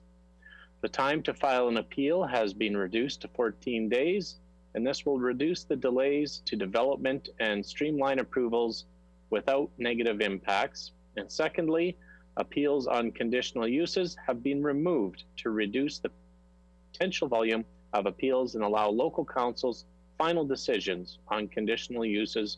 And of course, that's with the exception of the conditional use appeals for livestock operations and aggregate previously established in 2019 in a different bill. I would like to take this opportunity to thank the numerous municipalities and other stakeholders who participated in our information sessions, webinars, and working meetings. Your advice has been invaluable, and I look forward to future engagement regarding regulatory development. To close, this bill will ensure that local governments make timely and transparent decisions on private sector capital investment opportunities in their communities. Manitoba needs to catch up to other Canadian jurisdictions that have mechanisms in place, such as coordinated approaches to planning in the capital region, mandated timelines for planning decisions, and independent appeal systems to help reduce delays to development. Now more than ever, this is critical to support response and recovery efforts from the challenges created by the pandemic. Thank you, Mr. Deputy Speaker. The honourable member for Concordia. Well, thank you very much, Mr. Deputy Speaker. Pleased to put a few words on the record here at third reading of Bill 37. Bill 37 has been a bill that has been criticized and been spoken against by municipalities across this province. It's been criticized by members of the development community. It's been criticized by elected officials and city and municipal bureaucrats throughout the metro region and across the province. And it's no wonder. This bill, which was originally, I think, Bill 48, brought by the minister, now Minister of Families, when it was brought to this legislature, was a terrible bill. And it was a bill that, immediately raised concerns amongst municipalities. And so along with them, we were proud to stand up in this legislature, delay this bill, and send it back to this government to get it right. And what this government instead did was, well, like the rest of their legislation, they said, well, if we can't get it done in its current form, we're just going to toss it in the trash, and we're going to prorogue the legislature and come back at another time. Given that amount of time, from last March to September, October, when we were back in the legislature, we were giving the government an opportunity to go back to the drawing board, to talk to municipalities, to figure out where they went wrong, and to try to get it right. But did they take that opportunity? No, Mr. Deputy Speaker. In fact, what they did was they took all of the bad ideas in that original bill and essentially reintroduced them as Bill 37. Now, I will note that one of the concerns, the major concerns that AMM had at that time, was a clause, allowing the province to do these development areas anywhere in the province that they so chose. That was struck out because of the hard lobbying effort. But I also noticed that the minister, in reintroducing or introducing this bill for third reading here this evening, did not mention the metro region specifically, and in fact talked about development across this province. So I do think, despite the fact that there is a consultation now that's required within the legislation, there's a concern that the government is still set on bringing this model elsewhere and replicating it, forcing municipalities to join together, sometimes in ways that don't make any sense. We heard at committee, the city of Selkirk, a regional hub, a place that has net workers coming into the city. It is not part of the metro region. They said, we don't want to be a part of this Bill 37. And they were shut out and shut down, even when we brought forward an amendment to that effect. We also had the mayor of Winnipeg come to our committee and, in no uncertain terms, tell this government that this bill is bad for local democracy. We have, a system of city councilors, of committees, and an EPC, and a mayor here in this city that are accountable to their voters. And with this piece of legislation, their ability to determine the best development for their constituents will be wiped out, and they won't have the ability to represent their folks in the way that they were elected to do. And that, of course, is what the effect is going to be across the metro region. So it matters not if you're in the municipality of Rosser or if you're in the municipality of Springfield. If you're an elected individual out there, your ability to have a say and represent your ratepayers will be severely hampered by this piece of legislation. This bill is, along with the rest of the suite of bills that this government is bringing forward in this legislative session, anti-democratic. It goes against the democratic norms that we have in this province, and it takes power away from elected officials at the local level. Now, there was a time, I guess it was when the now government House leader was in opposition, that he said the best decisions happen at the local level, not on Broadway. Don't listen to those folks on Broadway who are trying to tell you how to do it.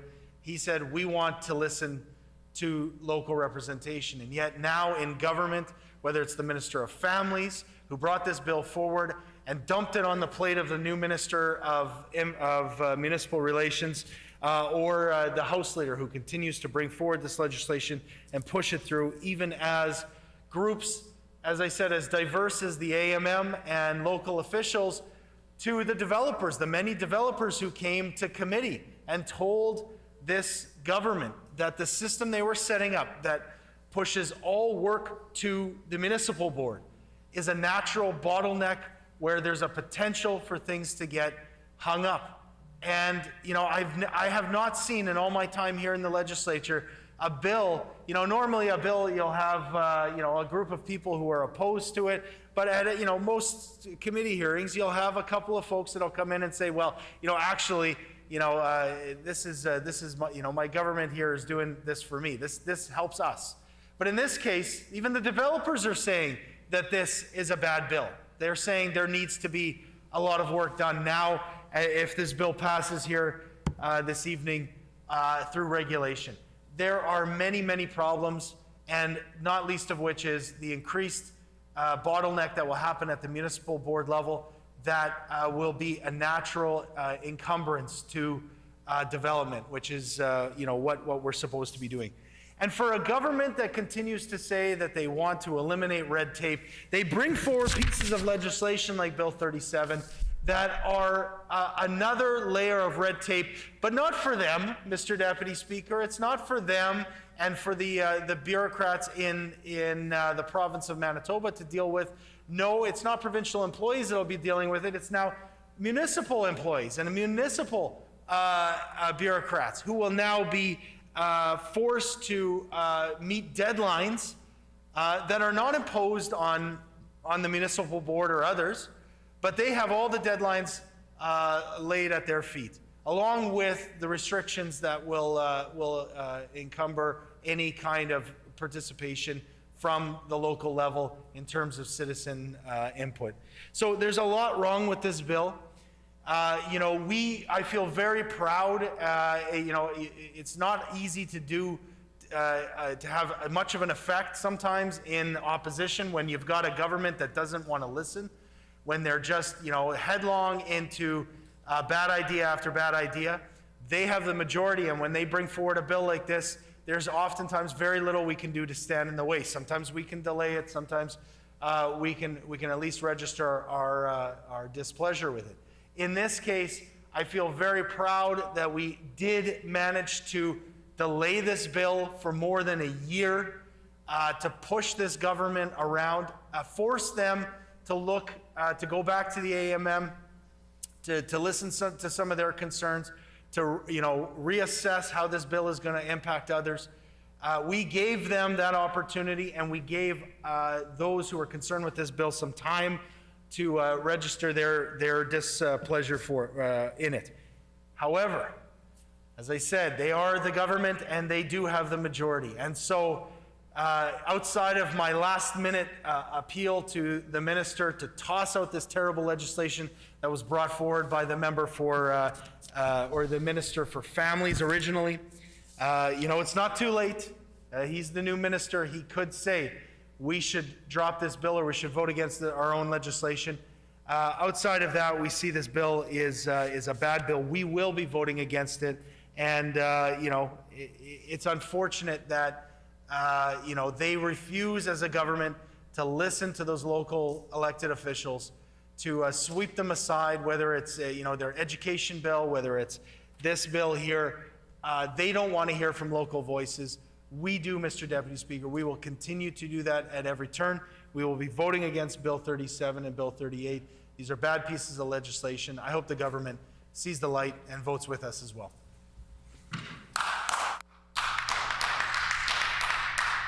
The honourable member for St. Boniface.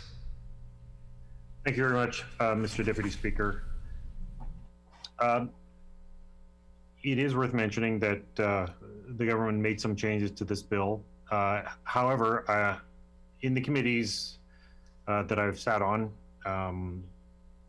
I've rarely seen the level of hostility, actually, and objections to a bill as that were seen by this bill, and that were quite unanimous across a number of a number of interest groups. Is that developers were not happy, the AMM was not happy, individual municipalities were also concerned, including municipalities with very strong track records of development, like Headingley, but also the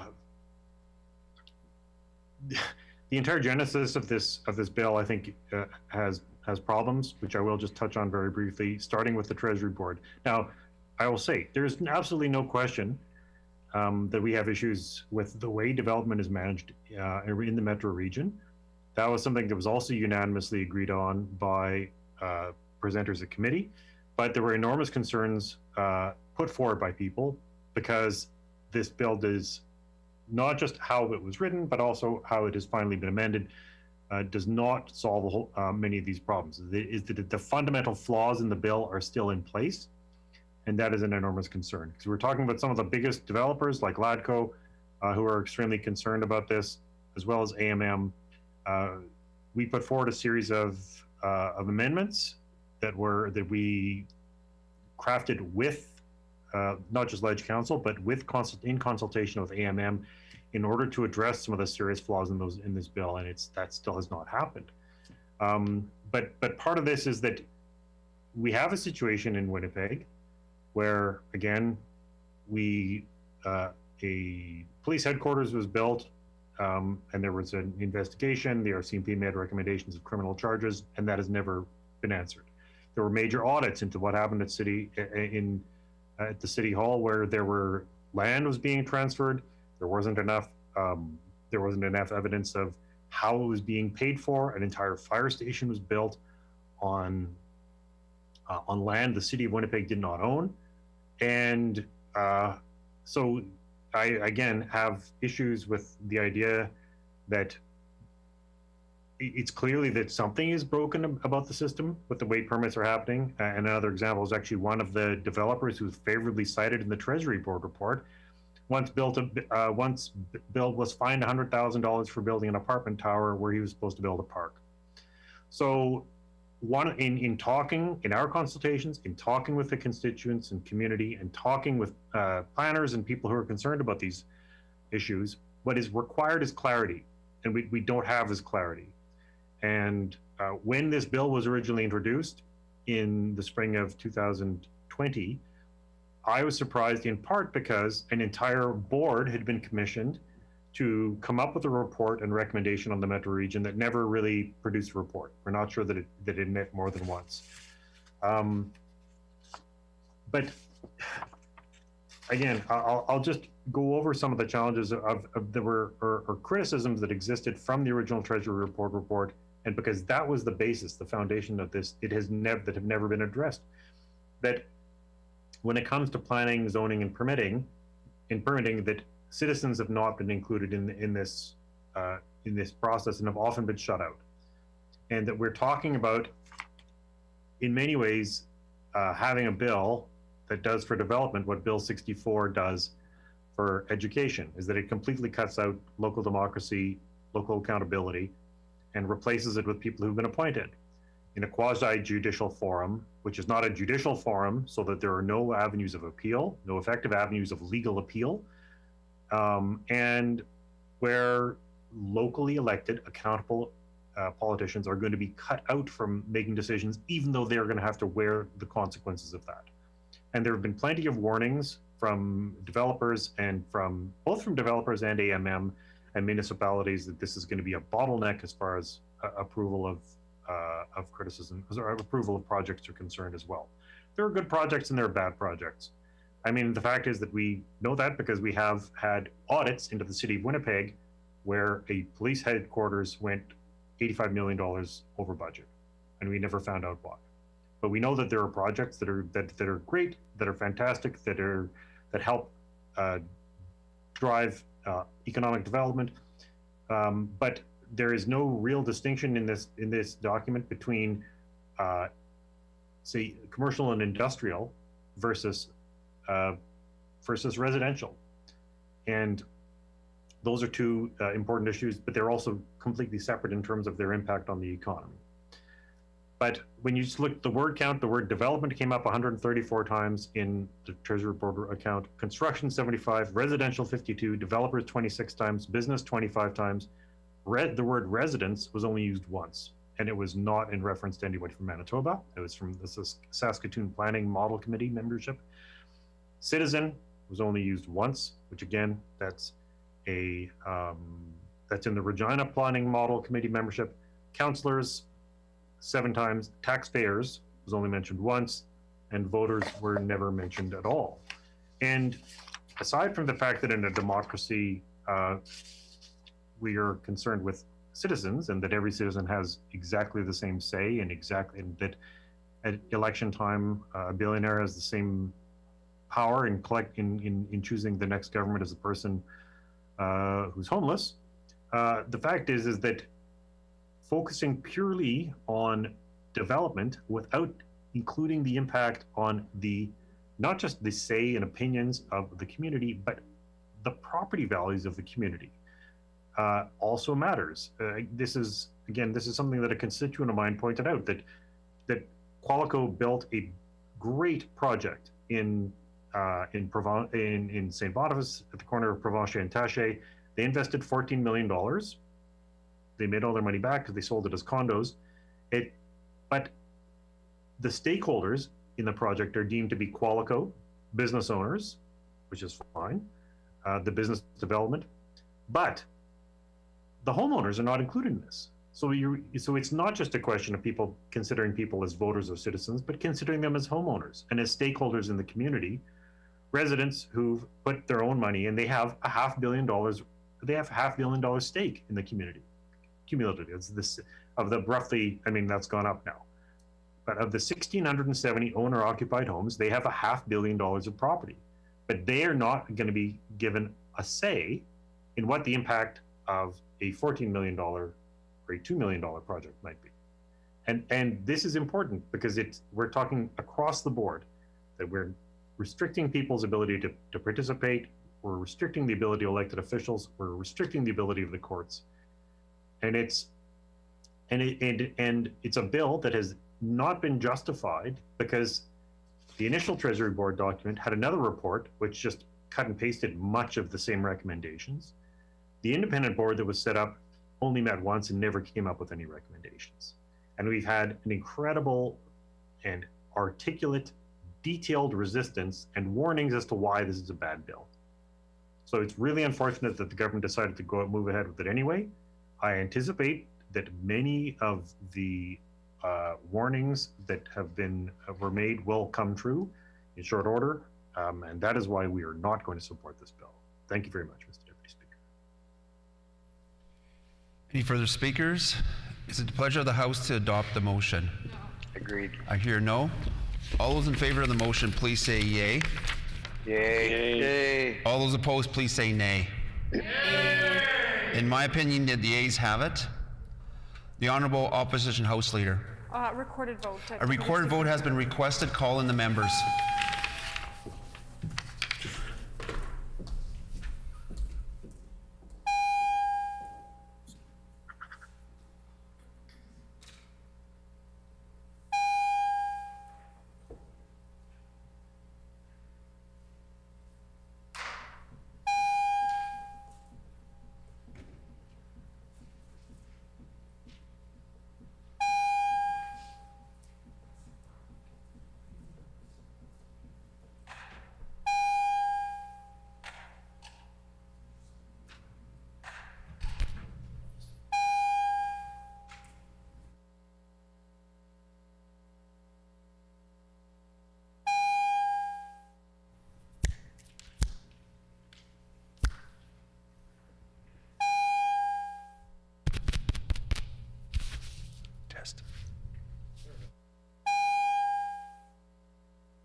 The question before the House is concurrence and third reading of Bill 37, the Planning Amendment and the City of Winnipeg Charter Amendment Act. All those in the chamber in favor of the motion, please rise. Yep. Honorable Mr. Pallister. Honorable Mr. Pallister. Honorable Mr. Gertson. Honorable Mr. Gertson. Honorable Mr. Fielding. Honorable Mr. Fielding. Honorable Mr. Friesen. Honorable Mr. Friesen. Honorable Mr. Cullen. Honorable Mr. Cullen. Honorable Mr. Wharton. Honorable Mr. Wharton. Honorable Ms. Squires. Honorable Ms. Squires. Honorable Mrs. Guimard. Honorable Mrs. Guimard. Mr. Micklefield. Mr. Micklefield. All those in the chamber opposed to the motion, please rise. Mr. Canoe. Mr. Canoe.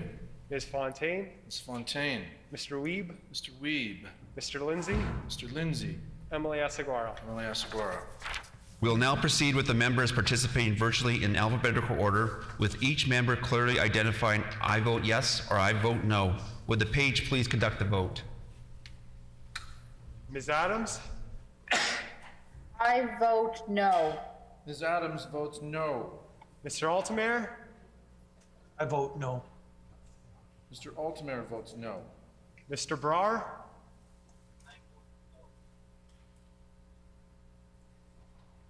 Mr. Brar? That's not us. Mr. Brar? That's fine. I vote no. Mr. Brar votes no. Mr. Bushy. I vote no. Mr. Bushy votes no. Honorable Ms. Clark. I vote yes. Honorable Ms. Clark votes yes. Honorable Mrs. Cox. I vote yes. Honorable Mrs. Cox votes yes. Honorable Mr. Eichler. I vote yes. Honorable Mr. Eichler votes yes. Honorable Mr. Owasco. I vote yes. Honorable Mr. Owasco votes yes. Honorable Mr. Gerard. I vote no. Honorable Mr. Gerard votes no. Honorable Ms. Gordon. I vote yes. Honorable Ms. Gordon votes yes. Mr. Ginter. I vote yes. Honorable Mr. Ginter votes yes. Honorable Mr. Helwer. I vote yes. Honorable Mr. Helwer votes yes. Mr. Eastleifson. I vote yes. Mr. Islifson votes yes. Honorable Mr. Johnson, Interlake Gimli. I vote yes. Honorable Mr. Johnson, Interlake Gimli votes yes. Mr. Legacy. I vote yes. Mr. Lagacé votes yes. Mr. Lajmodier. I vote yes. Mr. Lajmodier votes yes. Mr. Lamont.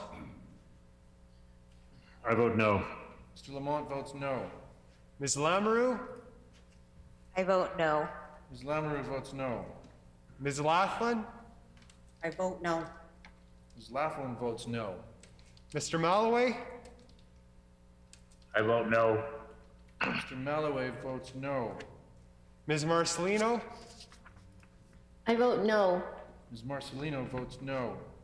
Mr. Martin. I vote yes. Mr. Martin votes yes. Mr. Michaleski. I vote yes.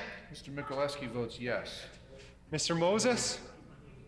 I vote no. Mr. Moses votes no. Ms. Naylor. Sorry. I vote no. Ms. Naylor votes no. Mr. Nesbitt. I vote yes. Mr. Nesbitt votes yes. Honorable Mr. Peterson. I vote yes. Honorable Mr. Peterson votes yes. Mr. Reyes. I vote yes. Mr. Reyes votes yes. Mr. Sala. I vote no.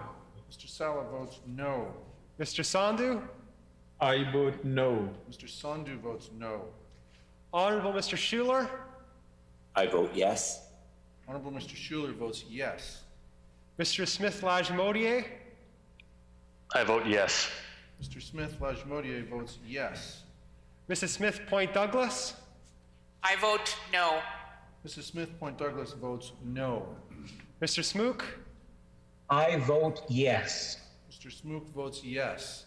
Mr. Teitzma. I vote yes. Mr. Teitzma votes yes. Mr. Vasiliv.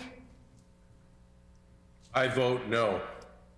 Mr. Vasiliv votes no. Mr. Wojcik. I vote yes.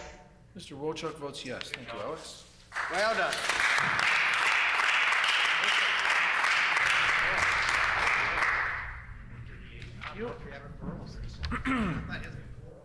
Yeas 30, nays 21. The motion is accordingly passed. I will now call upon the Honorable Minister for Municipal Relations to move the concurrence and third reading motion for Bill number 38, the Building of the Electrical Permitting Improvements Act, various acts amended and Permit Disputes Resolution Act enacted. The Honorable Minister of Municipal Relations. Thank you, Mr. Deputy Speaker. I move, seconded by the Minister of Crown Services, that Bill number 38, the Building and Electrical Permitting Improvement Act, various acts amended, and Permit Dispute Resolution Act enacted, reported from the Standing Committee on Social and Economic Development, be concurred in, and now be read for a third time and passed. It has been moved by the Honourable Minister of Municipal Relations, seconded by the Honourable Minister of Crown Services, that Bill number 38, the Building and Electrical Permitting Improvement Act, various acts amended and Permit Dispute Resolution Act enacted, reported to the Standing Committee on Social and Economic Development, be concurred in, and now read for a third time and passed. The Honourable Minister for Municipal Relations. Thank you, Mr. Deputy Speaker. I'm pleased again to rise for the third reading of Bill 38. I'm very happy to see this legislation move through the approval process. The legislation improvements key recommendations in the planning and permitting in the Manitoba report released by Treasury Board Secretariat in June of 2019. Bill 38 enacts a new statute entitled the Permit Dispute Resolution Act, and amends the Buildings and Mobile Homes Act and also the Manitoba Hydro Act. And what this does is it'll establish a new dispute resolution process for decisions made by building and electrical code permitting authorities. It'll also enable regulations establishing timeframes within which approving authorities must issue or refuse building and electrical permit applications and conduct associated inspections. It will enable the adoption of a single province-wide electrical code to ensure the consistent code application between the City of Winnipeg and the rest of the province. It will ensure timely adoption of the national model construction codes within fixed timeframes to improve harmonization with other jurisdictions across Canada and ensure that Manitoba meets commitments under the Canada Free Trade Agreement. It will also streamline administrative processes and allow for the modernization of mobile home requirements. Bill 38 will enhance opportunities for economic growth and ensure Manitoba remains competitive and attractive for businesses and job growth. It provides a clear and consistent process for administering building and electrical codes across Manitoba. There will be common enforceable service standards and a level of oversight that does not currently exist. Builders and developers will have predictably that permitting decisions will be made within consistent and reasonable time frames regardless of the location across Manitoba, wherever they're building. They will be able to plan and schedule their development activities based on mandated timelines that are consistent across Manitoba and based on consistent interpretations of building and electrical codes. In the event that a dispute arises, permit applicants will have a formalized appeal mechanism for cases where they believe a permitting authority is wrong and withholding a permit or issuing an order on code matters. A standardized appeal process will provide transparency through published appeal decisions. So Bill 38 will also address historical delays in adopting national model construction codes, as well as the current patchwork of provincial and territory approaches to construction codes. This timely Harmonization of codes across jurisdictions will provide suppliers and builders with consistent procedures across jurisdictions and will result in an overall economic benefit to the Canadian economy, estimated to be between $750 million to $1 billion by 2028. I'd like to thank the many stakeholders who offered value input when developing this legislation and look forward to further engagement regarding regulatory development. Thank you, Mr. Deputy Speaker. I recognize the honourable member for Concordia. Thank you, Mr. Deputy Speaker. Well, only this government could take something as routine as harmonizing electrical codes across jurisdictions and turn it into a political partisan exercise. This entire process was, dreamed up in the political back rooms of Treasury Board, and this Premier decided to begin these negotiations and consultations on improving building codes and electrical codes here in the city of Winnipeg and in Manitoba by attacking the mayor, by attacking the council, and by attacking the city of Winnipeg. We shouldn't be surprised.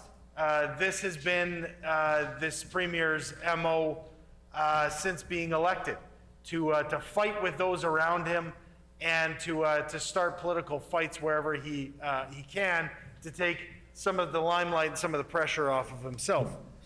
But in this case, Mr. Deputy Speaker, once again, this government is using this legislation to not only politicize the process, but bring in more power under the minister's control unnecessarily, and in a way that doesn't actually improve things for local municipalities and for the city of Winnipeg. It establishes the appeal of local permitting through the establishment of an appeal commission. However, it's nearly impossible for any commissioner to be removed except for a cause by this government. This is an unprecedented power given to a commissioner compared to any other agency in Manitoba. Decisions of the commission are not subject to any further appeal. According to Section 12 of the Act, this is a major concern for us, Mr. Deputy Speaker. We don't know if this is even, would be upheld by the courts. There is an enormous grab of power that is unlike any other jurisdiction in Canada. The opportunity for this government to reach out to municipalities, to work with them, and to try to improve things would have been probably the best way to go about this. But as I said, it's been politicized from the start, and this government at every turn has tried to take away power from local democracy and from those democratic leaders. This is a concern not only with this bill, but every single bill that this government has brought forward in the spring session. We will be voting against this. Thank you, Mr. Deputy Speaker. I now recognize the honourable member for St. Boniface. Thank you very much, Mr. Deputy Speaker. I will try to be mercifully brief. I will just say, like, we also have serious concerns with this bill. And again, there is no question that there were issues with planning and permitting at the city of Winnipeg. The question is whether they were human resource issues or, and there were, as I understand, private investigators were hired, and it turned out that inspectors were taking their day to work on their own projects, that they weren't actually at work doing anything permitting. There were stories of people running side businesses as when they were supposed to be working in permitting. And look, that's completely unacceptable, but I don't know that it actually requires either a Treasury Board report or a piece of legislation that is 34 pages, 32, 33 pages long. I mean, the irony of that this government has made a very huge priority or they've said they have a priority to remove red tape. And they use words like modernization and they use words like efficiency, but we keep on taking more and more hands into the powers of the provincial government and stripping powers away from people who actually are closer to the issue and closer to the problem. Even the fact that Manitoba that the rest of Manitoba and Winnipeg have different rules, that is entirely due to provincial legislation. In fact, there are all sorts of rules that are completely different from Winnipeg and the rest of Manitoba, not because the city of Winnipeg had any choice in it, but because of the way the province chooses to legislate the City of Winnipeg Act, often in ways that reduce the powers and limit the powers of the City of Winnipeg as compared with other jurisdictions. So I've already expressed my concerns about the Treasury Board report. There are issues with development in regulation and accountability, but unfortunately this government's legislation is not actually addressing it. We will not be supporting it. Any further speakers? It's a pleasure of the House to adopt the motion. Agreed. Agreed. All those in favor of the motion, please say yay.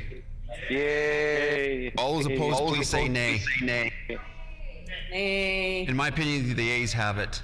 The honourable member for Concordia. On division. I declare the motion carried on division. So now we'll go on to Bill 4. I will now call upon the Honourable Minister of Justice to move the concurrence and third reading of Bill number 46. The Honourable Minister of Justice. Greg. I have it.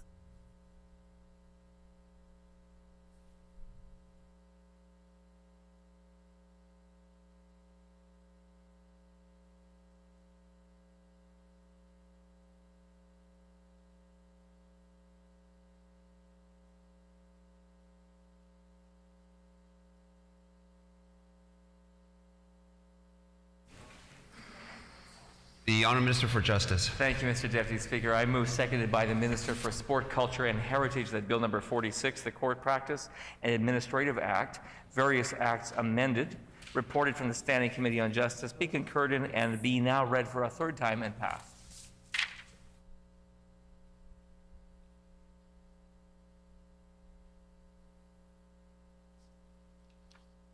It has been moved by the Honourable Minister of Justice, seconded by the Honourable Minister of Sports, Culture and Heritage, that the Bill number 46, the Court Practice Administration Act, various acts amended, reported by the Standing Committee of Justice, be concurred in and now read for a third time and passed. The Honourable Minister for Justice. Thank you, Mr. Deputy Speaker. It's my pleasure to rise and put a few brief comments on the record at third reading for the Court Practice and Administration Act. The bill amends 7 statutes pertaining to court practices and operations.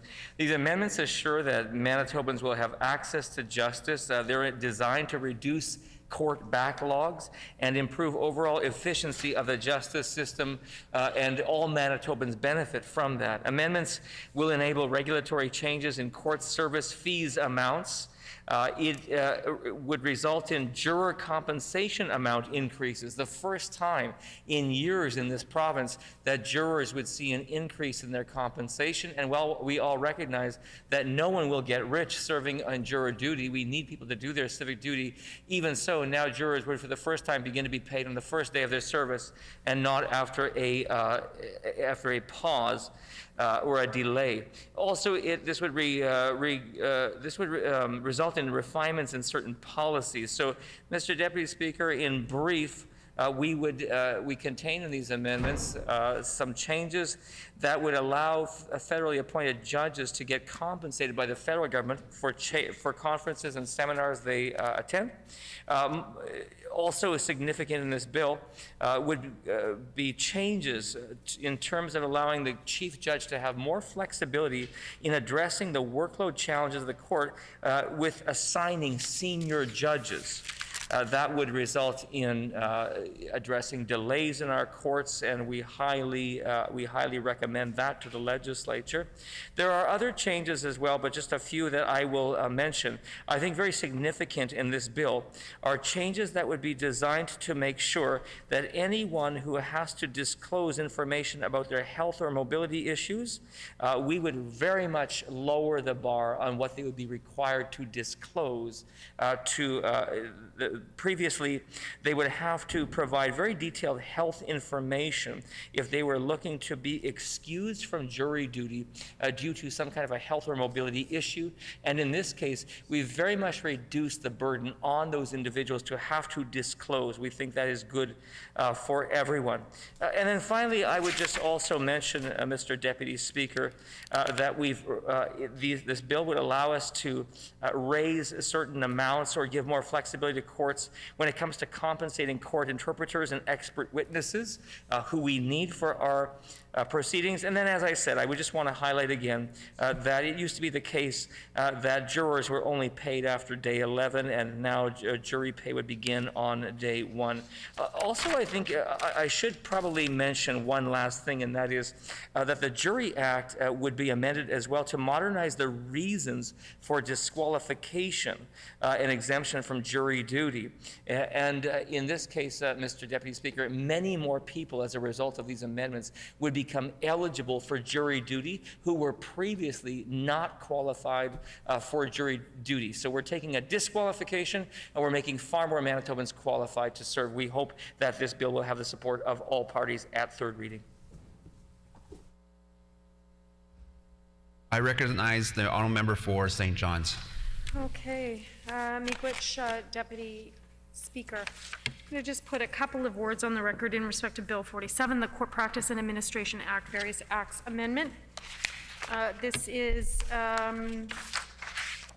we have a couple of concerns with this bill, and I'll just concentrate on one of them, Deputy Speaker, here. We're concerned with the changes to the fee structure that the Minister has just pointed out. We know that fees to third-party operators are now considered court fees under this act. We also know that the Pallister government has created a monopoly for a private corporation from Saskatchewan to handle all of Manitoba's legal transcripts. This used to be done in-house, and it was done through the Manitoba Civil Service. It was done very well. I actually just want to take a moment to just thank those members of the civil service who used to do that work. It's important work, and it was done well. And for whatever reason, well, I guess for money, everything is, again, as I've said before, the Pallister government, its raison d'etre is about money. And so they got rid of it and they gave it to their corporate buddies. We know that this service has actually worsened since it was given to a private corporation, because that's typically what happened when you take it out of the hands of the public service and to the private. There are cutting costs, and that's what we see. We also know that it's become more expensive for folks, and you know, under this relationship, the government now acts as the bill collector for a private out-of-the-province corporation. And since accessing legal transcripts is more expensive, it becomes another barrier that economically marginalized Manitobans have to overcome in accessing justice within the court system. And again, I think that you know, there's a theme here since 2016, and certainly this, you know, Bill 46 is no different. The Pallister government is, I mean, the Pallister government has handled the pandemic horrendously. I think we can all agree on that. I think even members opposite would agree when they go to bed at night and they're like, you know what? We did not do a good job on the pandemic at all. And that's what has happened here. or actually, let me just say this again. We know that they didn't do a good job on the pandemic. We know that they haven't done a good job on healthcare, now the education system.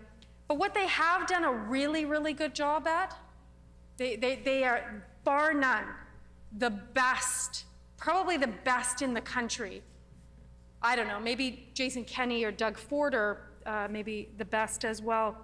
But what they've done really, really good at is making sure that they put obstacle after obstacle after obstacle in the way of Manitobans accessing services and accessing justice, accessing health, accessing healthcare, or education. That's what they've done. They're so good at putting obstacles and making people jump through more hoops to access what everybody else should be able to access. And so that's what this bill does.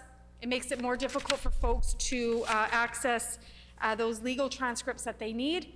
And I would suggest to the Deputy Speaker that the members don't care. The other thing, and I'll just quickly say this, is that in Bill 46, they missed an opportunity to look at Indigenous representation on juries. I think that this is a discussion that's been going on. Obviously, in the last several years, there's been lots of discussion going on right now about the importance of having Indigenous representation on juries, and they missed that opportunity to do that in Bill 46. We won't be supporting this bill, obviously, but thank you, Deputy Speaker. I recognize now the member for River Heights. Yeah, thank you, Mr. Deputy Speaker. With regard to this bill, I will start by saying that we will be supporting this legislation. We agree with some of the changes to jury remuneration and some of the other changes. One of the major concerns that we have is with regard to the accommodation with persons with disabilities. We've seen far too many instances where, even though there is a duty to accommodate individuals with disabilities, this duty is too easily dismissed, and people with disabilities of various natures are not given the accommodation that they should be receiving in order to fully participate. And so, although there is a general duty to accommodate, historically it's been very easy to dismiss that ability. And so that even though the hope is that there will be more participation with individuals with disabilities, this remains to be seen whether this actually will happen. And we want to emphasize the importance of courts doing what is possible in terms of accommodating people with disabilities, and we think that it's very important that people with disabilities are actually asked what they need to be accommodated, and so that accommodation can be made. With those few comments, I will, in the interest of time, let us move on to other subject matter. As I said, we are supporting this in spite of some concerns. Is it the pleasure of the House to adopt the motion? Agreed. I hear a no. All those in favor of the motion, please say yay. Yay. Yay. Yay. All those opposed, please say nay. Yay. In my opinion, the yeas have it. The Honorable Official Opposition House Leader. On division. The motion is carried on division. We will now move to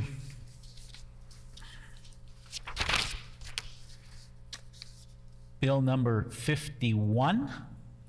I will now call upon the Honorable Member of, the Honorable Minister of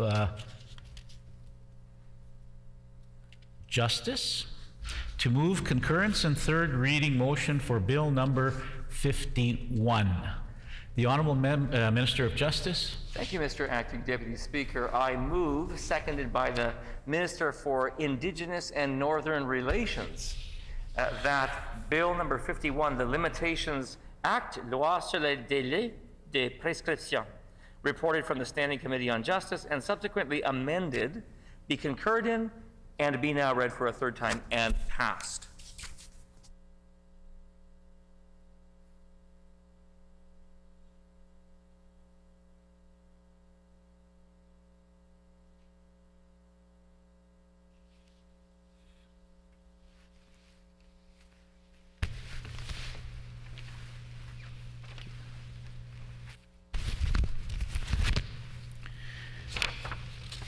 It has been moved by the Minister of Justice, seconded by the Minister of Indigenous and Northern Relations, that Bill number 51, Limitations Act, reported from the Standing Committee on Justice and subsequently amended, be concurred in and now read for a third time and passed.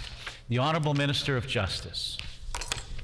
Thank you, Mr. Acting Deputy Speaker. This bill is quite a straightforward one. It is our attempt as government to modernize and simplify limitation periods in Manitoba, which are largely unchanged, some might say, from 1931. Yes, there were amendments in 1967, 1980, 2002, but it is the consensus of all involved that we are in need of simplification and modernization. In short, Mr. Acting Deputy Speaker, in Manitoba you have a broad array of liabilities or Limitations Act signals to industry and others about how long they must bear responsibility for things, for construction, for workmanship, and that does not align with other jurisdictions. So in almost every other Canadian jurisdiction, there has been this consensus and this comprehensive work to align limitation periods, and that is the work that has also been underway more recently in Manitoba. We thank all those who came to committee to present and for their words of support for the bill. We know that if passed, these legislative amendments will make Manitoba more in line with other provinces, more competitive. These changes will address jurisdictional trade barriers, free trade, and labor mobility. Essentially, the Act then takes a variety of limitation periods between 2 and 10 years and replaces those periods with a streamlined structure based on a 2-year basic limitation period and a 15-year ultimate limitation period. And these limitations apply to all civil claims unless otherwise specified. And I remind all members of the Assembly that there are some cases, of course, in which there exist in law no limitations. This was hinted to by the NDP. Some of their members tried to suggest that somehow there would be a statute of limitations on something like sex assault charges. It is absolutely false. As a matter of fact, even as the member for St. John's chirps from her seats, there were members of the NDP who put this on Twitter and sent it out there simply because they did not bother to read the bill. And I would tell that member for St. John's that she'd like to, she should go back and check the Twitter posts of her own members. The fact is, Mr. Acting Deputy Speaker, that nothing could be further from the truth. Where NDP members continue to try to mislead Manitobans, we know that this bill would align Manitoba with other jurisdictions. We know that this bill comes with the support of the industry. And I want to make one more thing clear, that we did decide to amend the bill to meet one particular concern expressed by the Manitoba Association of Architects, the Association of Consulting Engineer Companies of Manitoba, the Association of Land Surveyors, the Manitoba Construction Association, and others. They had said that there was a backdoor possible, that they wanted to prevent a mechanism by which there could have been, if unamended, the ability in practice to circumvent the actual intention of the bill. So we closed that loophole by simply stating that the ultimate limitation may not be extended by agreement. This aligns Manitoba's approach with Saskatchewan's and other provinces. I also want to thank the member for Rossmere for his personal attention to this bill, his work with industry associations, and even his work in the amendments where he helped to facilitate the conversation between industry groups and the government. So we commend this bill to the House because it simplifies the law, it promotes efficiency of the civil justice system, and it reduces the likelihood of stale dated claims. I recognize the honourable member for St. John's. Miigwech, Acting Deputy Speaker.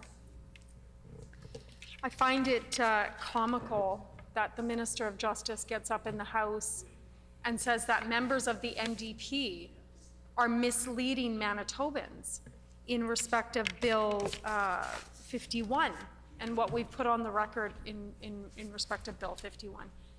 Deputy Speaker, the Justice of Minister, who I remind folks was the former Justice of Health, who I would submit to the House, and most Manitobans would submit to the House if they had the opportunity, is actually the third wave is predicated upon his absolute dismal failure as the health minister. His dismal failure as the health minister. Are you going to apologize to doctors? Are you going to apologize to the nurses that are exhausted right now? Nurses are exhausted right now. And Order, order, please. Could we get back on topic? Still chirps and thinks that he has a leg to stand on in respect of anything in this House. Order. Could we please get back on to the topic of the bill in front of us? The honourable member for St. John's. Miigwech, Deputy Speaker, I apologize to you. It's not my fault that the Minister of Justice feels that he has to chirp whenever I get up and speak, and again, continue to put falsities on the record here. It's not my fault that he's angry that he was fired up from the Minister of Justice, or from the Minister of Health to the Minister of Justice. It's not my fault, Deputy Speaker, that he puts forward legislation like Bill 51, 58, 46, all of these egregious bills. It's not my fault that he is intentionally, legislatively doing everything that he can to make sure that Manitobans don't have what they need, and that in fact that he is putting those obstacles in place. And just before you called the House to order, he asked if I was going to apologize to the nurses. For what? Why on earth would I apologize to Manitoba nurses? I'm not the one that has not given nurses a contract in 4 years. I'm not the one, nor is anybody on this side, the one that have set up nurses to fail right now in having not the infrastructure and the resources that they need to be able to do their job. That is the minister's failure. That is the premier's failure. And where we are again, as I was saying, in the third wave, is all predicated upon his absolute failure as the health minister. So if anybody needs to apologize to nurses, it is the Minister of Justice, and he should just get up if he wants to apologize and put it on the record, and finally apologize to doctors for his disrespectful comments that he made several months ago when he thought nobody was watching or listening. So he needs to just sit in his place. He was doing well for a while. He was very quiet in the House, didn't chirp, didn't try to give his little heckles. He was doing very good. I would suggest to him to continue to do the same. Just sit in his place, do his time, and from what I understand, he's not going to be running again, and that will do a good thing for Manitobans. So, as I was saying on Bill 51, I think it's important to put on the record that this government has chosen to limit the limitations on certain things. And again, what it does is that it fundamentally ensures that there are going to be folks that when they are able to decide to come forward with whatever it may be, they will have not made the time limit. They would be out of the limitation period. Instead of creating a legislative system where it works for Manitobans, where it works for potential victims, he is actually putting measures in place that work against. And it's no different than any other piece of legislation that he has. So I'll keep my comments brief. He can come back if he'd like. I'll give him, I have 5 minutes and 30 seconds. I'll give him my time if he wants to get up in the House and apologize to Manitobans. But in particular, if he wants to apologize to nurses right now who are barely surviving their shifts right now because there are no nurses to be had because they did not invest in critical care.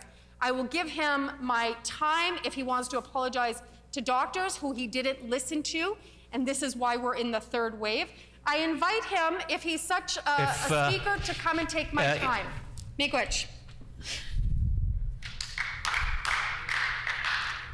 I would just like to remind all members if we could keep on topic of the bill that's being discussed instead of other issues. We know there's a lot of emotion involved in a lot of these discussions, so I would ask for members to please concentrate on the bill before us.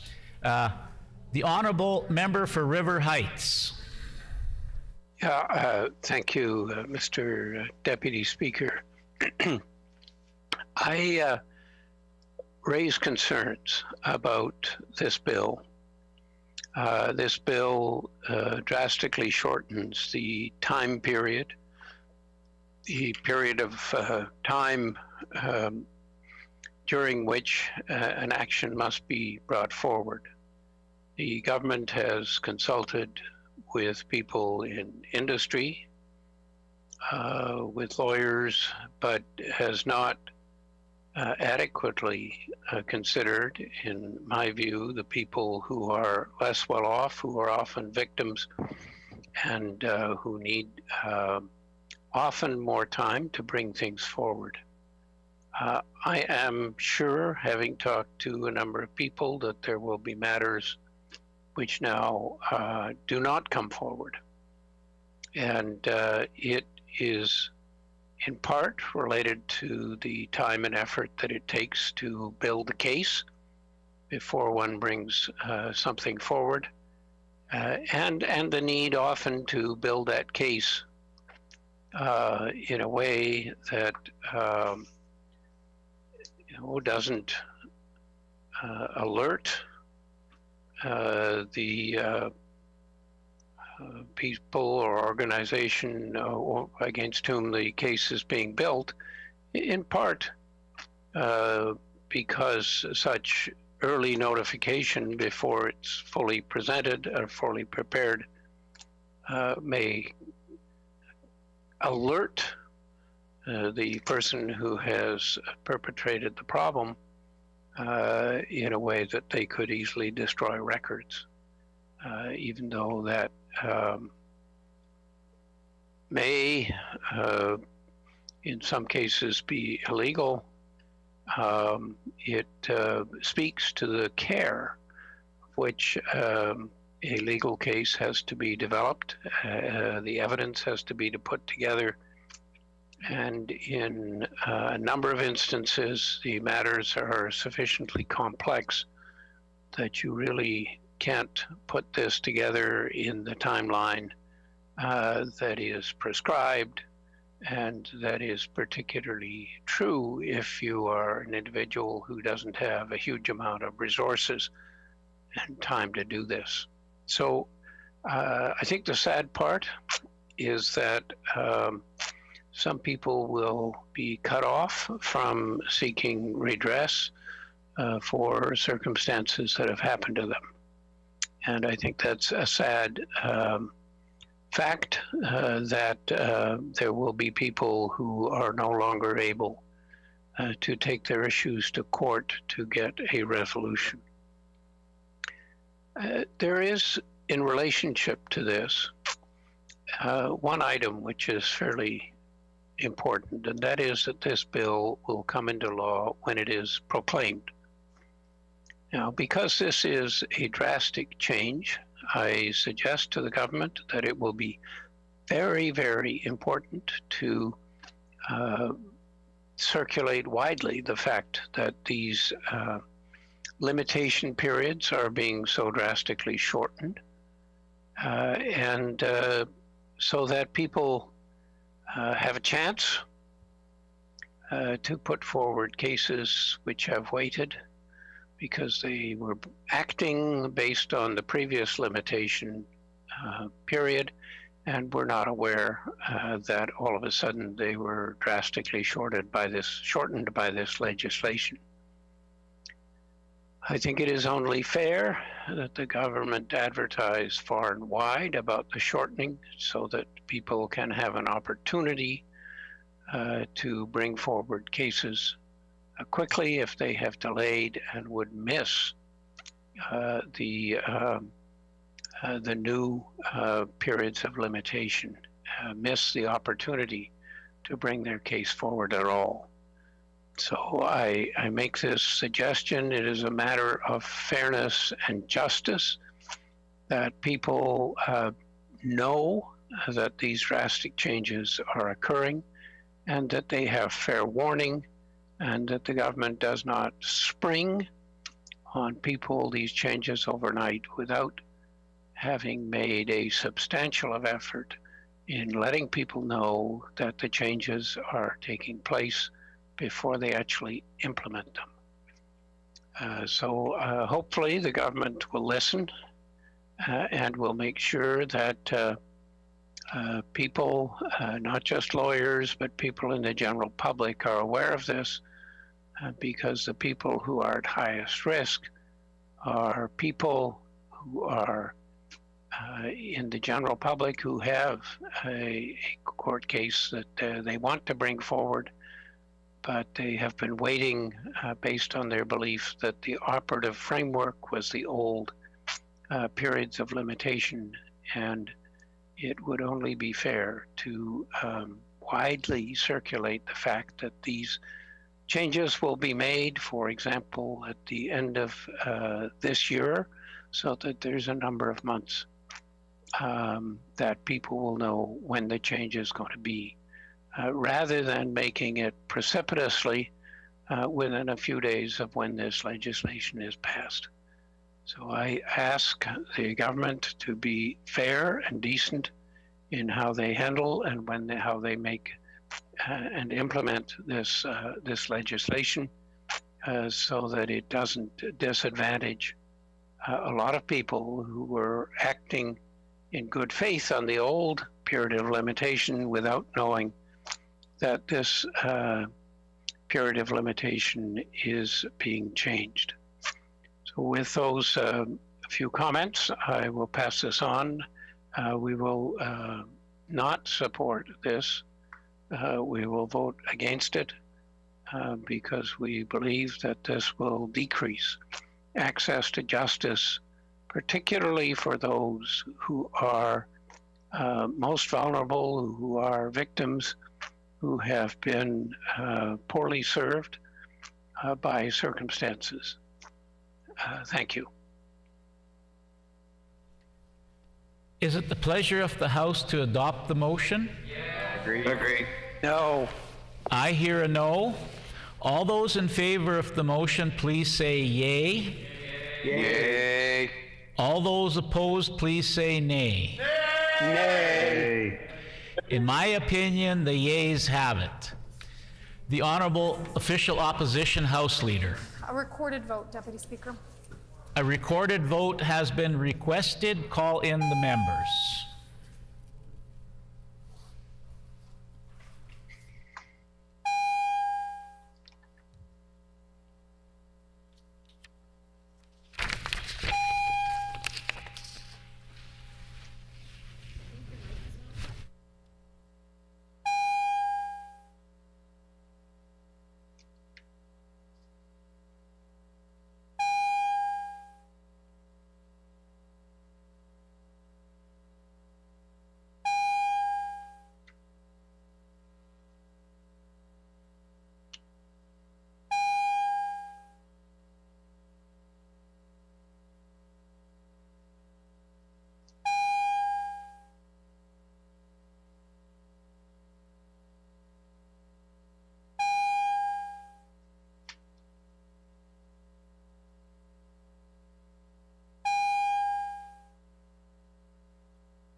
question before the House is concurrence and third reading of Bill number 51, the Limitations Act. All those in the chamber in favor of the motion, please rise. Honorable Mr. Pallister. Honorable Mr. Pallister. Honorable Mr. Gertson. Honorable Mr. Gertson. Honorable Mr. Fielding. Honorable Mr. Fielding. Honorable Mr. Friesen. Honorable Mr. Friesen. Honorable Mr. Cullen. Honorable Mr. Cullen. Honorable Mr. Wharton. Honorable Mr. Wharton. Honorable Ms. Squires. Honorable Ms. Squires. Honorable Mrs. Guimard. Honorable Mrs. Guimard. Mr. Micklefield. Mr. Micklefield. All those in the chamber opposed to the motion, please rise. Mr. Canoe. Mr. Canoe. Ms. Fontaine. Ms. Fontaine. Mr. Weeb. Mr. Weeb. Mr. Lindsay. Mr. Lindsay. MLA Asaguara. MLA Asaguara. We will now proceed with the members participating virtually in alphabetical order, with each member to clearly identify with "I vote yes" or "I vote no." Would the page please conduct the vote? Ms. Adams. I vote no. Ms. Adams votes no. Mr. Altamare. I vote no.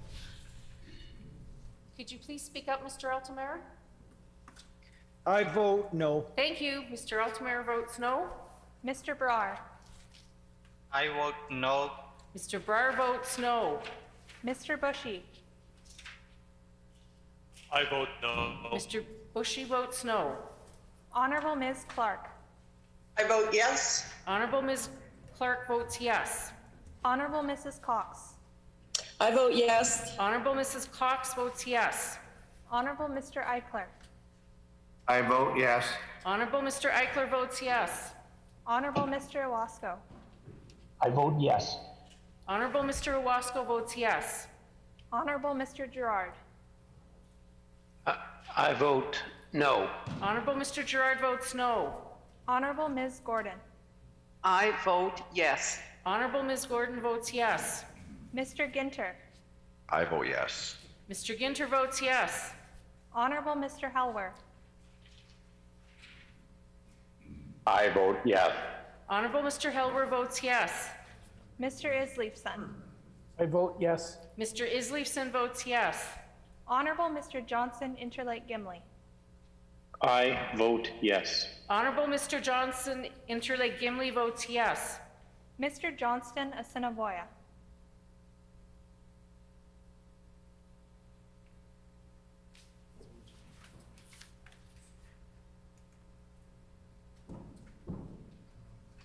Mr. Johnston Assiniboia, could you please vote?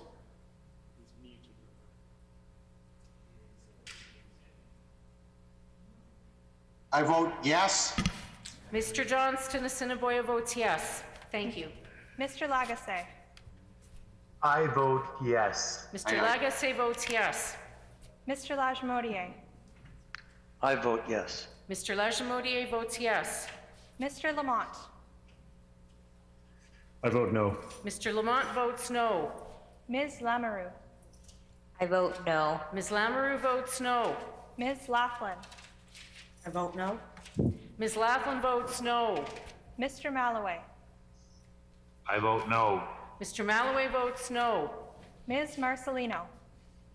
I vote no. Ms. Marcelino votes no. Mr. Martin. I vote yes. Mr. Martin votes yes. Mr. Mikuleski.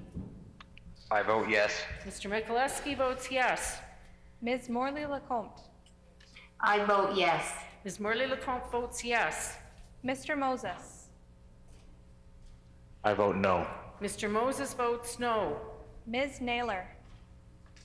I vote no. Ms. Naylor votes no. Mr. Nesbitt. I vote yes. Mr. Nesbitt votes yes. Honorable Mr. Peterson. I vote yes. Honorable Mr. Peterson votes yes. Mr. Reyes. I vote yes. Mr. Reyes votes yes. Mr. Sala. You're muted, Mr. Sala. Could you please unmute? He's still muted. Mr. Sala, you're still muted. We can't hear you.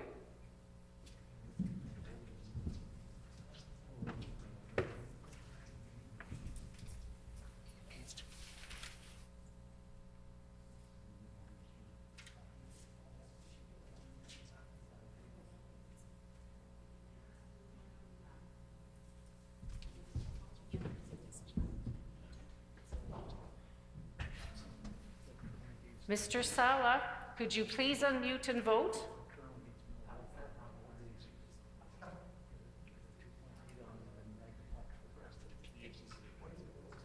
Mr. Sala? I vote no. Thank you. Mr. Sala votes no. Mr. Sandhu. I vote no. Mr. Sandhu votes no. Honorable Mr. Schuler. I vote yes. Honorable Mr. Schuler votes yes. Mr. Smith Lajmodier. I vote yes. Mr. Smith Lajmodier votes yes. Mrs. Smith Point Douglas. I vote no. Mrs. Smith Point Douglas votes no. Mr. Teitzma. I vote yes. Mr. Teitzma votes yes. Mr. Vasily. I vote no. Mr. Vasily votes no. Mr. Wishart. I vote yes. Mr. Wishart votes yes. Mr. Wochuk. I vote yes. Mr. Wishart votes yes. Oh, pardon me, Mr. Wochuk votes yes. Thank you.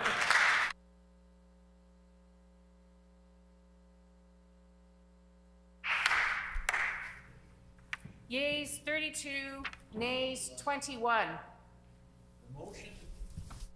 The motion is accordingly passed. I will now call upon the Honorable Minister of Justice to move concurrence and third reading motion for Bill number 58, the Criminal Property Forfeiture Amendment Act. The Honorable Minister of Justice.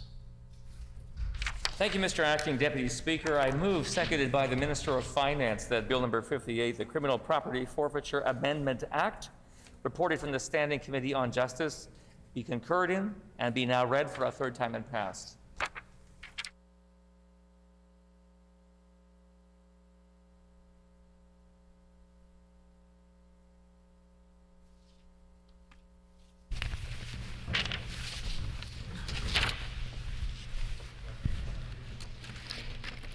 It has been moved by the Honorable Minister of Justice, seconded by the Honorable Minister of Finance, that Bill number 58, the Criminal Property Forfeiture Amendment Act, reported from the Standing Committee on Justice, be concurred in and now read a third time and passed.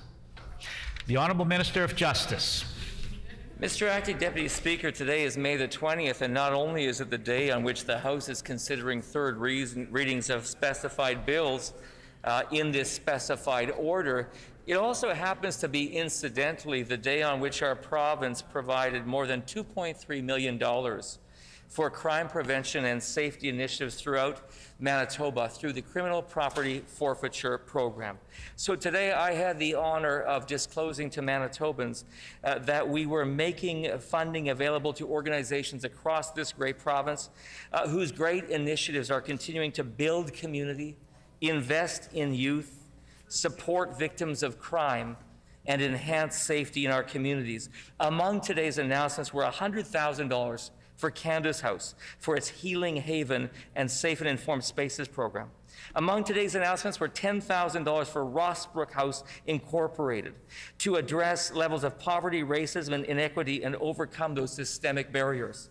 Today, included in this announcement was $20,000 of new funding for CP3, or the Canadian Centre for Child Protection, for specialized curriculum to be able to safeguard children from sexual victimization. $25,000 for Altona's Youth for Christ to create a maker space for at-risk youth to learn new trades and to create a brighter future. $33,000 for KidThink, Children's Mental Health Center, to be able to effectively intervene with children to get better interventions and stop the cycle of violence. Mr. Acting Deputy Speaker, the reason I take the time to read this list is there's been opposition to this bill of very reasonable measures designed to enhance our Criminal Property Forfeiture Act. I want to make very clear to the House today that a vote against this bill this evening in this legislature is a vote against the organizations that I just read out. And a vote against this bill, I will notify these non-government organizations that these parties in this House today did not support the funding to KidThink, to Youth for Christ, to Candace House, to Rossbrook House. Included in these announcements, and I do not have the time, Mr. Acting Deputy Minister, are investments throughout the North on First Nations communities, things like kayaks for kids and buying new basketball uniforms for Indigenous children on reserves. And these things are sponsored by nonprofits. They are sometimes sponsored by police agencies. They are, this program will today give $500,000 of funding to victims' services. So let me summarize the actual bill components by simply saying the following. A few practical and reasonable measures that are designed to make sure that the sophistication of criminals to elude police is insufficient. In order to do that, we must modernize our approach. A change will take place in this bill that's designed to create a preliminary preservation order that prevents a person from disposing of property if the court is satisfied that there's a serious issue to be tried in forfeiture proceedings. And a second measure, a preliminary disclosure order that requires a person to answer questions related to how they've acquired property that's believed to be an instrument of unlawful activity. There's also included in these measures a few other things. I would flag the fact that there is a mechanism here by which the director of the program, if they have reasonable grounds to suspect that the property of a person is an instrument or proceeds of unlawful activity, there's new provisions here that would allow the director to collect information from financial institutions about a person's accounts and dealings with financial institutions. Mr. Acting Deputy Speaker, we believe that these measures are reasonable, they are practical, they help to send the message that we will continue to be involved and focused on recouping the proceeds of crime, liquidating those assets, and then plowing those proceeds into places in our community like the ones I listed. And I would ask for the support of all members of the House to ensure that we can continue to build this program, to continue to invest in our community, in our youth, in safety.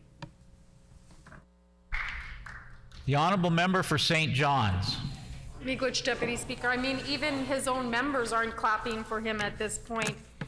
Let me disabuse the minister what he just put on the record here, that somehow he's threatening the NDP now. We've gotten into, he's an utter failure in all of his portfolios, but now, in order to deflect that failure, he's threatening the NDP. He's threatening the NDP that he's going to write letters to all of these community organizations that he just listed out that are receiving money, as they should. They should be receiving that money, Deputy Speaker. But now he's threatening the NDP that somehow if we vote against Bill 58, which we are, let me just put it out there, that somehow he's going to write every single one of these agencies and organizations that the NDP voted against it, and somehow that's gonna ruin our reputation with these organizations. I think not, Deputy Speaker. But it is really indicative of how petty the minister is, that the minister would stand in this chamber at this hour as we're debating the 100th bill of their egregious legislation and threaten the official opposition because we don't agree with their egregious bill. That's our job. If Bill 58 was a good bill, Deputy Speaker, we would be there. We would be standing in solidarity with the members opposite. Unfortunately, Bill 58 is not a good bill, Deputy Speaker. It's not a good bill. Why? It's not a good bill because at its heart, at its essence, is that what he has put into place is that Manitobans, if they come into contact with the police, which again, Deputy Speaker, I will remind the House that when we were at standing committee for Bill 58, the minister put on the record that in fact, he wants Manitobans to come into contact with the police. He wants more Manitobans to come into contact with the police. Because I will remind the minister, because according to the Minister of Justice, the MLA for Morris, he thinks everybody are a bunch of gangbangers. That's why he wants everybody to come into contact with the police. And so what we see here in 58 is that he's put legislative measures in place that if police stop someone in their car, those individuals in the car, those citizens, those Manitobans, where normally under the law are innocent until proven guilty, Bill 58 flips that script so that actually when the police stop the car, those individuals in that car are actually guilty until proven innocent. That's what that man is sitting here tonight, threatening the NDP. That man over there, the failed health minister, and now I don't know what he's trying to be as the justice minister, get everybody in jail. Like, I don't know what he's trying to do. But he's trying to threaten the NDP because we don't support criminalizing Manitobans, because we don't support criminalizing BIPOC Manitobans, and that's what's going to happen, Deputy Speaker. And again, I know that the former health minister, the current justice minister, and I know that members opposite are laughing. On May 20th at 7:56 p.m.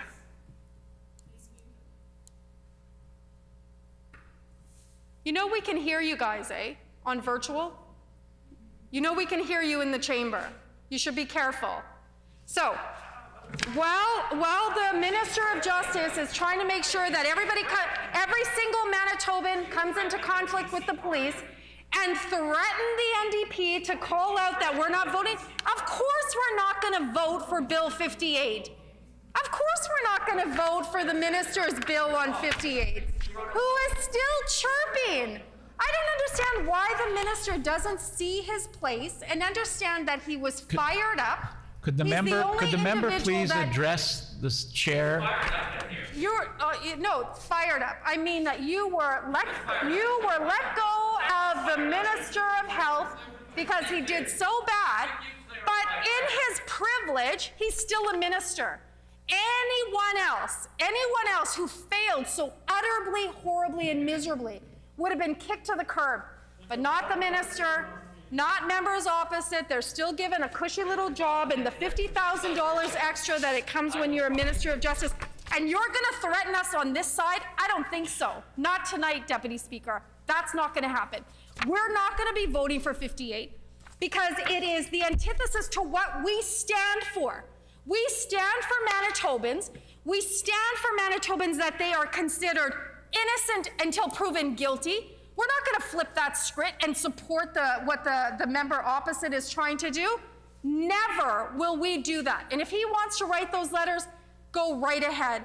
Though I'm pretty sure that none of those organizations that deserve that money anyways, it's not his personal money, that he's giving them personal money out of his account. It is taxpayers' money. It's money that was found from criminal property forfeitures, and it should go to victims. It should go to community organizations. He's not doing anybody a favor. He's barely doing his job. So, Deputy Speaker, we won't be supporting 58 because we believe in Manitobans, and we certainly don't believe in him. Miigwech. The honourable member for River Heights. Yeah, thank you, Mr. Deputy Speaker. First of all, I think it's important to point out that the NDP brought in this law in the first place. And I know that the justice critic for the NDP has a lot of complaints about the law, but she should probably start by looking at where it came from and why it didn't then just fund community organizations. Next, I want to address the Minister of Justice ridiculous assertion that a person who votes against this bill votes against the organizations listed.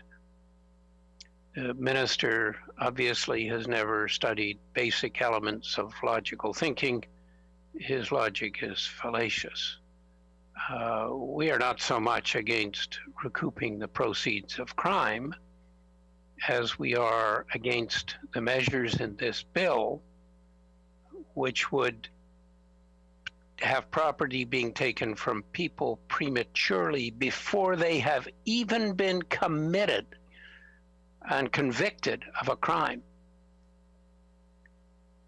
When you take property from people who have not been convicted of a crime, there is a big problem. You may make mistakes. We have to acknowledge that mistakes can and do happen. We have had people come to us who have told us about their property being unjustly seized because there was some alleged link to the crime that was going on, which turned out to be completely false. Now, this is where we have to be very careful. And I think the bill falls short in the due diligence that must be achieved. When you are dealing with taking property away from people who have been alleged to have committed a crime, but have not been convicted of having committed the crime. And when we're talking about taking away a car or a house from people, then this is a very serious matter. The justice system should be fair. It should treat people equally, but it should also be very careful about taking major property away from somebody who has not been convicted of a crime. And there should be much better safeguards to protect people until such conviction occurs. Certainly, this is the biggest problem. The law should be fair and just. The law, as it is being applied, should not cause more problems than it solved by taking property from people who have not been convicted without having the adequate safeguards in place. I think it is also true that the way the funds are distributed may need to be looked at. But I want to say that organizations like Candace House, there is just no question that they do an amazing job. And they are to be complimented for that. It may be that the government really should be funding them directly rather than having to rely on the proceeds of crime to fund them.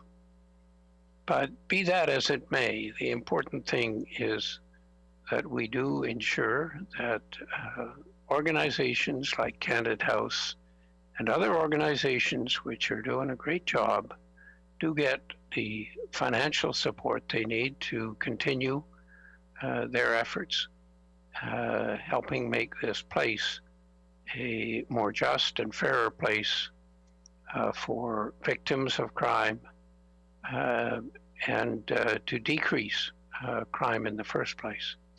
So with those few comments, I will stop, but I will just sum up once more that the minister's assertion that a person who votes against this bill votes against the organizations listed, that is ridiculous. We are concerned first and foremost that property should not be taken prematurely from people before they have been convicted of a crime. Let us not do more damage in the cause or in the course of trying to provide justice, and we should not be hurting innocent people in the course of trying to provide justice.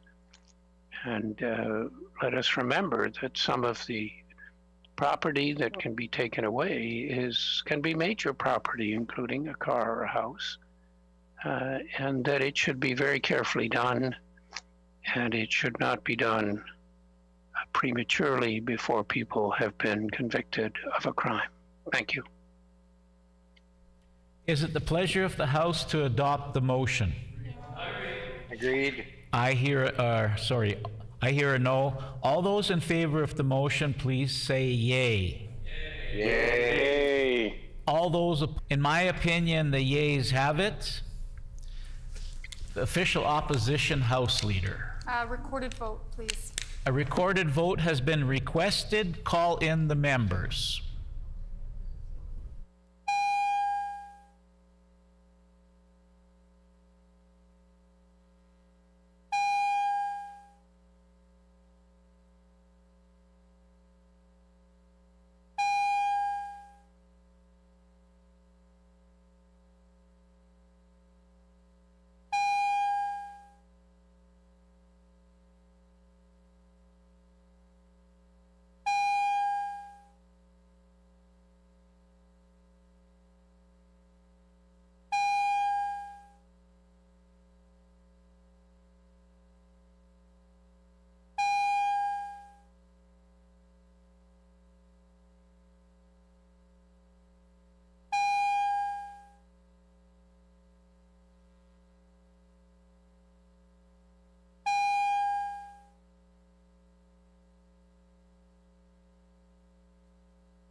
The question before the House is concurrence and third reading of Bill number 58, the Criminal Property Forfeiture Amendment Act. All those in the chamber in favor of the motion, please rise. All right, Alex. Clock starts soon. Honorable Mr. Pallister. Honorable Mr. Pallister. Honorable Mr. Gertson. Honorable Mr. Gertson. Honorable Mr. Fielding. Honorable Mr. Fielding. Honorable Mr. Friesen. Honorable Mr. Friesen. Honorable Mr. Cullen. Honorable Mr. Cullen. Honorable Mr. Wharton. Honorable Mr. Wharton. Honorable Ms. Squires. Honorable Ms. Squires. Honorable Mrs. Guimard. Honorable Mrs. Guimard. Mr. Mickelfield. Mr. Mickelfield. All those in the chamber opposed to the motion, please rise. Mr. Canoe. Mr. Canoe. Ms. Fontaine. Ms. Fontaine. Mr. Wiebe. Mr. Wiebe. Mr. Lindsay. Mr. Lindsay. Emily Asagwara. Emily Asagwara. We will now proceed with members participating virtually in alphabetical order, with each member to clearly identify with "I vote yes" or "I vote no." Would the page please conduct the vote? Ms. Adams. I vote no. Ms. Adams votes no. Mr. Altamare. I vote no. Mr. Altamare votes no. Mr. Brar. I vote no. Mr. Brar votes no. Mr. Bushy. I vote no. Mr. Bushy votes no. Honorable Ms. Clark. I vote yes. Honorable Ms. Clark votes yes. Honorable Mrs. Cox. I vote yes. Honorable Mrs. Cox votes yes. Honorable Mr. Eichler. I vote yes. Honorable Mr. Eichler votes yes. Honorable Mr. Owasco. I vote yes. Honorable Mr. Owasco votes yes. Honorable Mr. Gerard. I vote no. Honorable Mr. Gerard votes no. Honorable Ms. Gordon. I vote yes. Honorable Ms. Gordon votes yes. Mr. Ginter. I vote yes. Mr. Ginter votes yes. Honorable Mr. Helwer. I vote yes. Honorable Mr. Helwer votes yes. Mr. Eastleifson. I vote yes. Mr. Islifson votes yes. Honorable Mr. Johnson, Interlake Gimli. I vote yes. Honorable Mr. Johnson, Interlake Gimli votes yes. Mr. Johnston, Assiniboia. I vote yes. Mr. Johnson, Assiniboia votes yes. Mr. Lagacy. I vote yes. Mr. Lagasse votes yes. Mr. Lajmodier. I vote yes. Mr. Lajmodier votes yes. Mr. Lamont. I vote no. Mr. Lamont votes no. Ms. Lamoureux. I vote no. Ms. Lamoureux votes no. Ms. Laughlin. I vote no. Ms. Laughlin votes no. Mr. Malloway. I vote no. Mr. Malloway votes no. Ms. Marcelino. I vote no. Ms. Marcelino votes no. Mr. Martin. I vote yes. Mr. Martin votes yes. Mr. Mikuleski. I vote yes. Mr. Mikuleski votes yes. Ms. Morley LeCompte. I vote yes. Ms. Morley LeCompte votes yes. Mr. Moses. I vote no. Mr. Moses votes no. Ms. Naylor. I vote no. Ms. Naylor votes no. Mr. Nesbitt. I vote yes. Mr. Nesbitt votes yes. Honorable Mr. Peterson. I vote yes. Honorable Mr. Peterson votes yes. Mr. Reyes. I vote yes. Mr. Reyes votes yes. Mr. Sala. I vote no. Mr. Sala votes no. Mr. Sandhu. I vote no. Mr. Sandhu votes no. Honorable Mr. Schuler. I vote yes. Honorable Mr. Schuler votes yes. Mr. Smith-Lajmodier. I vote yes. Mr. Smith-Lajmodier votes yes. Mrs. Smith Point Douglas. I vote no. Mrs. Smith Point Douglas votes no. Mr. Teitzma. I vote yes. Mr. Teitzma votes yes. Mr. Vasiliv. I vote no. Mr. Vasiliv votes no. Mr. Wishart. I vote yes. Mr. Wishart votes yes. Mr. Wochuk.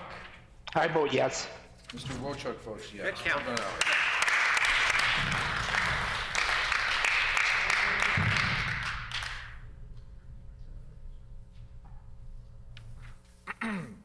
Yeas 32, nays 21.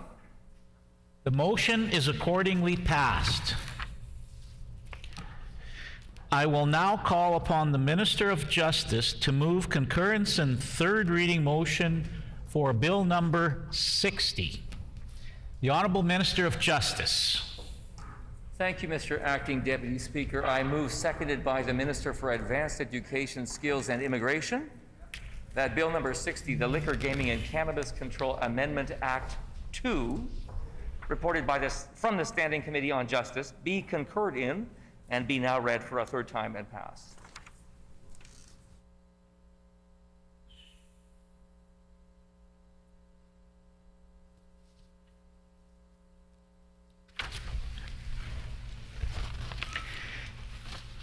It has been moved by the Honorable Minister of Justice, seconded by the Honorable Minister of Advanced Education, Skills and Immigration, that Bill number 60, the Liquor, Gaming and Cannabis Control Amendment Act, bracket 2, reported from the Standing Committee on Justice, be concurred in and now read for a third time and passed. The Honorable Minister of Justice. Thank you, Mr. Acting Deputy Speaker. Well, sometimes in a long night of debate, tempers flare and there's protracted disagreement, but I think we've found one that we can all agree on. Mr. Acting Deputy Speaker, the Liquor, Gaming and Cannabis Control Amendment Act, I will bravely venture into this one and look for consensus in the House. The bill attempts to do three things that we think are reasonable, practical, and founded on evidence. The first is it would allow a new modern license category that would permit third-party companies to deliver liquor and cannabis on behalf of existing liquor retailers and service licensees, such as restaurants and lounges and retail cannabis stores. Now, people might ask, well, don't we do that already? Well, the problem is that right now, if a third-party company delivers alcohol or cannabis on behalf of a liquor or cannabis licensee, let's say they do that to a minor person or an intoxicated person, there's a liability there because there's a charge there. The problem is that the third-party company isn't at fault. Right now, it's only the restaurant, it's only the lounge, it's only the cannabis licensee themselves. They don't have that ability to reach into the operation of the third party, and yet they have the liability that they hold. That's not fair. It places the entire risk of non-compliance on the retailer. This would change that. The second thing this does is it allows the LGCA, the Liquor, Gaming and Cannabis Authority, to hire minor and young persons. However, we need to qualify a few things. By young persons, we mean 16 to 19-year-olds. Why? So that we can test for compliance with selling to underage persons. So these individuals would be working under the watchful eye, careful supervision of an LGCA inspector. I say this and reinforce this because there has been in debate until now the suggestions that somehow we would expose 16 to 19-year-olds working for the LGCA to danger. That is not the case. I have worked with the CEO and executive director for the LGCA who assures that the safety of these young employees would be of the highest priority. Also, the member for River Heights tried to express that this approach somehow amounts to entrapment, the use of 16 to 19-year-olds to test for compliance to make sure that no one is buying alcohol no one is selling alcohol to someone younger than the legal limit. But this is not entrapment because entrapment implies trickery, and there is no trick here. The tool is there to enforce prohibitions that are clearly established, and it is the duty of the licensee to comply with it. So clearly this is not entrapment. So once again, the emphasis on safety. I would want to state as well that BC and Saskatchewan use these same kind of programs and they do it appropriately. And finally, there's a small provision here that would allow for the removal of the requirement that liquor marketing representatives who provide samples at liquor stores would register with the LGCA. That's an old-fashioned notion. It doesn't really serve any purpose. If stores want to have people sign in and sign out, we believe that should be the decision of the store themselves, but it doesn't serve any purpose for the LGCA. So that is simply a housekeeping change, a red tape reduction key. Mr. Acting Deputy Speaker, our government is committed to protecting the health and safety of Manitobans. We believe that Bill 60 supports this objective and will ensure that Manitoba's regulatory framework for liquor, gaming, and cannabis better serves Manitobans. Thank you. The member from St. John's. Miigwech, Acting Deputy Speaker. Again, I just, because I know that even for our colleagues that are virtual, nobody clapped for the minister just now. So, oh, there we go. There we go. Now he's getting some claps. Like I said previously, I think that even his own caucus members are not really appreciative of his legislative agenda. Deputy Speaker, we've brought it up several times. It doesn't make much sense that legislation regarding hiring minors was not put in place back when cannabis was first legalized back in 2018. We know that this is just another example of the Premier and his cabinet, and now under this Minister of Government, failing to prepare for changes that they knew were coming. Not so different than what we've seen just in the last many weeks. Everybody knew that a third wave was coming. Everybody, except for the Premier and his cabinet and this Minister of Justice. So the bill not preparing for the legalization of cannabis and not preparing for the first or second or third wave of the pandemic seems to be in line with how these members operate. And so, the Premier and his crew, they knew that the Prime Minister was planning on legalizing cannabis. And I know I've shared this a couple of times in the House. I'll share it well, who knows how many more times I'm going to share it. But I do remember asking the minister, the former Minister of Crowns at a Crowns meeting, what they were doing to prepare for the legalization of cannabis. And I think I asked him like 7 times in a standing committee or in a Crowns meeting, and he just kept deflecting and deflecting the answer. He wouldn't answer it. And again, I think that answer is really important to put on the record, because it shows this continuity among all of the PC caucus about not wanting to lead, not wanting to do their jobs, not wanting to prepare for the inevitability of what's coming to Manitoba. And, let me just put on the record here that, today is another difficult day for Manitobans. We have additional restrictions that have been announced today. And, I did a video this week just saying, I get it. There are so many Manitobans that are struggling, just emotionally exhausted. I particularly feel for Manitobans who are single, and I mean single in the sense of they live on their own, and for the last 14, 15 months, they're alone. And at least they were able to have one person come to their house and visit, and now that's been taken away. And, in the same way that the government didn't prepare for cannabis, the government has not been preparing for the third wave. And so here we are again on another day of restrictions, of additional public health measures.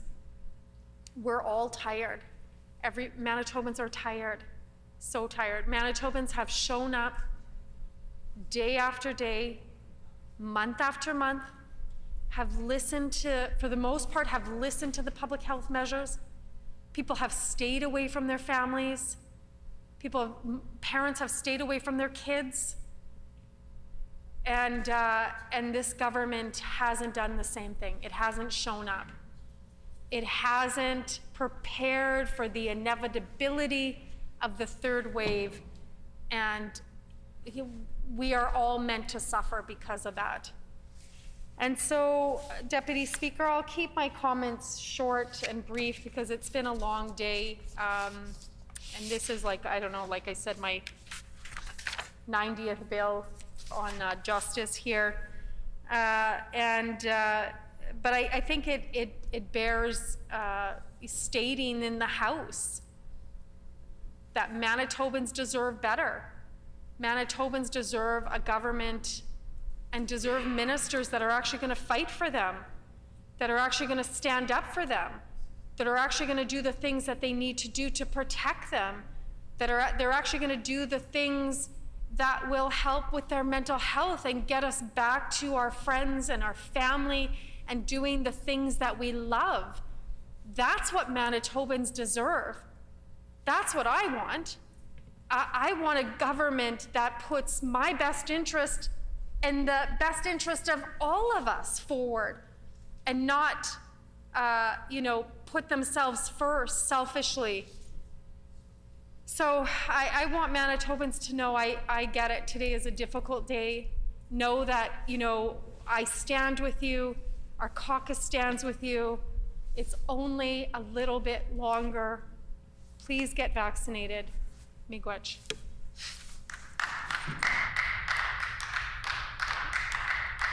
The honourable member from River Heights. Yes, thank you. I want to put a few comments, and I want to address the situation of use of minors to go deliberately into establishments which are selling liquor or cannabis to purchase liquor, for example, and whether or not this is entrapment.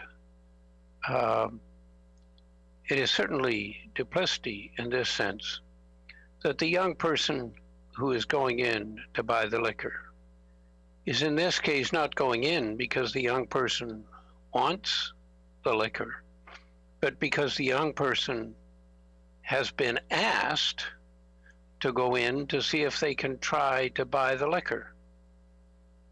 So the young person is going in there with the sole purpose, not of buying liquor to drink, but the sole purpose of trying to identify people who will sell liquor to minors, who will break the law. And yes, it's true that this is important to identify people who are breaking the law, and it is true that it is important to stop people from selling to minors. But at the same time, I still have questions about the use of minors in this circumstance. I think that the government should be looking at what the long-term impacts are of having minors go in to try and purchase liquor, not because they want the liquor, but because they want to catch somebody selling liquor to a minor so that that person can be fined or taken to court. I think we need to be very, very careful with this. It certainly doesn't have the sort of ability to pass the normal smell test. I think that there must be better ways to do this than to have minors trying to do things which they're not really wanting to do, that is to purchase the liquor to drink it. That is certainly deceptive, and I don't really think it's a good idea to be training minors to be deceptive in this way. That, I guess, is something that we're going to find out because the government is going to pass this bill and proceed with it, even though we on our side have some objections. So we won't support this legislation, but we rather would like to watch very closely to see how this process works out and what impact it has on the miners who are being asked to do this really under false pretenses, because they are not really trying to buy liquor to consume it. They are trying to buy liquor in order to catch somebody out. Thank you. Is it the pleasure of the House to adopt the motion? No. I hear a no. All those in favor of the motion, please say yay. Yay. Yay. All those opposed, please say nay. Nay. In my opinion, the yeas have it. Your Honourable Opposition House Leader. On division, please. Okay, the motion is accordingly passed on division. We will now move on to the Honourable Minister of Economic Development and Jobs to move concurrence and third reading motion for Bill number 61. Your Honourable Minister of Economic Development and Jobs. Thank you, Mr. Acting Deputy Speaker. I move, seconded by the Minister of Indigenous and Northern Relations, that Bill 61, the Apprenticeship and Certification Amendment Act, reported from the Standing Committee on Social and Economic Development, be concurred in and now be read for a third time and passed. It has been moved by the Honourable Minister of Economic Development and Jobs, seconded by the Honourable Minister of Indigenous and Northern Relations, that Bill number 61, the Apprenticeship and Certification Amendment Act, reported from the Standing Committee on Social and Economic Development, be concurred in and now read for a third time and passed. The Honourable Minister of Economic Development and Jobs. Thank you, Acting Deputy Speaker. I am pleased to rise today for the third reading of Bill 61, the Apprenticeship and Certification Amendment Act. This bill addresses several recommendations of a 2017-2018 review that identified significant administrative burden within Manitoba's apprenticeship and certification system. This bill also includes changes that will bring greater clarity to the pathway for designated occupations, which was introduced under the Act in 2018. To begin with, the review identified that slow-moving updates to the Red Seal and provincial training standards are frustrating for industry stakeholders and cause Manitobans to lag behind other jurisdictions and harmonization efforts. Changes introduced in this bill will enhance industry engagement through permanent sector-based committees, as opposed to 55 trade-specific provincial advisory committees. As a member of the Red Seal program, Manitoba follows the standards that are established through the Red Seal wherever possible. In many cases, Manitoba has implemented program standards above the Red Seal and will continue to do so on the advice of the industry. Review also demonstrated how a majority of Canadian jurisdictions have moved away from heavy regulated apprenticeship and certification system. Thank you, Acting Deputy Speaker. The Honourable Member from Flin Flon. Well, thank you, Mr. Acting Assistant Deputy Speaker. It's kind of a shame that on a night when we've seen the highest yet case number for COVID in this province, we've seen the failings of the government when it comes to healthcare, that we're here talking about attacking working people yet again. This government should be doing everything in their power to support working people, particularly during this pandemic that they've bungled, mismanaged. But as we get ready to come out of a pandemic at some point in time, in spite of this government's mismanagement, they should be ensuring that our workforce is the most highly trained, most effective, safest workforce in Canada, bar none. Our Manitoba workers right now, particularly when we talk about tradespeople, are respected throughout the country. They're respected throughout industry because we actually train them above the national standard. When you have a red seal in this province, it's something for you to be proud of. It's something that's recognized that a red seal coming from Manitoba is worth hiring because they have better training. They have better standards. But this government sold Manitobans out, particularly they've sold out apprentices.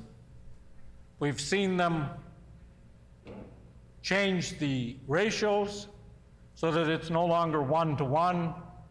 Now you can have 2 apprentices with 1 tradesperson, and the tradesperson no longer has to be anywhere near the apprentice.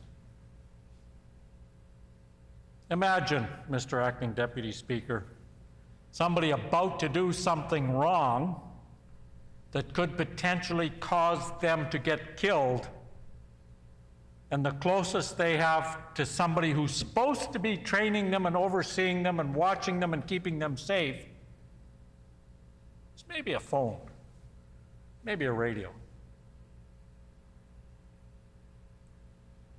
That is totally unacceptable. When I talk about this government selling out workers, they brought in these changes specific to the apprenticeship to meet their obligations to the New West Partnership and a Canada-wide free trade agreement. When we were in government, we took the principled stand and said we're not going to allow our workers to be trained to a lower standard just to meet some bogus concept of free trade. When we talked to the former minister about particularly the Canada-wide free trade agreement and why he didn't build any protections in for Manitoba workers, for Manitoba industry, for Manitoba period, his answer was, well, we thought if we didn't build anything in, we thought if we didn't do anything to protect our workers, everybody else would be dumb enough to follow along. Well, guess what, Mr. Acting Deputy Speaker? This government was the only ones that were dumb enough to do that. They didn't build protections in for Manitoba workers, and this bill is another step down the road of ensuring that maybe their friends at Merit Contractors will be able to bring in workers from all over Canada, all over the world potentially, that aren't trained, that aren't qualified, simply so that those particular contractors can make more money and leave Manitobans further behind. You know, when we had the committee meeting on this particular piece of legislation, industry, labor, apprentices, trainers, all agreed that there needed to be amendments made. We talked to the minister that night about amendments, about actually listening to what people had to say at committee. He chose to ignore all of that. And I suspect because that's what he was told to do, because we all know who drives that sinking ship across the way. Although they're all guilty, make no mistake about it. We should have been strengthening training requirements, strengthening safety requirements for Manitoba workers. with their abandoning the project labor agreements, with their changing the apprenticeship ratios, with changes to Workers' Compensation Act, with changes to the Workplace Health and Safety Act, with less inspectors doing less inspections. The only thing this government has guaranteed is that workplaces will be less safe and Manitoba workers will be less qualified. Each and every one of those members opposite should be ashamed of themselves. Maybe none of them have children that someday will be going into the trades. Maybe in their rarefied world, all their children will be doctors and lawyers. Those seem to be the only people they haven't attacked yet, by the way, are doctors. They got a raise. They didn't have to follow the rules of Bill 28 that attacked other workers. Judges got a raise. They didn't have to follow the rules that they subject to other workers. And yet here we are yet again watching this government destroy Manitoba. Destroy the Manitoba that so many people put so much effort into building and making it a great province, making it an affordable province, making it a preferred work location, making workers coming from here preferred workers. This government is working at undoing all of that so that their buddies, their friends, can make more money. Mr. Acting Deputy Speaker, if that's the kind of friends they have, I'll want none of it. I'd sooner have no friends than have friends like that. So those few words, it may not come as much of a surprise. We're not voting to support this particular piece of legislation.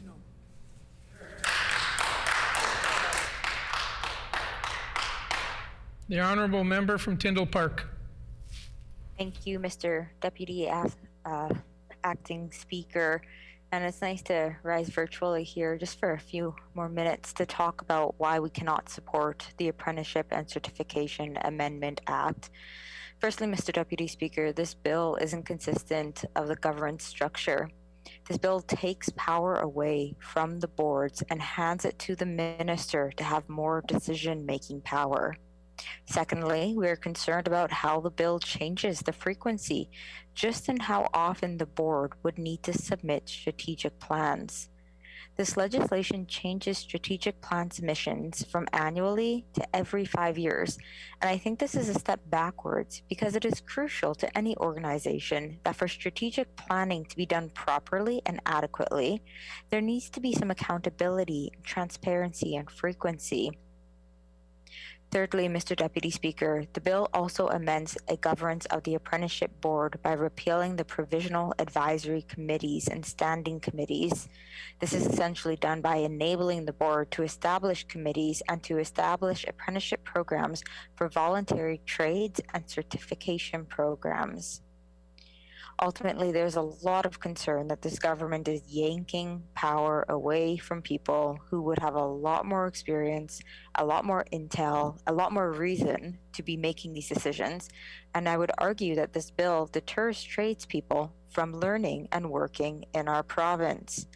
We need to be doing the opposite. We need to be providing incentive for people to remain in our province. And just before wrapping up, Mr. Deputy Speaker, I want to point out how we are exceptionally proud of our tradespeople here in Manitoba. Manitoba is known to have the best tradespeople. Other provinces seek out our tradespeople, hire on our tradespeople. And I think this is really telling. And I think that we should be maximizing on what's working and not changing what isn't working. Or we need to change, Mr. Deputy Speaker, what isn't working to be better. And this legislation is a step backwards in this. So thank you for the opportunity to speak. Thank you. Is it the pleasure of the House to adopt the motion? Agreed. Agreed. I hear a no. All those in favor of the motion, please say yay. Yay. All those opposed, please say nay. In my opinion, the yeas have it. The opposition, House Leader. Recorded vote, Deputy Speaker. A recorded vote having been requested. Call in the members.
The question before the House is Bill 61, the Apprenticeship and Certification Amendment Act. All those in the chamber in favor of the motion, please rise. Honorable Mr. Pallister.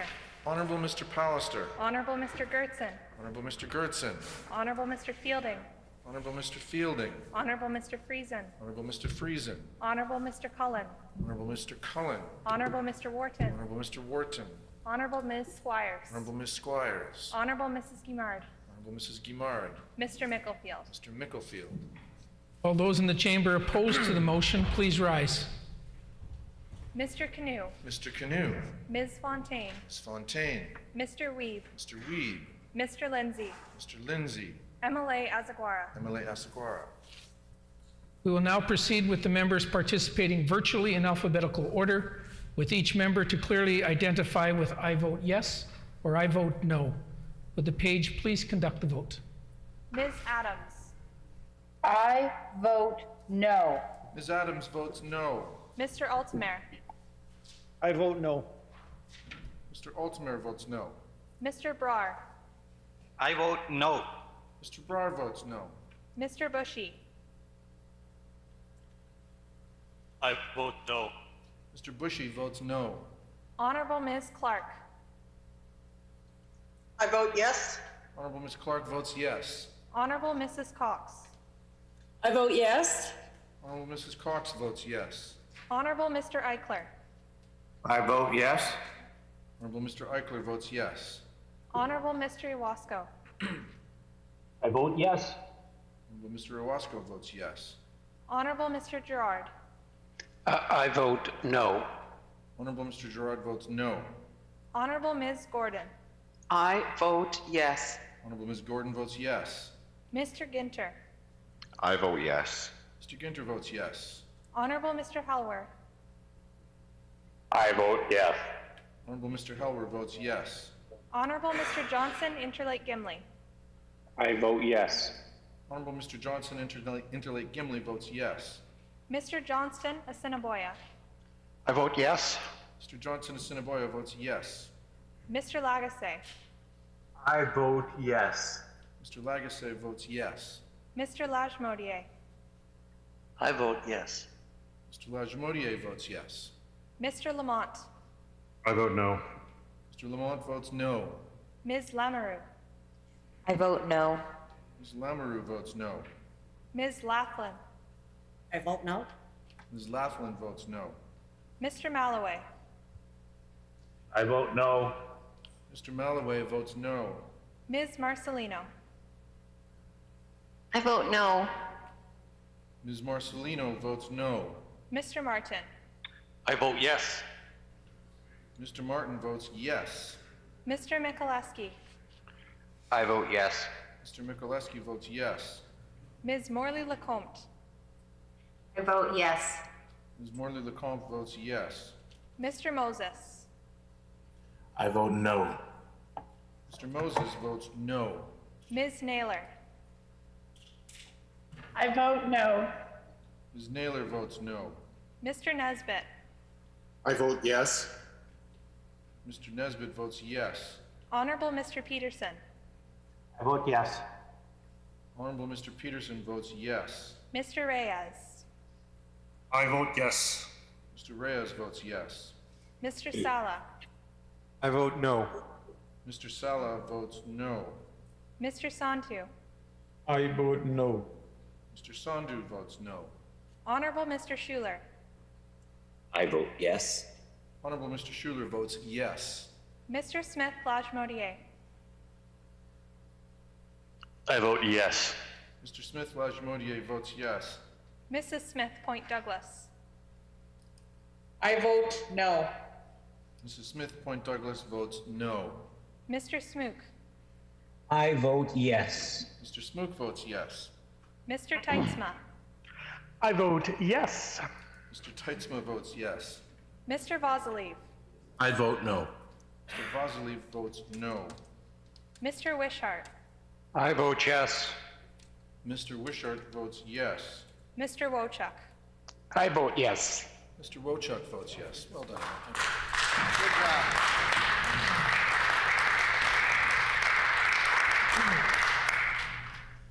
Yeas 32, nays 21. Motion is accordingly passed. I will now call upon the Honorable Minister of Central Services to move concurrence and third reading motion for Bill number 3. The Honorable Minister of Central Services. Thank you, Mr. Acting Deputy Speaker. I moved, seconded by the Minister of Municipal Relations, that Bill number 3, the Public Service Act, Loi sur la fonction publique, as amended and reported from the Standing Committee on Social and Economic Development, be concurred in and be now read for a third time and passed.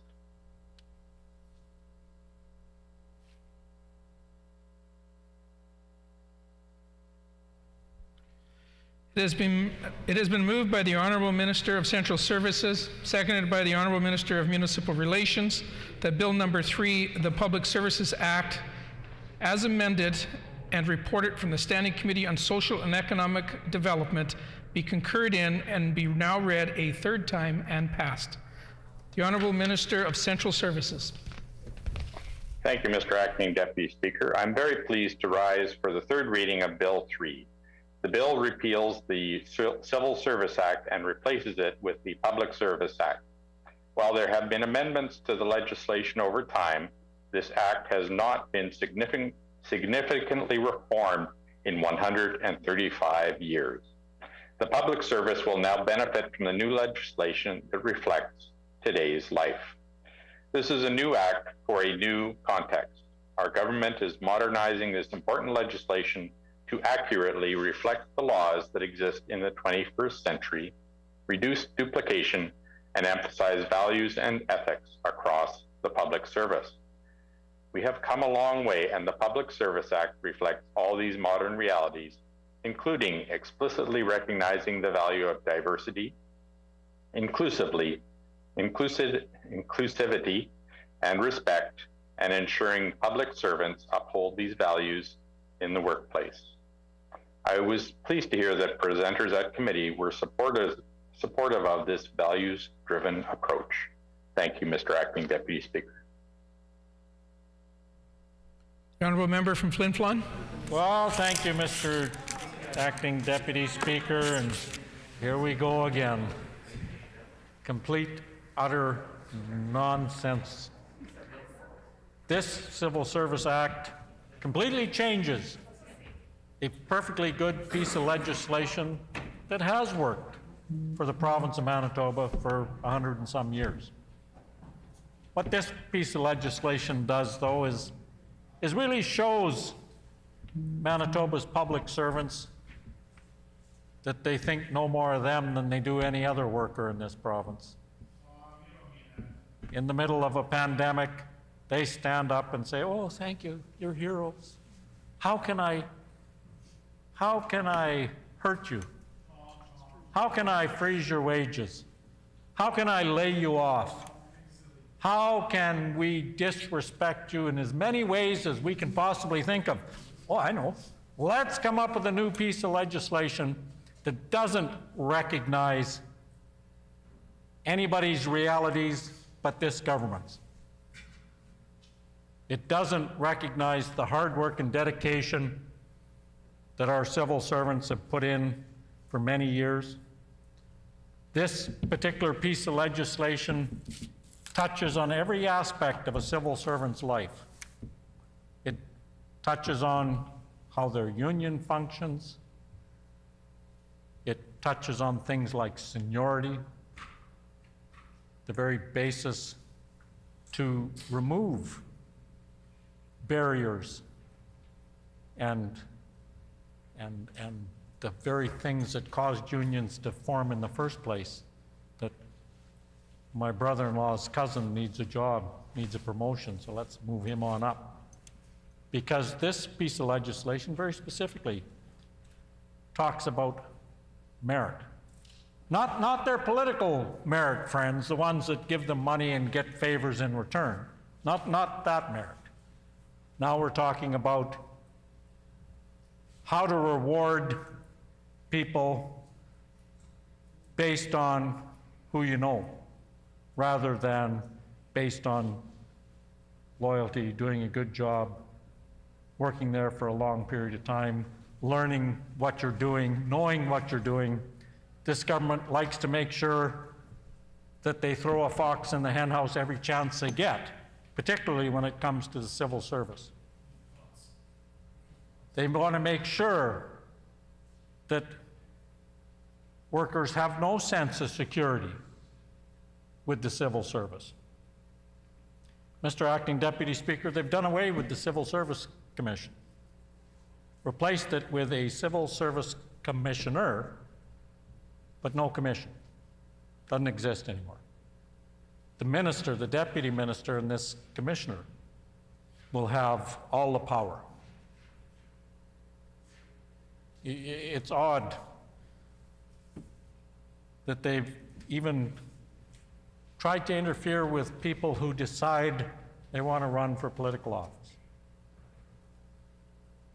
The deputy minister will get to decide if they're entitled to take time off to run for politics. Based on what? Well, it doesn't say in there. I guess based on who you know, which party you think you're going to run for, which party these folks across the way will make sure that they promote those folks and let them have time off. Somebody that has an alternate point of view may choose to run for a different party, maybe not. Maybe they won't get time off because the deputy minister will decide, nope, can't have it. And you know what's even more egregious? No guarantee of a job when you're done with politics. No guarantee that you have a job to come back to. What kind of shameful government is that shows such disrespect for somebody who's doing the same job that they're going to do? You know, I came out of the private sector, and thank heavens I had a strong union that negotiated the fact that I had a job to come back to. If I was done with politics, I either got beat or chose not to run again. I had a job to come back to. My seniority was still there. My position was still there. Not with this government. They'll have none of that. They want to make it as impossible as they can to be a worker in the public service and yet stand up for Manitobans to do what you think is the right thing. Shameful. Totally shameful. You know, we've heard ministers talk about having a professional civil service that separate from the politicians is vital to democracy. And yet that's not what they've done. They've introduced anti-democratic actions in this new Civil Service Act to make sure that they, as politicians, keep their thumb on the workers. Shameful behavior. So, once again, it probably comes as no surprise, Mr. Acting Deputy Speaker, we will not be supporting this piece of legislation either. Thank you.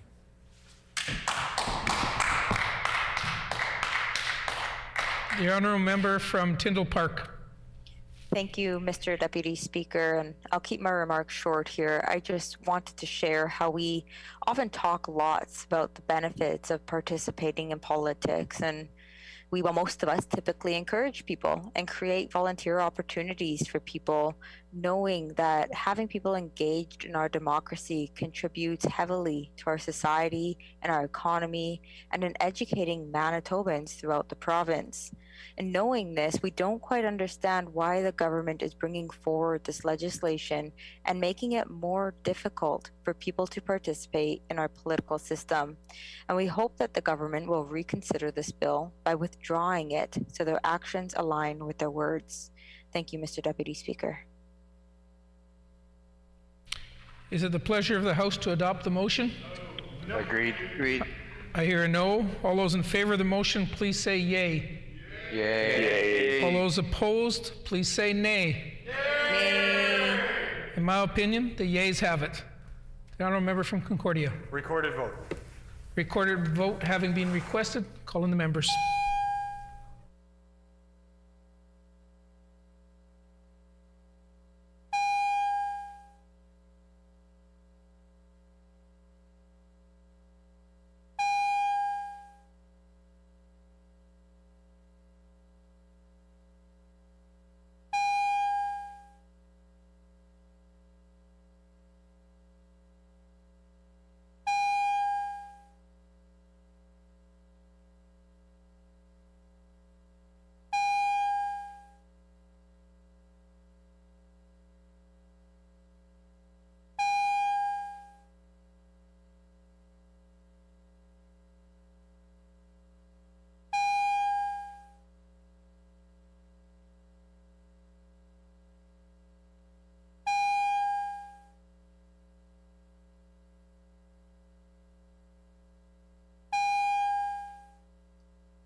The question before the House is Bill 3, the Public Service Act. All those in the chamber in favor of the motion, please rise. That's good. Honorable Mr. Pallister. Honorable Mr. Pallister. Honorable Mr. Gertson. Honorable Mr. Gertson.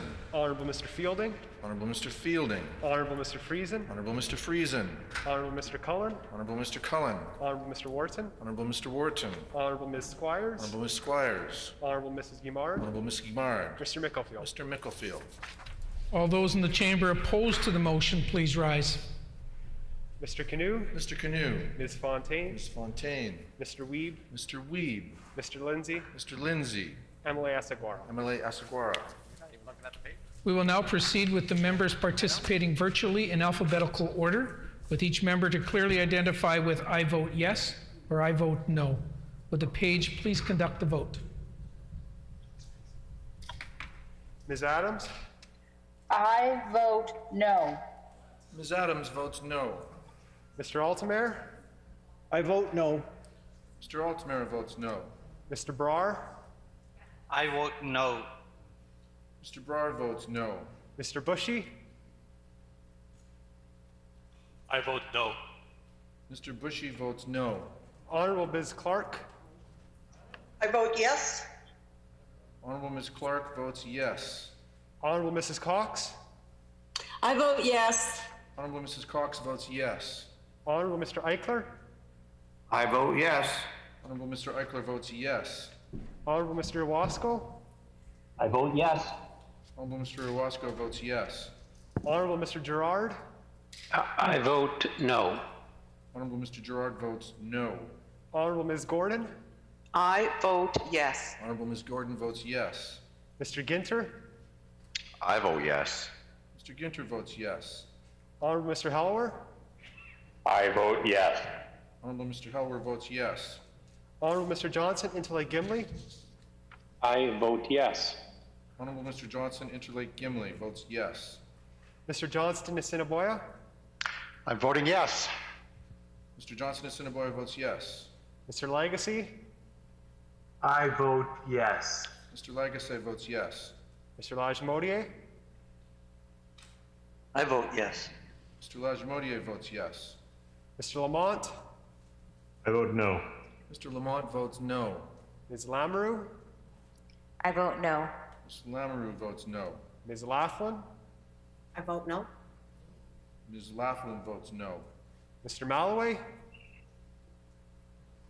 I vote no. Mr. Malloway votes no. Ms. Marcelino.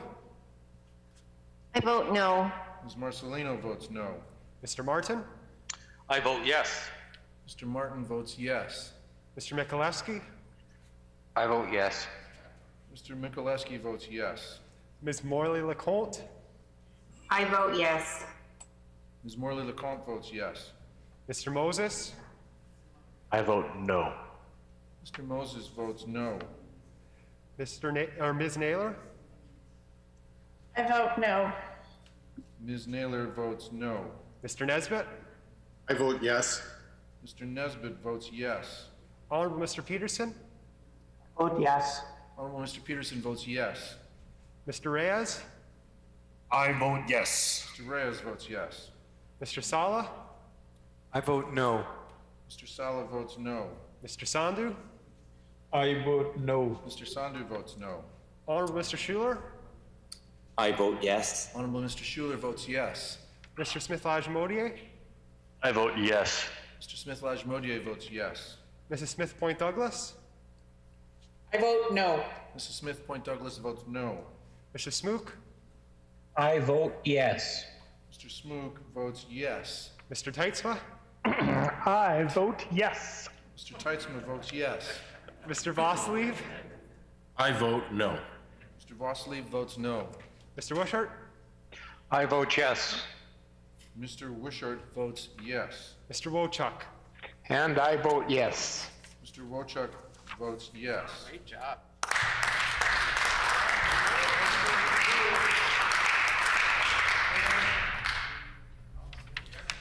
Yeas 32, nays 21. The motion is accordingly passed. I will now call upon the Honourable Minister of Finance to move concurrence and third reading motion for Bill number 8. Thank you, Mr. Deputy Speaker. I move, second by the Deputy Premier, that Bill number 8, the Pension Benefit Amendment Act, reported from the Standing Committee of Legislative Affairs, be concurred in and now read for a third time and passed.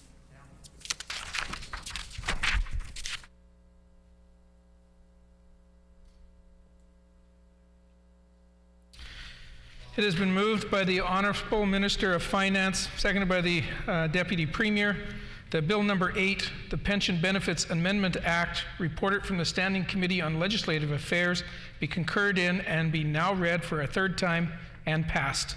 The Honourable Minister of Finance. Thank you, Mr. Deputy Speaker. I am pleased to rise today for third reading of Bill number 8, the Pension Benefit Amendment Act.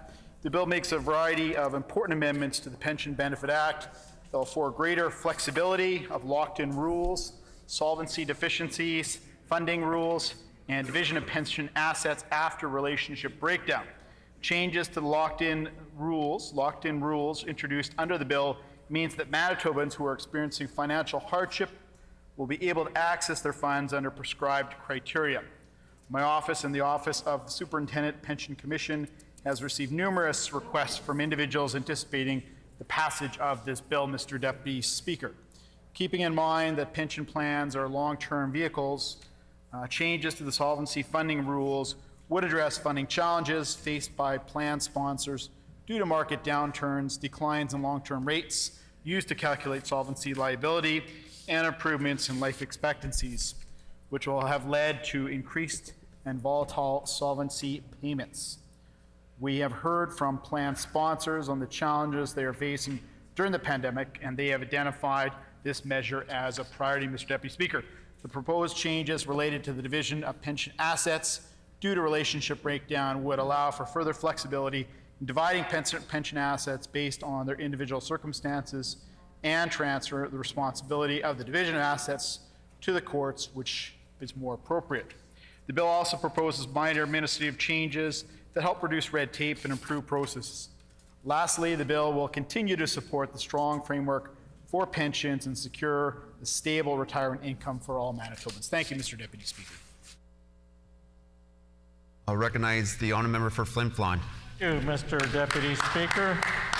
You know, there's an old saying that says, beware of wolves in sheep's clothing. Now, I understand there's been quite a run down at the sheep clothing store by the PC caucus, because with this particular piece of legislation, they're pretending to be your friend, but they're not. Make no mistake about it, Mr. Deputy Speaker, they have not got the workers' best interests at heart in this. This bill allows funding for pensions to not be maintained at 100%. It allows it to go down to 85%, which means, contrary to what this minister would like you to believe, that your pension could be in jeopardy. We've seen it. Giant conglomerate like Sears goes out of business. What happened to the workers' pension? Gone. You know, they wanted to do something to be your friend. They could have introduced legislation that put workers at the top of the order when it comes to bankruptcy protection. They didn't do that.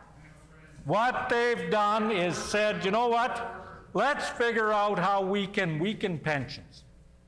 So first, they attack working people, lay them off, do all these nasty things that we've talked about. So now all of a sudden you got bills to pay. Well, let's let you unlock your pension funds to meet your immediate needs. Now, down the road, all of a sudden your pension isn't there because you've spent it already. You know, that's one of the great things that unions did, was negotiate defined benefit pension plans to make sure that when workers were ready to retire, there was sufficient funds in a plan to make sure they got a pension. Now this bunch is all beaking off across the way that, oh, it's your money. Yes, it is your money. And it's your money to be held in trust until you actually need it to retire. But there's no trust across the way because they don't want you to retire with a decent pension. They want to make sure that you have nothing. That's their whole mantra, is attack working people every chance they get, and they continue to do that, and they're proud of themselves for doing it.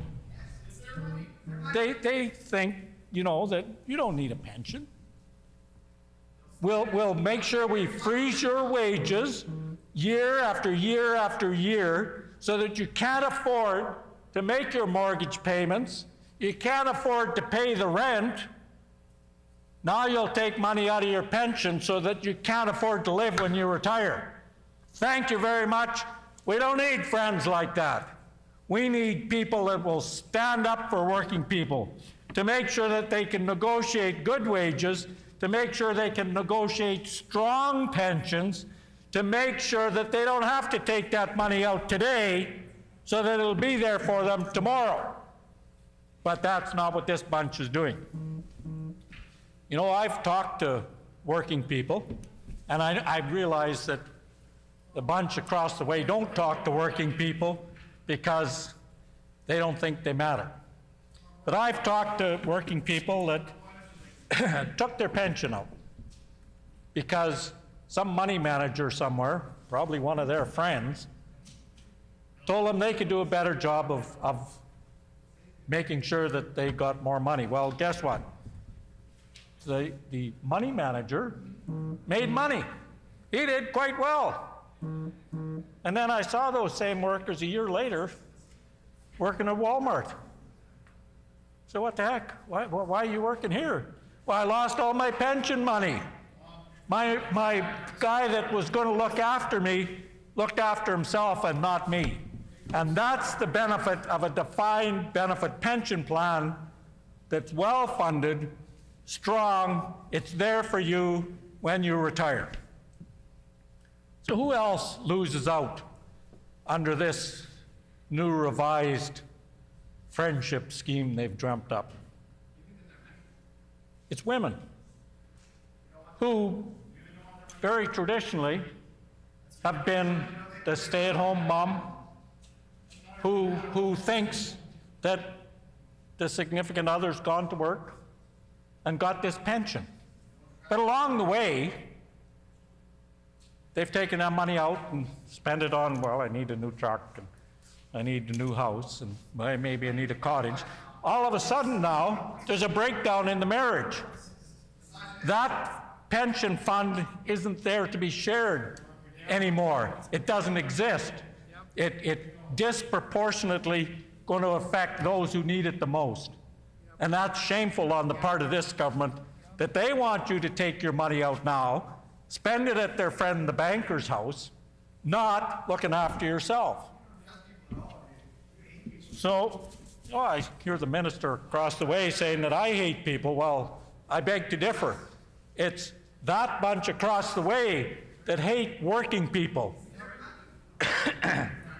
So, you know, they had an opportunity, again, to do something to strengthen pension laws, to make sure that they're fully funded, to make sure that they're there, to make sure that in a bankruptcy proceeding, which a lot of corporations use specifically to get out of their pension obligations. We've seen that with things like Air Canada, where, oh, we're going bankrupt and we got to, you know, gut the workers' pension because they didn't fund it properly all along the way. And we can thank Conrad Black for a lot of the problems with defined benefit pension plans, because he hit on this great plan to take the money out of those funds and use it for his own purposes rather than leaving the surplus there to help the fund grow. And these bunch want to make sure there's no surplus, no fund, no pension. So beware.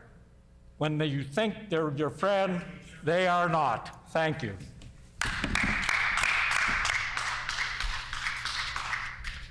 Now I'll recognize the honourable member for Tyndall Park. Or for St. Boniface, sorry. The honourable member for St. Boniface. Thank you, Mr. Deputy Speaker.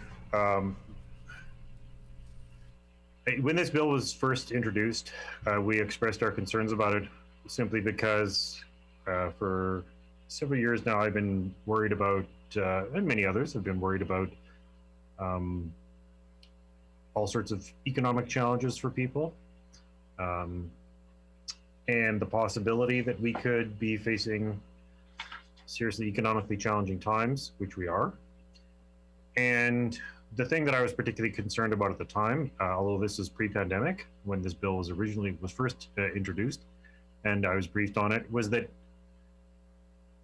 the risk for people breaking out their pensions at the age of 55 or breaking out their pensions at the age of 65, essentially out of desperation. And I think that's really what's really important. Again, at committee, we had a number of people presenting, very few in favor of the changes to this bill. There was one gentleman who was in favor of it, clearly because he said he wanted to be able to access his money immediately. But one of the things we talk about very often is the fact that people are living longer. So you'll have people who are living into their 60s, 80s, who are living into their 80s and 90s, and even beyond that. So how are they actually going to be able to support themselves if they don't have a proper pension, if they're not working? And a lot of people have said, well, because we're all living longer, we can all work longer. But in many cases, that's not necessarily realistic or fair. There are people in their 70s who've had to go back to work and are working cleaning up, cleaning in hospitals, I've heard, because they don't have enough money to retire. A huge proportion of Canadians don't have enough money to retire. And though it wasn't the finance minister's argument changed. He had one argument at the bill briefing and another one when it came to committee. And at the committee, he said, well, isn't it the case that, shouldn't people be able to break out and cash out their savings essentially at the age of 55 if they're facing unexpected medical costs, unexpected dental costs, helping somebody go to school, or problems paying their mortgage? Well, it means you're burning the furniture. How is that person ever going to be able to recover those losses to deal with something that is essentially an emergency that is in fact the exact sort of thing that government programs could prevent if we actually had adequate medical coverage or adequate dental coverage or adequate pharmacare coverage, or if we had programs that actually helped people with their debt. But we're seeing the opposite of that. And my father was an investment executive. He was the CEO of Richardson Greenshields, and he was a lawyer, and he was the head of the Investment Dealers Association, and he used to sue people who cheated their clients, and they are out there because there are people out there who was a family friend, had $250,000 as a nest egg, and one day they couldn't figure out why their interest was going down and down and down because they only had $20,000 left, because the person who worked for the investment firm had been trading back and forth without their knowledge and had burned all their money away while taking all of it in commissions. Now, my father helped sue them. They won. They got their pension back, but there's no guarantee that that's going to happen, because there's lots of ways in which these things, money can be lost in ways that are perfectly legal. And that there are enormous risks, even for expert investors, especially in today's market. This is a bill that ultimately is playing on people's desperation and denying people help and forcing them to burn through what they've earned and what they need to live in retirement that they may never ever see again. So this is not a bill. And if there were limits on it, we actually said, look, even if there were possibilities that there were, let's say if you have an enormous quantity of, and you could be a massive amount of funds locked into an account, you could break that out, that it would make sense. But most people don't. Most people don't. And people's needs are growing and growing and growing. So I'll just say this is a very bad bill, and we will be opposing it. Any further speakers? Is the pleasure of the House to adopt the motion? I hear no. All those in favor of the motion, please say yay. Yay. All those opposed, please say nay. In my opinion, the yeas have it. The honourable member for Concordia. Recorded vote. A recorded vote has been requested. Call in the members.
The question before the House is,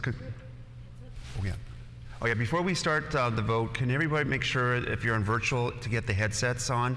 It's very hard for the clerks to hear your vote. So I would encourage you to take a few seconds to make sure your mic's on, your headset's on. Okay, we'll go on to the vote here. The question before the House is concurrence and third reading of Bill number 8, the Pension Benefits Amendment Act. All those in the chamber in favor of the motion, please rise.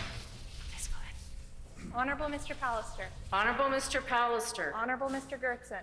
Honorable Mr. Gertson. Honorable Mr. Fielding. Honorable Mr. Fielding. Honorable Mr. Friesen. Honorable Mr. Friesen. Honorable Mr. Cullen.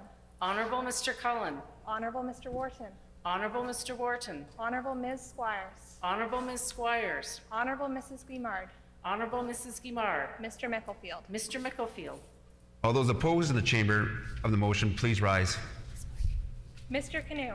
Mr. Canoe. Ms. Fontaine. Ms. Fontaine. Mr. Weeb. Mr. Weeb. Mr. Lindsay. Mr. Lindsay. Emily Azaguara. Emily Asaguara. We'll now proceed with the members participating virtually in alphabetical order, with each member to clearly identify I vote yes or I vote no. Would the page please conduct the vote? Ms. Adams. I vote no. Ms. Adams votes no. Mr. Altamare.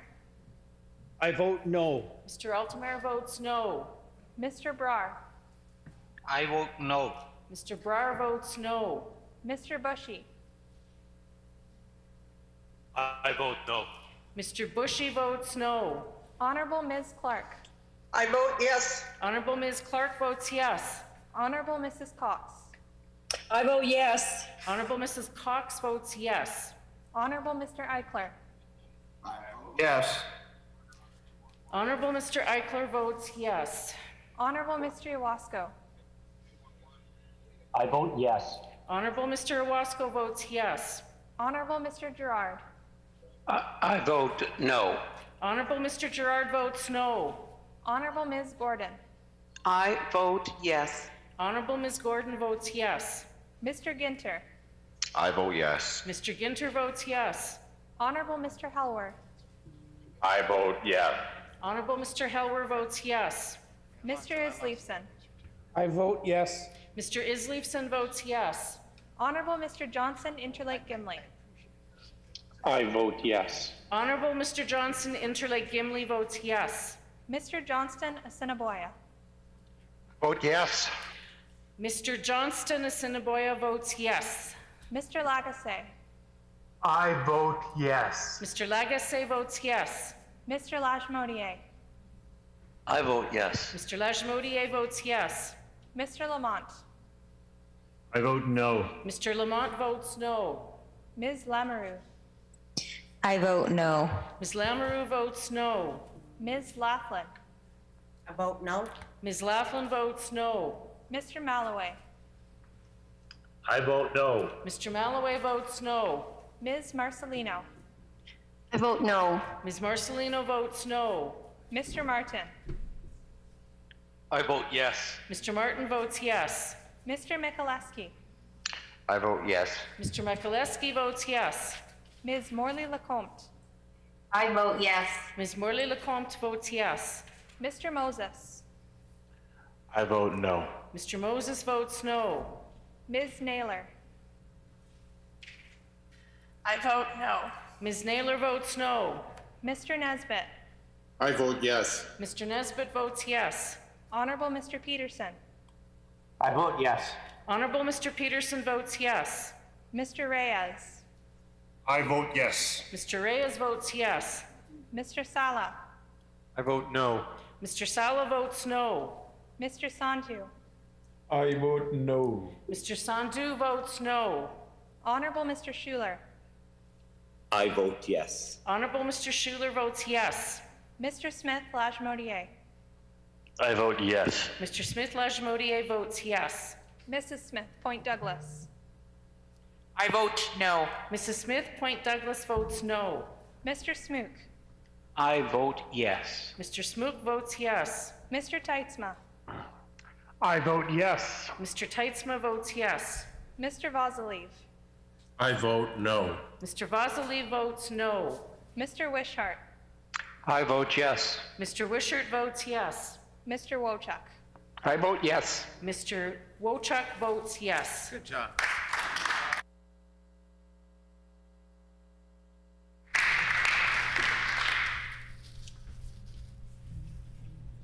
Yeas 33, nays 21. The motion is accordingly passed. So I will now call upon the honourable member for Minister of Finance to move the concurrence and third reading of Bill number 11, the Workplace Safety and Health Amendment Act. The honourable Minister of Finance. Thank you, Mr. Deputy Speaker. I move second by the Deputy Premier that Bill number 11, the Workplace Safety and Health Amendment Act, reported from the Standing Committee on Legislative Affairs, be concurred in and be now read for a third time and passed.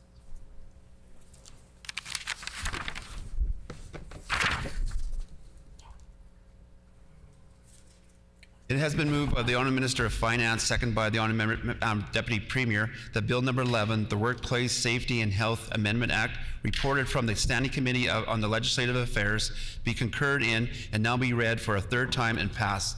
The Honourable Minister of Finance.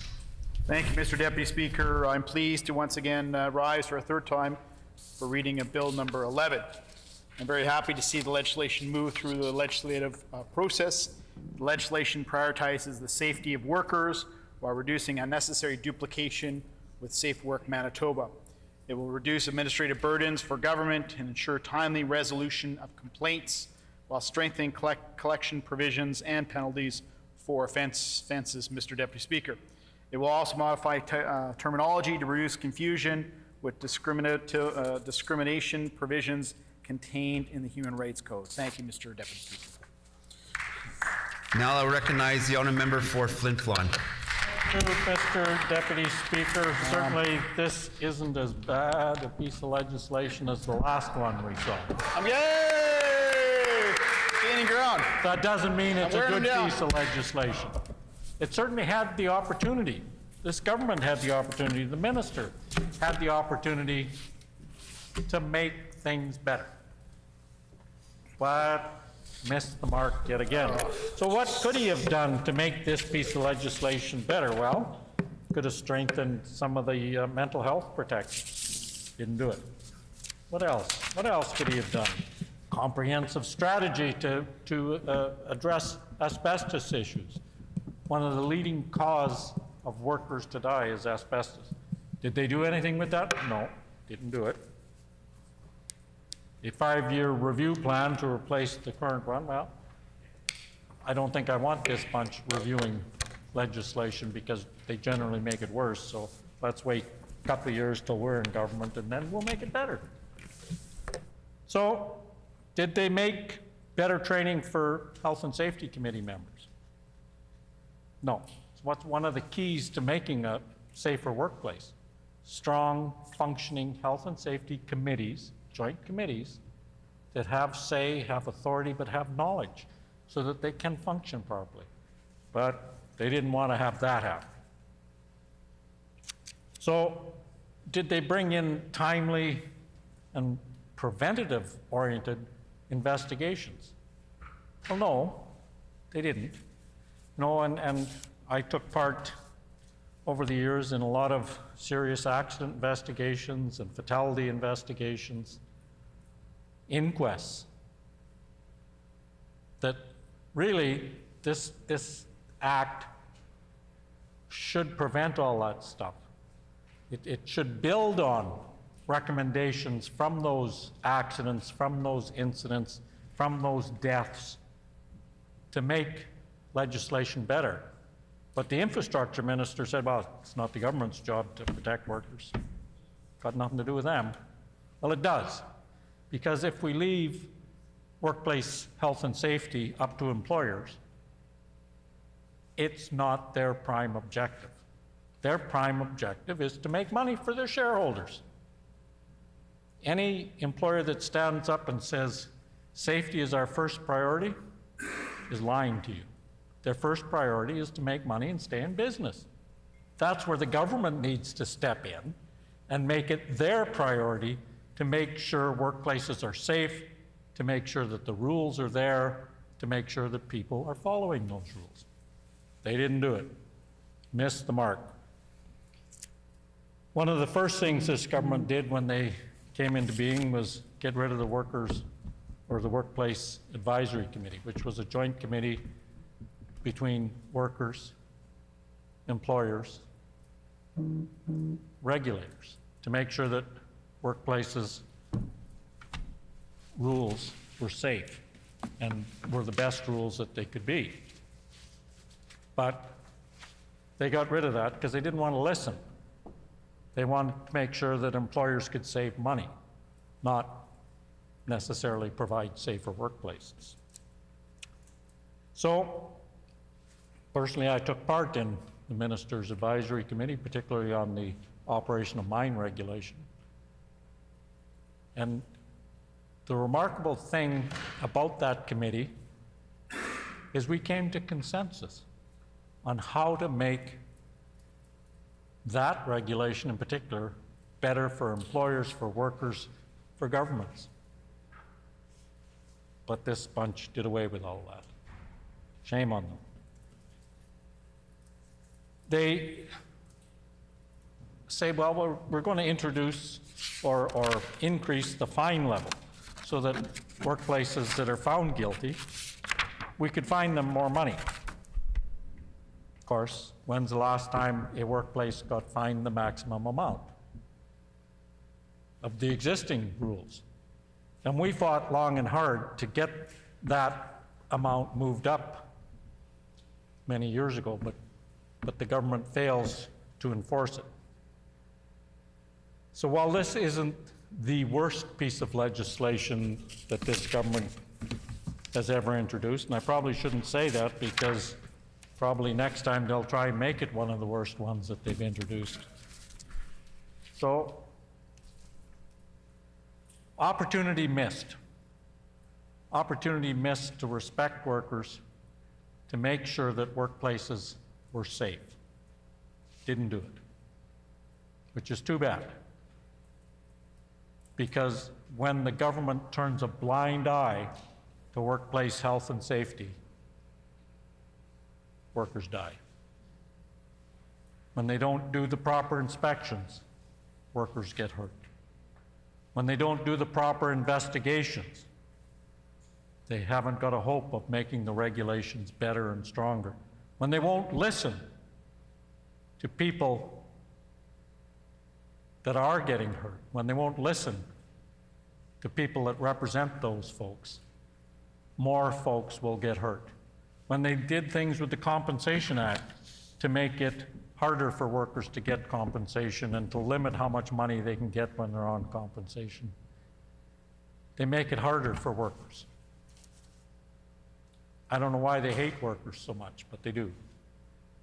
So I'll keep pushing this minister to do the right thing. Maybe introduce legislation that actually respects working people and actually makes workplaces safer. Maybe it could be a legacy that the minister could leave, that he's stood up to his premier and said, you know what? The member from Flin Flon was right. We need to make workplaces safer, and I want to be the champion of that. He's going to tell the premier. All right, time to wake up, because that's not going to happen. So with those few words, we won't be supporting this legislation either.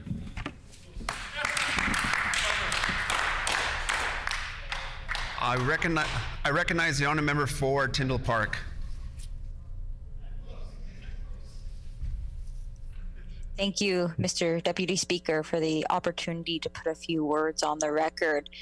You know, every person who will experience a workplace injury experiences it differently. And the concept of assigning a 6-month time frame for a person to come forward can be daunting and incredibly limiting. And for various reasons, people may not feel comfortable coming forward immediately. And people are entitled to have their reasons. For example, people may feel embarrassed. Others may feel like they won't be believed if they come forward. Others may be fearful or nervous about their job security if they come forward. Whatever the reason may be, I'm apprehensive having a set date on the ability to bring forward a reprisal.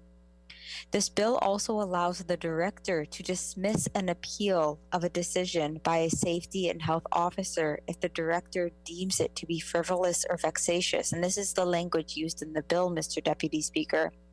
It is incredibly important people who are putting forward claims are being given fair treatment, and for legislation to have undefined terms of frivolous or vexatious, there's just too much left open for interpretation. This bill leaves lots of questions. What about those who have been approved for cases historically? Would they still be approved now? How will the director determine if an appeal is frivolous or vexatious? What are the definitions behind these two words? Is it a personal opinion? What about someone who has submitted more than one appeal? Is there a concern that they may be treated as fairly as someone who has submitted their first appeal or second appeal?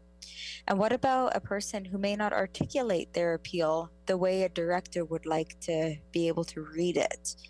Ultimately, we do not feel this legislation enhances our Workplace Safety and Health Amendment Act, and we will not be supporting it. Thank you, Mr. Deputy Speaker. Is there any further speakers? Is the pleasure of the House to adopt the motion? Agreed. I hear no. All those in favor of the motion, please say yay. Yay. All those opposed, please say nay. In my opinion, the yeas have it. The Honourable Opposition to House Leader. A recorded vote, Deputy A Speaker. recorded vote has been requested. Call in the members.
The question before the House is concurrence and third reading of Bill number 11, the Workplace Safety and Health Amendment Act. All those in the chamber in favor of the motion, please rise.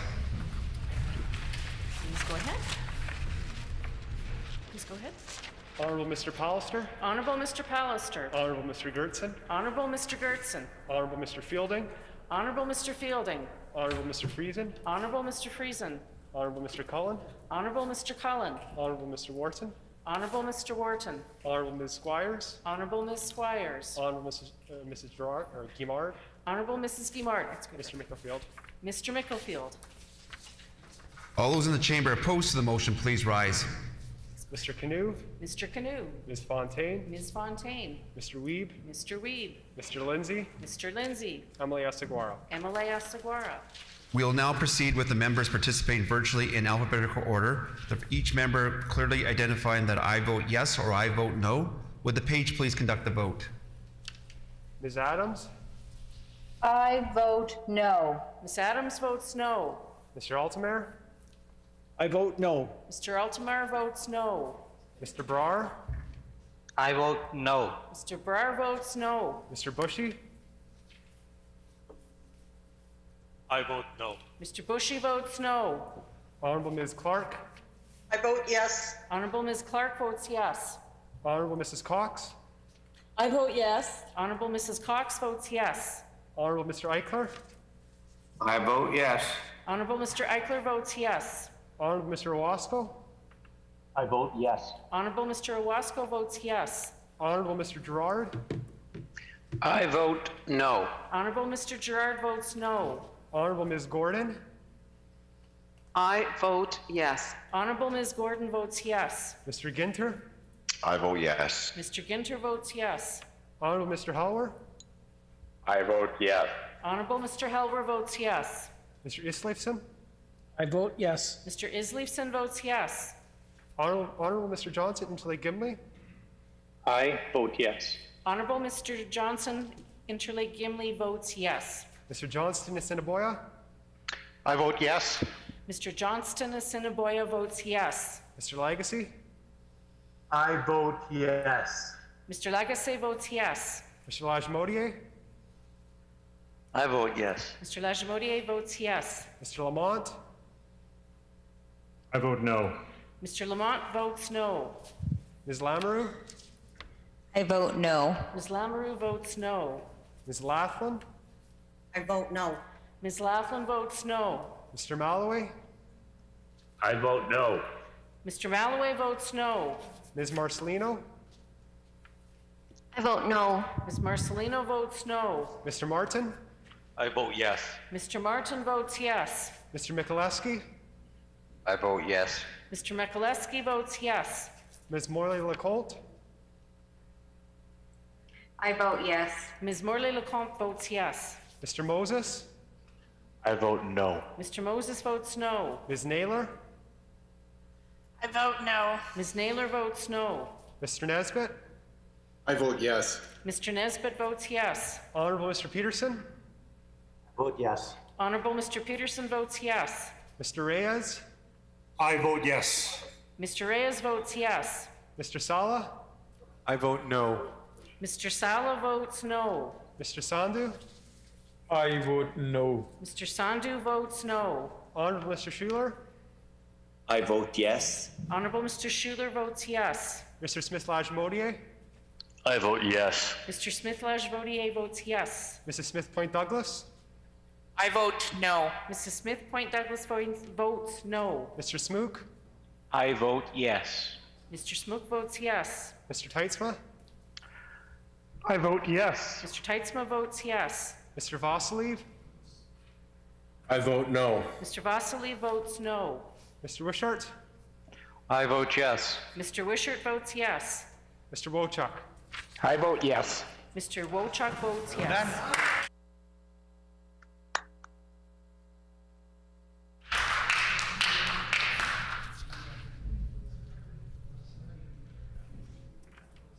Yeas 33, nays 21.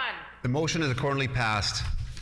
The hour being past 10 p.m., as previously agreed by the House, there is no further debate on the remaining concurrence and third reading motions for specified government bills.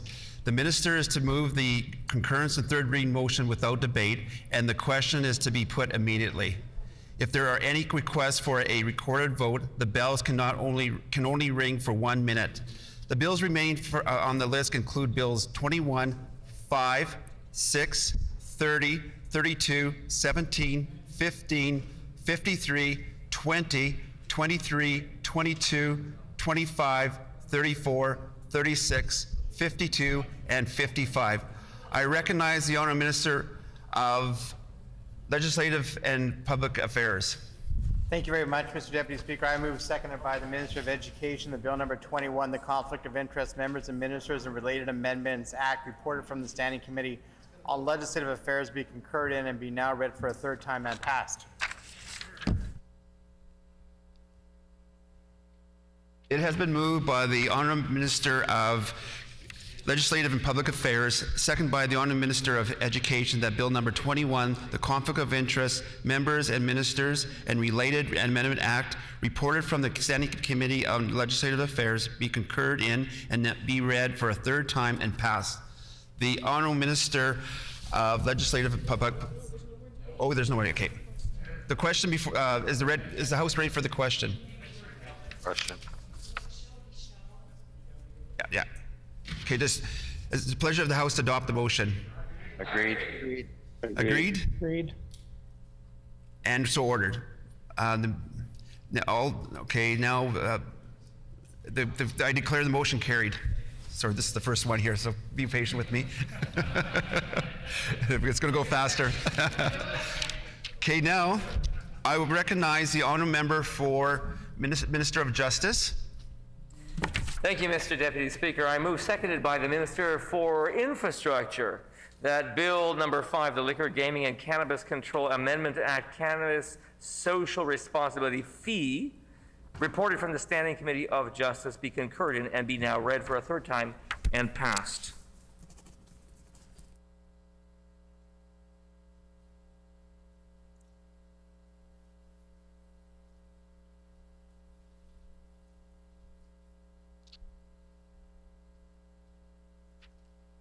It has been moved by the Honourable Minister of Justice, seconded by the Honourable Minister of Infrastructure, that Bill number 5, the Liquor, Gaming and Cannabis Control Amendment Act, Cannabis Social Responsibility Fee, reported from the Standing Committee of Justice, be concurred in and now read for a third time and passed. Is the pleasure of the House to adopt the motion? Agreed. I hear no. Agreed. All those in favor of the motion, please say yay. Yay. All those opposed, please say nay. In my opinion, the ayes have it. The Honourable Opposition House Leader. On division, Deputy Speaker. I declare the motion carried on division. So now we go on to, I now recognize the Honourable Member Minister for Justice. Thank you, Mr. Deputy Speaker. I move, seconded by the Minister for Mental Health, Addictions and Recovery, that Bill number 6, the Liquor, Gaming and Cannabis Control Amendment Act, reported from the Standing Committee of Justice, be concurred in and be now read for a third time and passed.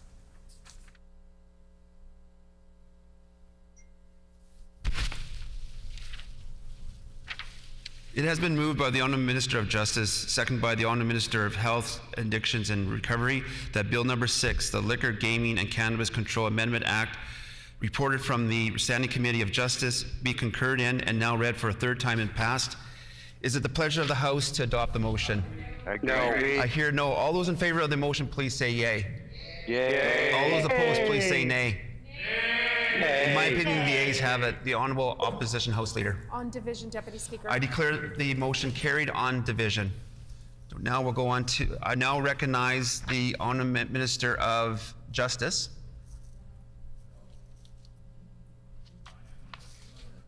Oh, sorry.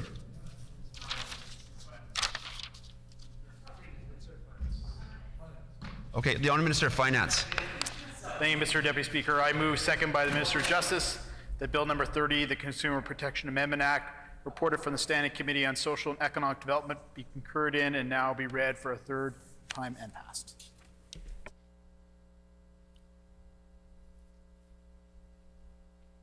It was printed wrong on my paper here. It was I was moved by the Honourable Minister of Finance, second by the Honourable Minister of Justice, that Bill number 30, the Consumer Protection Amendment Act, reported from the Standing Committee of Social and Economic Development, be concurred in and now read for a third time and passed. Is it the pleasure of the House to adopt the motion? Agreed. Agreed. Agreed? Agreed and so ordered. I declare the motion carried. So now we'll go on to Bill 32. I recognize the Honourable Minister of Legislative and Public Affairs. Thank you, Mr. Deputy Speaker. I move, seconded by the Minister of Crown Services, that Bill number 32, the Election Financing Amendment and Elections Amendment Act, Government Advertising Report from the Standing Committee on Legislative Affairs, be concurred in and now read for a third time and passed.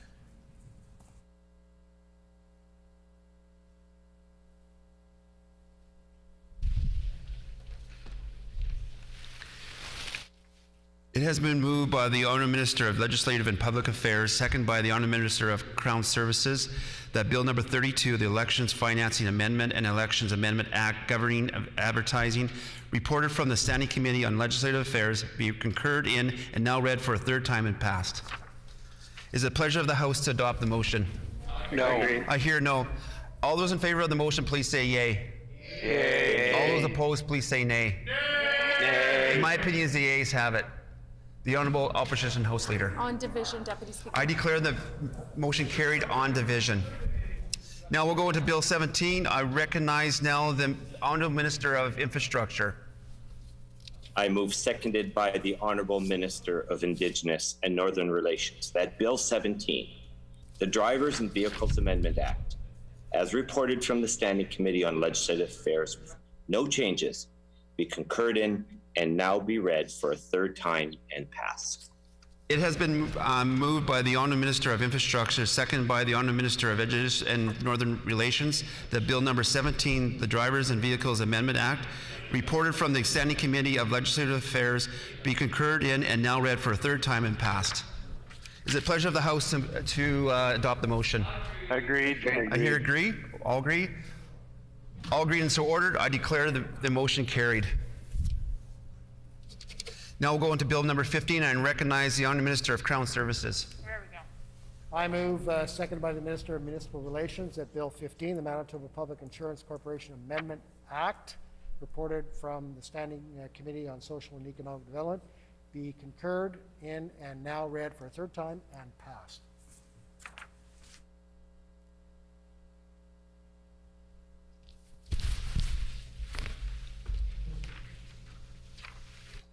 It has been moved by the Honourable Member for Crown Services, seconded by the Honourable Minister for Municipal Relations, that Bill number 15, the Manitoba Public Corporation Amendment Act Claim Disputes Tribunal, reported from the Standing Committee of Social and Economic Development, be concurred in and now read for a third time and passed. Is it pleasure of the House to adopt the motion? Agreed. No, I hear no. Agreed. All those in favor of the motion, please say yay. Yay. All those opposed, please say nay. Nay. In my opinion, the ayes have it. The Honourable Opposition House Leader. Deputy Speaker, on division. I declare the motion carried on division. Now we'll go on to Bill number 23? 53. 53, sorry. The Honourable Minister of Municipal Relations. So the staple's right there, so I can't see it.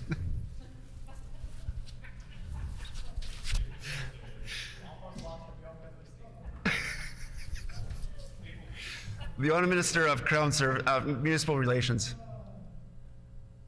I guess I forgot to unmute. My apologies. I move, seconded by the Minister of Infrastructure, that Bill number 53, the Municipal Statutes Amendment Act 2, reported from the Standing Committee on Social and Economic Development, be concurred in and be now read for a third time and passed. It has been moved by the Honourable Minister of Municipal Relations, second by the Honourable Minister of Infrastructure, that Bill number 53, the Municipal Statutes Amendment Act 2, reported from the Standing Committee of Social and Economic Development, be concurred in and now read for a third time and passed.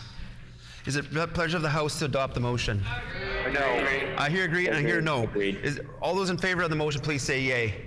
Yay. All those opposed, please say nay. Nay. In my opinion, the ayes have it. The Honorable Opposition House Leader. On division, Deputy Speaker. I declare the motion carried on division. So now we'll go on to Bill number 20. I recognize the Honourable Minister of Infrastructure. I move, seconded by the Honourable Minister of Indigenous and Northern Relations, that Bill 20, the Vehicle Technology Testing Act, various acts amended, as reported from the Standing Committee on Legislative Affairs, with no changes, be concurred in and now be read for the third time and passed. It has been moved by the Honourable Minister of Infrastructure, seconded by the Honourable Minister of Indigenous and Northern Relations, that Bill number 20, the Vehicle Technology Testing Act, various acts amended, reported from the Standing Committee of Legislative Affairs, be concurred in and now read for a third time and passed. Is it the pleasure of the House to adopt the motion? Agreed. I hear no. All those in favor of the motion, please say yay. Yay. All those opposed, please say nay. In my opinion, the yeas have it. I declare the motion carried. Now we'll go on to Bill number 23. I recognize the Honourable Minister of Infrastructure. I move, seconded by the Honourable Minister of Indigenous and Northern Relations, that Bill 23, the Highway Traffic Amendment Act, Control of Traffic by Flagged Persons, as reported from the Standing Committee on Legislative Affairs, with no changes, be concurred in and now be read for a third time and passed. It has been moved by the Honourable Minister of Infrastructure, seconded by the Honourable Minister of Indigenous and Northern Relations, that Bill number 23, the Highway Traffic Amendment Act, Control of Traffic by Flagged Persons, reported from the Standing Committee of Legislative Affairs, be concurred in and now read for a third time and passed. Is it the pleasure of the House to adopt the motion? Agreed. Agreed. And so motion is agreed, and I declare the motion carried. So now we'll go to Bill number 22, and I recognize the Minister of Finance. Thank you, Mr. Deputy Speaker. I move, second by the Minister of Education, the Bill number 22, the Credit Union and Case Popular Amendment Act, reported from the Standing Committee on Social and Economic Development, be concurred in and be now read for a third time and passed.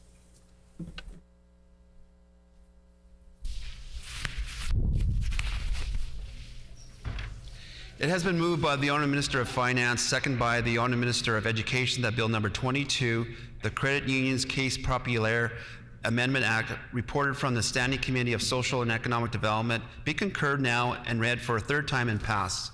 Is the pleasure of the House to adopt the motion? Agreed. Agreed, and so ordered. I declare the motion carried.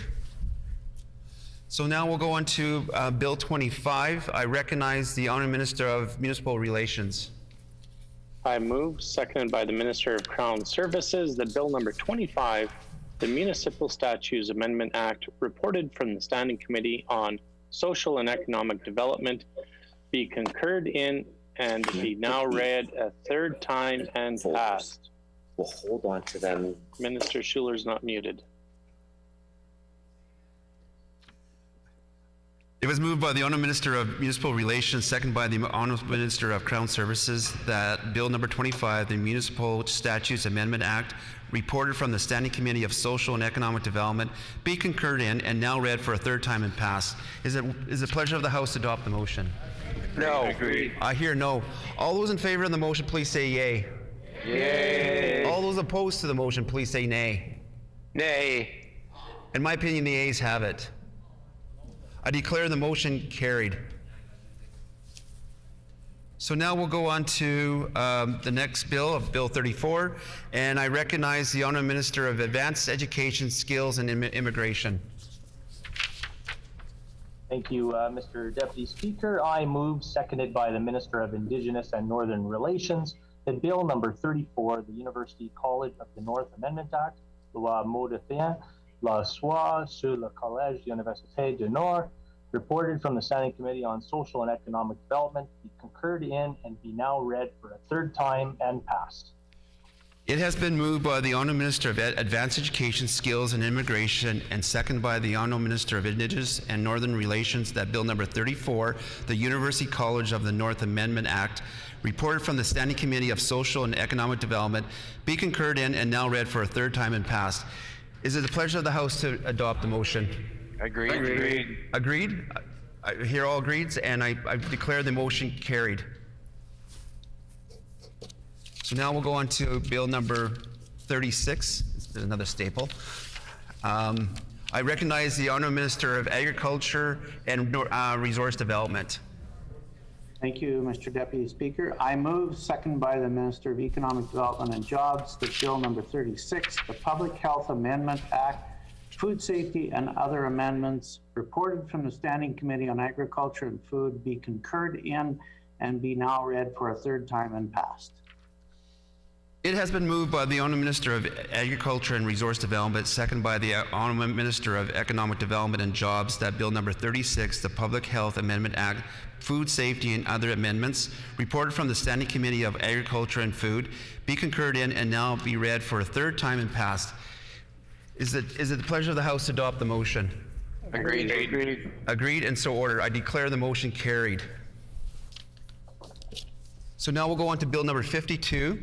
And I recognize the Minister of Legislative and Public Affairs. Thank you very much, Mr. Deputy Speaker. I move, seconded by the Minister of Finance, Bill number 52, the Minor Amendments and Corrections Act 2021, reported from the Standing Committee on Legislative Affairs, be concurred in and be now read for a third time and passed.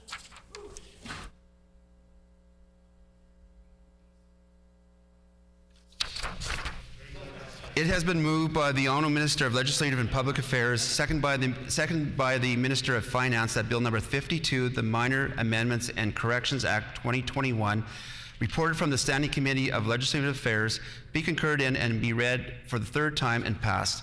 Is it the pleasure of the House to adopt the motion? Agreed. Agreed, and so I declare the motion carried. So now we'll go on to Bill number 55, the last one.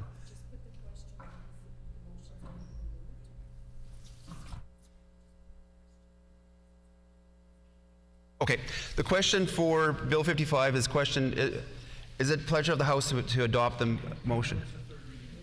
Oh, okay, sorry. Okay, the question before the House is a concurrence and third reading of Bill 55, the Reducing Red Tape and Improving Services Act 2021. Is it a pleasure of the House to adopt the motion? No. I hear no. Agreed. All those in favor of the motion, please say yay. Yay. All those opposed, please say nay. Nay. In my opinion, the yeas have it. The Honourable Opposition House Leader. Deputy Speaker, a recorded vote. A recorded vote has been requested. Call in the members.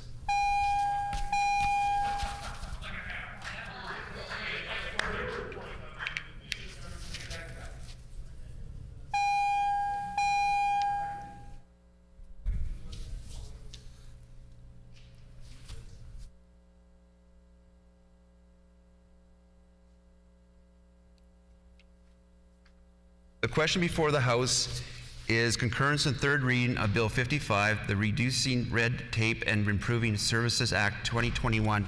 All those in the chamber in favor of the motion, please rise. Honourable Mr. Pallister. Honourable Mr. Pallister. Honourable Mr. Gertson. Honourable Mr. Gertson. Honourable Mr. Fielding. Honourable Mr. Fielding. Honourable Mr. Friesen. Honourable Mr. Friesen. Honourable Mr. Cullen. Honourable Mr. Cullen. Honourable Mr. Wharton. Honourable Mr. Wharton. Honourable Ms. Squires. Honourable Ms. Squires. Honourable Mrs. Guimard. Honourable Mrs. Guimard. Mr. Micklefield. Mr. Micklefield. All those opposed in the chamber of the motion, please rise. Mr. Canoe. Mr. Canoe. Ms. Fontaine. Ms. Fontaine. Mr. Weeb. Mr. Weeb. Mr. Lindsay. Mr. Lindsay. MLA Asawara. MLA Asawara. We'll now proceed with the members participating virtually in alphabetical order, with each member clearly identifying I vote yes or I vote no. Would the page please conduct the vote? Ms. Adams. I vote no. Ms. Adams votes no. Mr. Altamare. I vote no. Mr. Altamare votes no. Mr. Brar. I vote no. Mr. Brar votes no. Mr. Bushy. I vote no. Mr. Bushy votes no. Honourable Ms. Clark. I vote yes. Honourable Ms. Clark votes yes. Honourable Mrs. Cox. I vote yes. Honourable Mrs. Cox votes yes. Honourable Mr. Eichler. I vote yes. Honourable Mr. Eichler votes yes. Honourable Mr. Owasco. I vote yes. Honorable Mr. Owasco votes yes. Honorable Mr. Gerard. I vote no. Honorable Mr. Gerard votes no. Honorable Ms. Gordon. I vote yes. Honorable Ms. Gordon votes yes. Mr. Ginter. I vote yes. Mr. Ginter votes yes. Honorable Mr. Helwer. I vote yes. Honorable Mr. Helwer votes yes. Mr. Easleifson. I vote yes. Mr. Islifson votes yes. Honorable Mr. Johnson, Interlake Gimli. I vote yes. Honorable Mr. Johnson, Interlake Gimli votes yes. Mr. Johnston, Assiniboia. I vote yes. Mr. Johnston, Assiniboia votes yes. Mr. Lagasse. I vote yes. Mr. Lagasse votes yes. Mr. Lajmodier. I vote yes. Mr. Lajmodier votes yes. Mr. Lamont. I vote no. Mr. Lamont votes no. Ms. Lamoureux. I vote no. Ms. Lamoureux votes no. Ms. Laughlin. I vote no. Ms. Laughlin votes no. Mr. Malloway. I vote no. Mr. Malloway votes no. Ms. Marcelino. I vote no. Ms. Marcelino votes no. Mr. Martin. I vote yes. Mr. Martin votes yes. Mr. Mikuleski. I'm feeling that I vote yes. Mr. Mikuleski votes yes, and can you please mute yourself, Mr. Malloway? Thank you. Thank you. Ms. Morley Lecomte. I vote yes. Ms. Morley Lecomte votes yes. Mr. Moses. I vote no. Mr. Moses votes no. Ms. Naylor. I vote no. Ms. Naylor votes no. Mr. Nesbitt. I vote yes. Mr. Nesbitt votes yes. Honorable Mr. Peterson. I vote yes. Honorable Mr. Peterson votes yes. Mr. Reyes.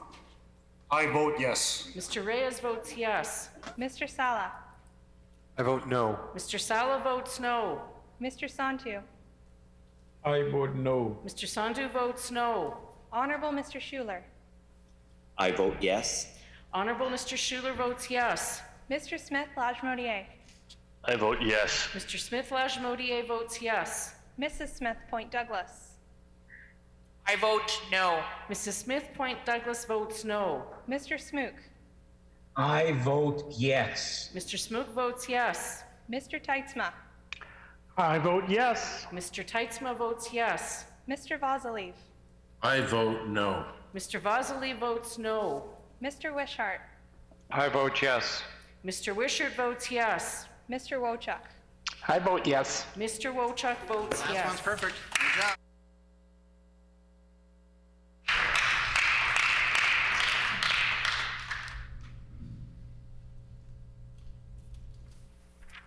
Yeas 33, nays 21. I declare the motion accordingly passed. And that concludes our last bill.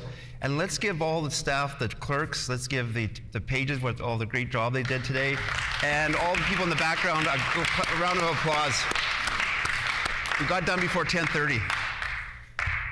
The Honourable First Minister. On a quick point of order, we could also pay tribute to our House leaders for the tremendous amount of work they put in here. That would be appropriate.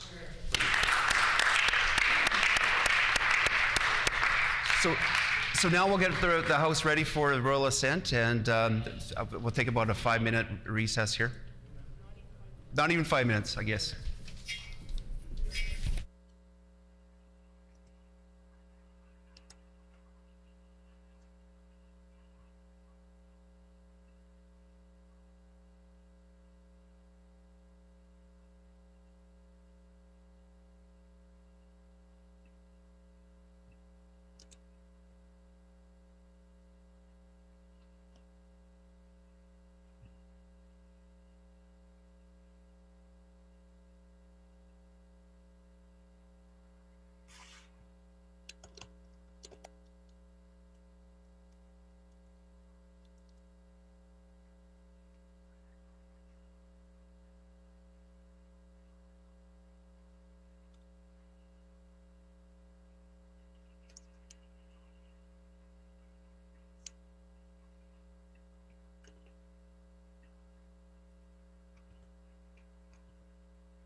Her Honor, the Lieutenant Governor.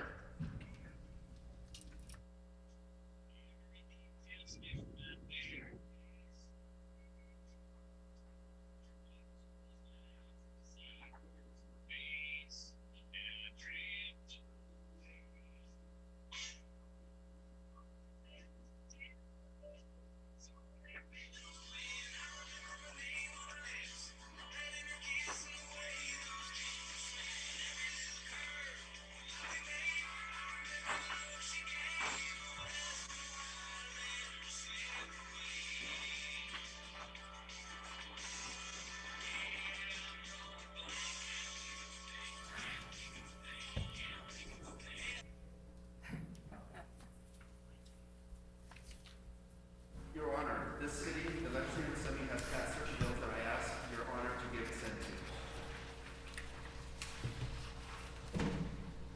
Number 3, the Public Service Act, loi sur la fonction publique.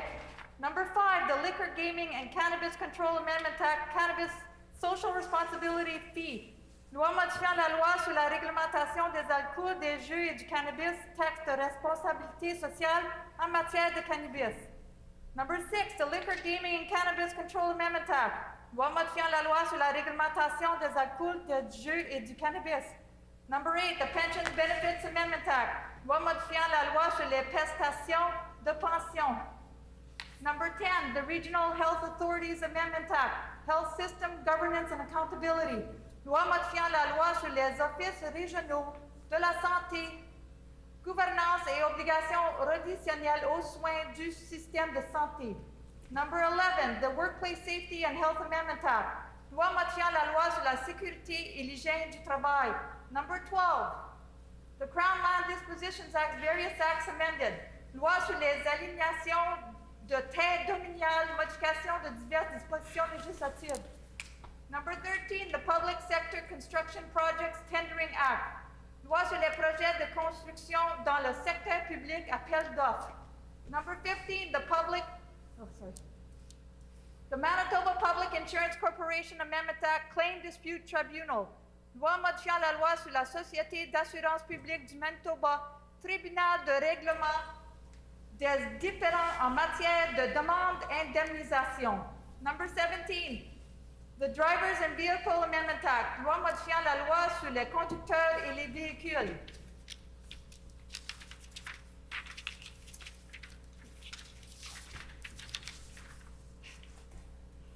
Number 18, the Workers' Compensation Amendment Act, loi modifiant la loi sur les accidents du travail. Number 20, the Vehicle Technology Testing Act, various acts amended. Loi sur la mise à l'essai des technologies des véhicules, modification de diverses lois. Number 21, the Conflict of Interest, Members and Ministers and Related Amendment Act. Loi sur les conflits d'intérêts des députés et des ministres et modifications connexes. Number 22, the Credit Unions and Caisse Populaire Amendment Act. Loi modifiant la loi sur les caisses populaires et les credit unions. Number 23, the Highway Traffic Amendment Act, Control of Traffic by Flagged Persons. Loi modifiant le Code de la route, contrôle de la circulation par des signaleurs. Number 25, the Municipal Statutes Amendment Act. Loi modifiant diverses lois en matière de droit municipal. Number 26, the Human Rights Code Amendment Act. Loi modifiant le Code des droits de la personne. Number 27, the Administrative Tribunal Jurisdiction Act. Loi sur la compétence des tribunaux administratifs. Number 28, the Water Resources Administration Amendment Act, loi modifiant la loi sur l'aménagement hydraulique. Number 29, the Reducing Red Tape and Improving Services Act 2020, loi de 2020 visant la réduction du fardeau administratif et l'amélioration des services. Number 30, the Consumer Protection Amendment Act, loi modifiant la loi sur la protection du consommateur. Number 32, the Election Financing Amendment and Elections Amendment Act, Government Advertising. Loi modifiant la loi sur le financement des élections et la loi électorale, publicité du gouvernement. Number 33, the Advanced Education Administration Amendment Act. Loi modifiant la loi sur l'administration de l'enseignement postsecondaire. Number 34, the University College of the North Amendment Act. Loi modifiant la loi sur le Collège universitaire du Nord. Number 36, the Public Health Amendment Act, Food Safety and Other Amendments. Loi modifiant la loi sur la santé publique, salubrité des aliments et modifications connexes.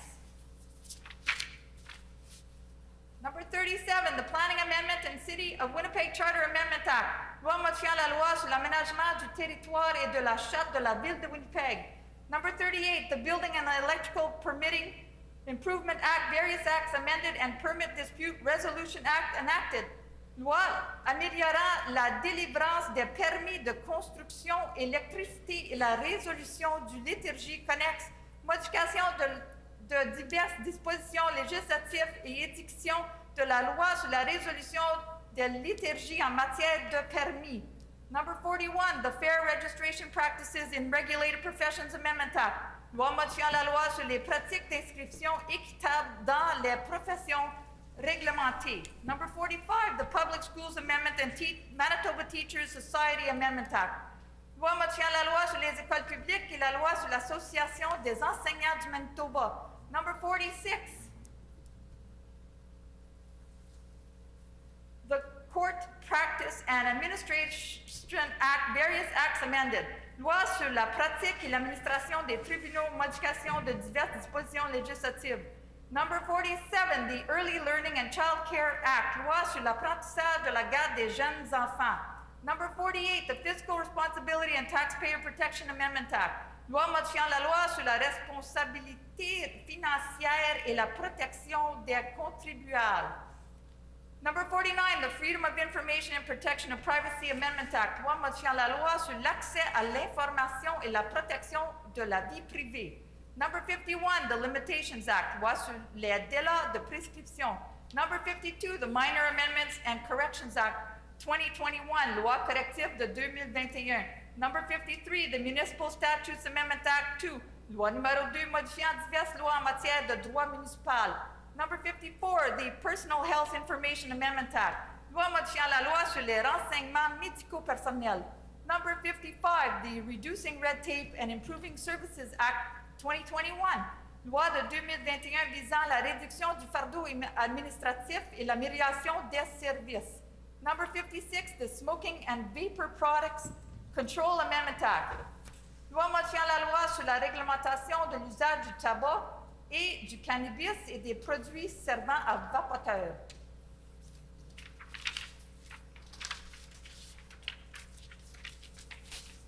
Number 58, the Criminal Property Forfeiture Amendment Act, loi modifiant la loi sur la confiscation de biens obtenus ou utilisés criminellement. Number 60, the Liquor, Gaming and Cannabis Control Amendment Act 2, loi numéro 2 modifiant la loi sur la réglementation des alcools, des jeux et du cannabis.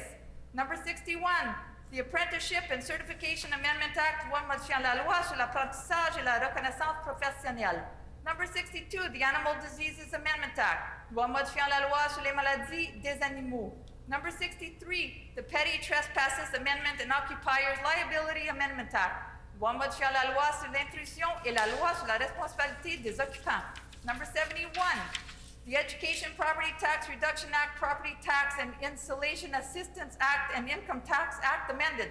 Loi sur la réduction de l'impôt foncier pour l'éducation, modification de la loi sur l'aide en matière de taxes foncières et d'isolation thermique des résidences et de la loi de l'impôt sur le revenu.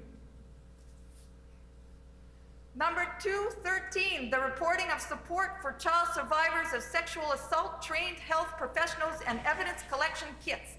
Loi sur la prestation de rapports concernant les mesures de soutien destinées aux enfants survivants d'agressions sexuelles professionnelles de la santé formée et trousses médico-légales. Number 223, the Spirit Bear Day Act, loi sur la journée de l'ourson Spirit Bear. Good job.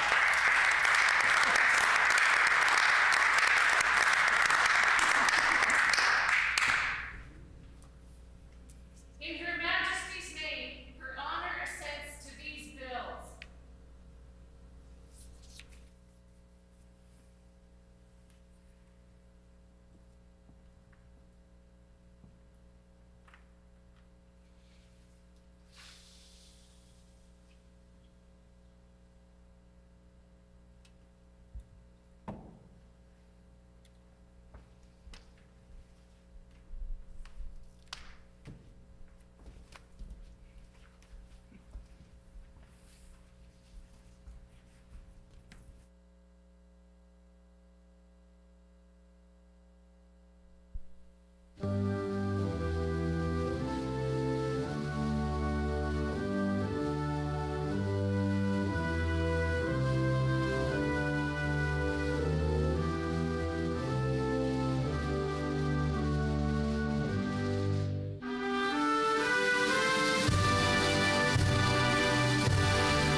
before we adjourn, I just want to wish everybody a good long weekend, and hopefully we get a whole bunch of rain this weekend, and everybody gets a lot of rest in the house. And but at the same time, we need that rain for the forest fires and for the Manitoba farmers that really need it very badly. But just enjoy the weekend and stay safe. We have a lot of numbers out there, and this is a time that we have to be vigilant. So I just want to wish everybody a happy long weekend. The hour being way past 5 o'clock, the House is adjourned and stands adjourned until Tuesday, May 25th at 10 a.m.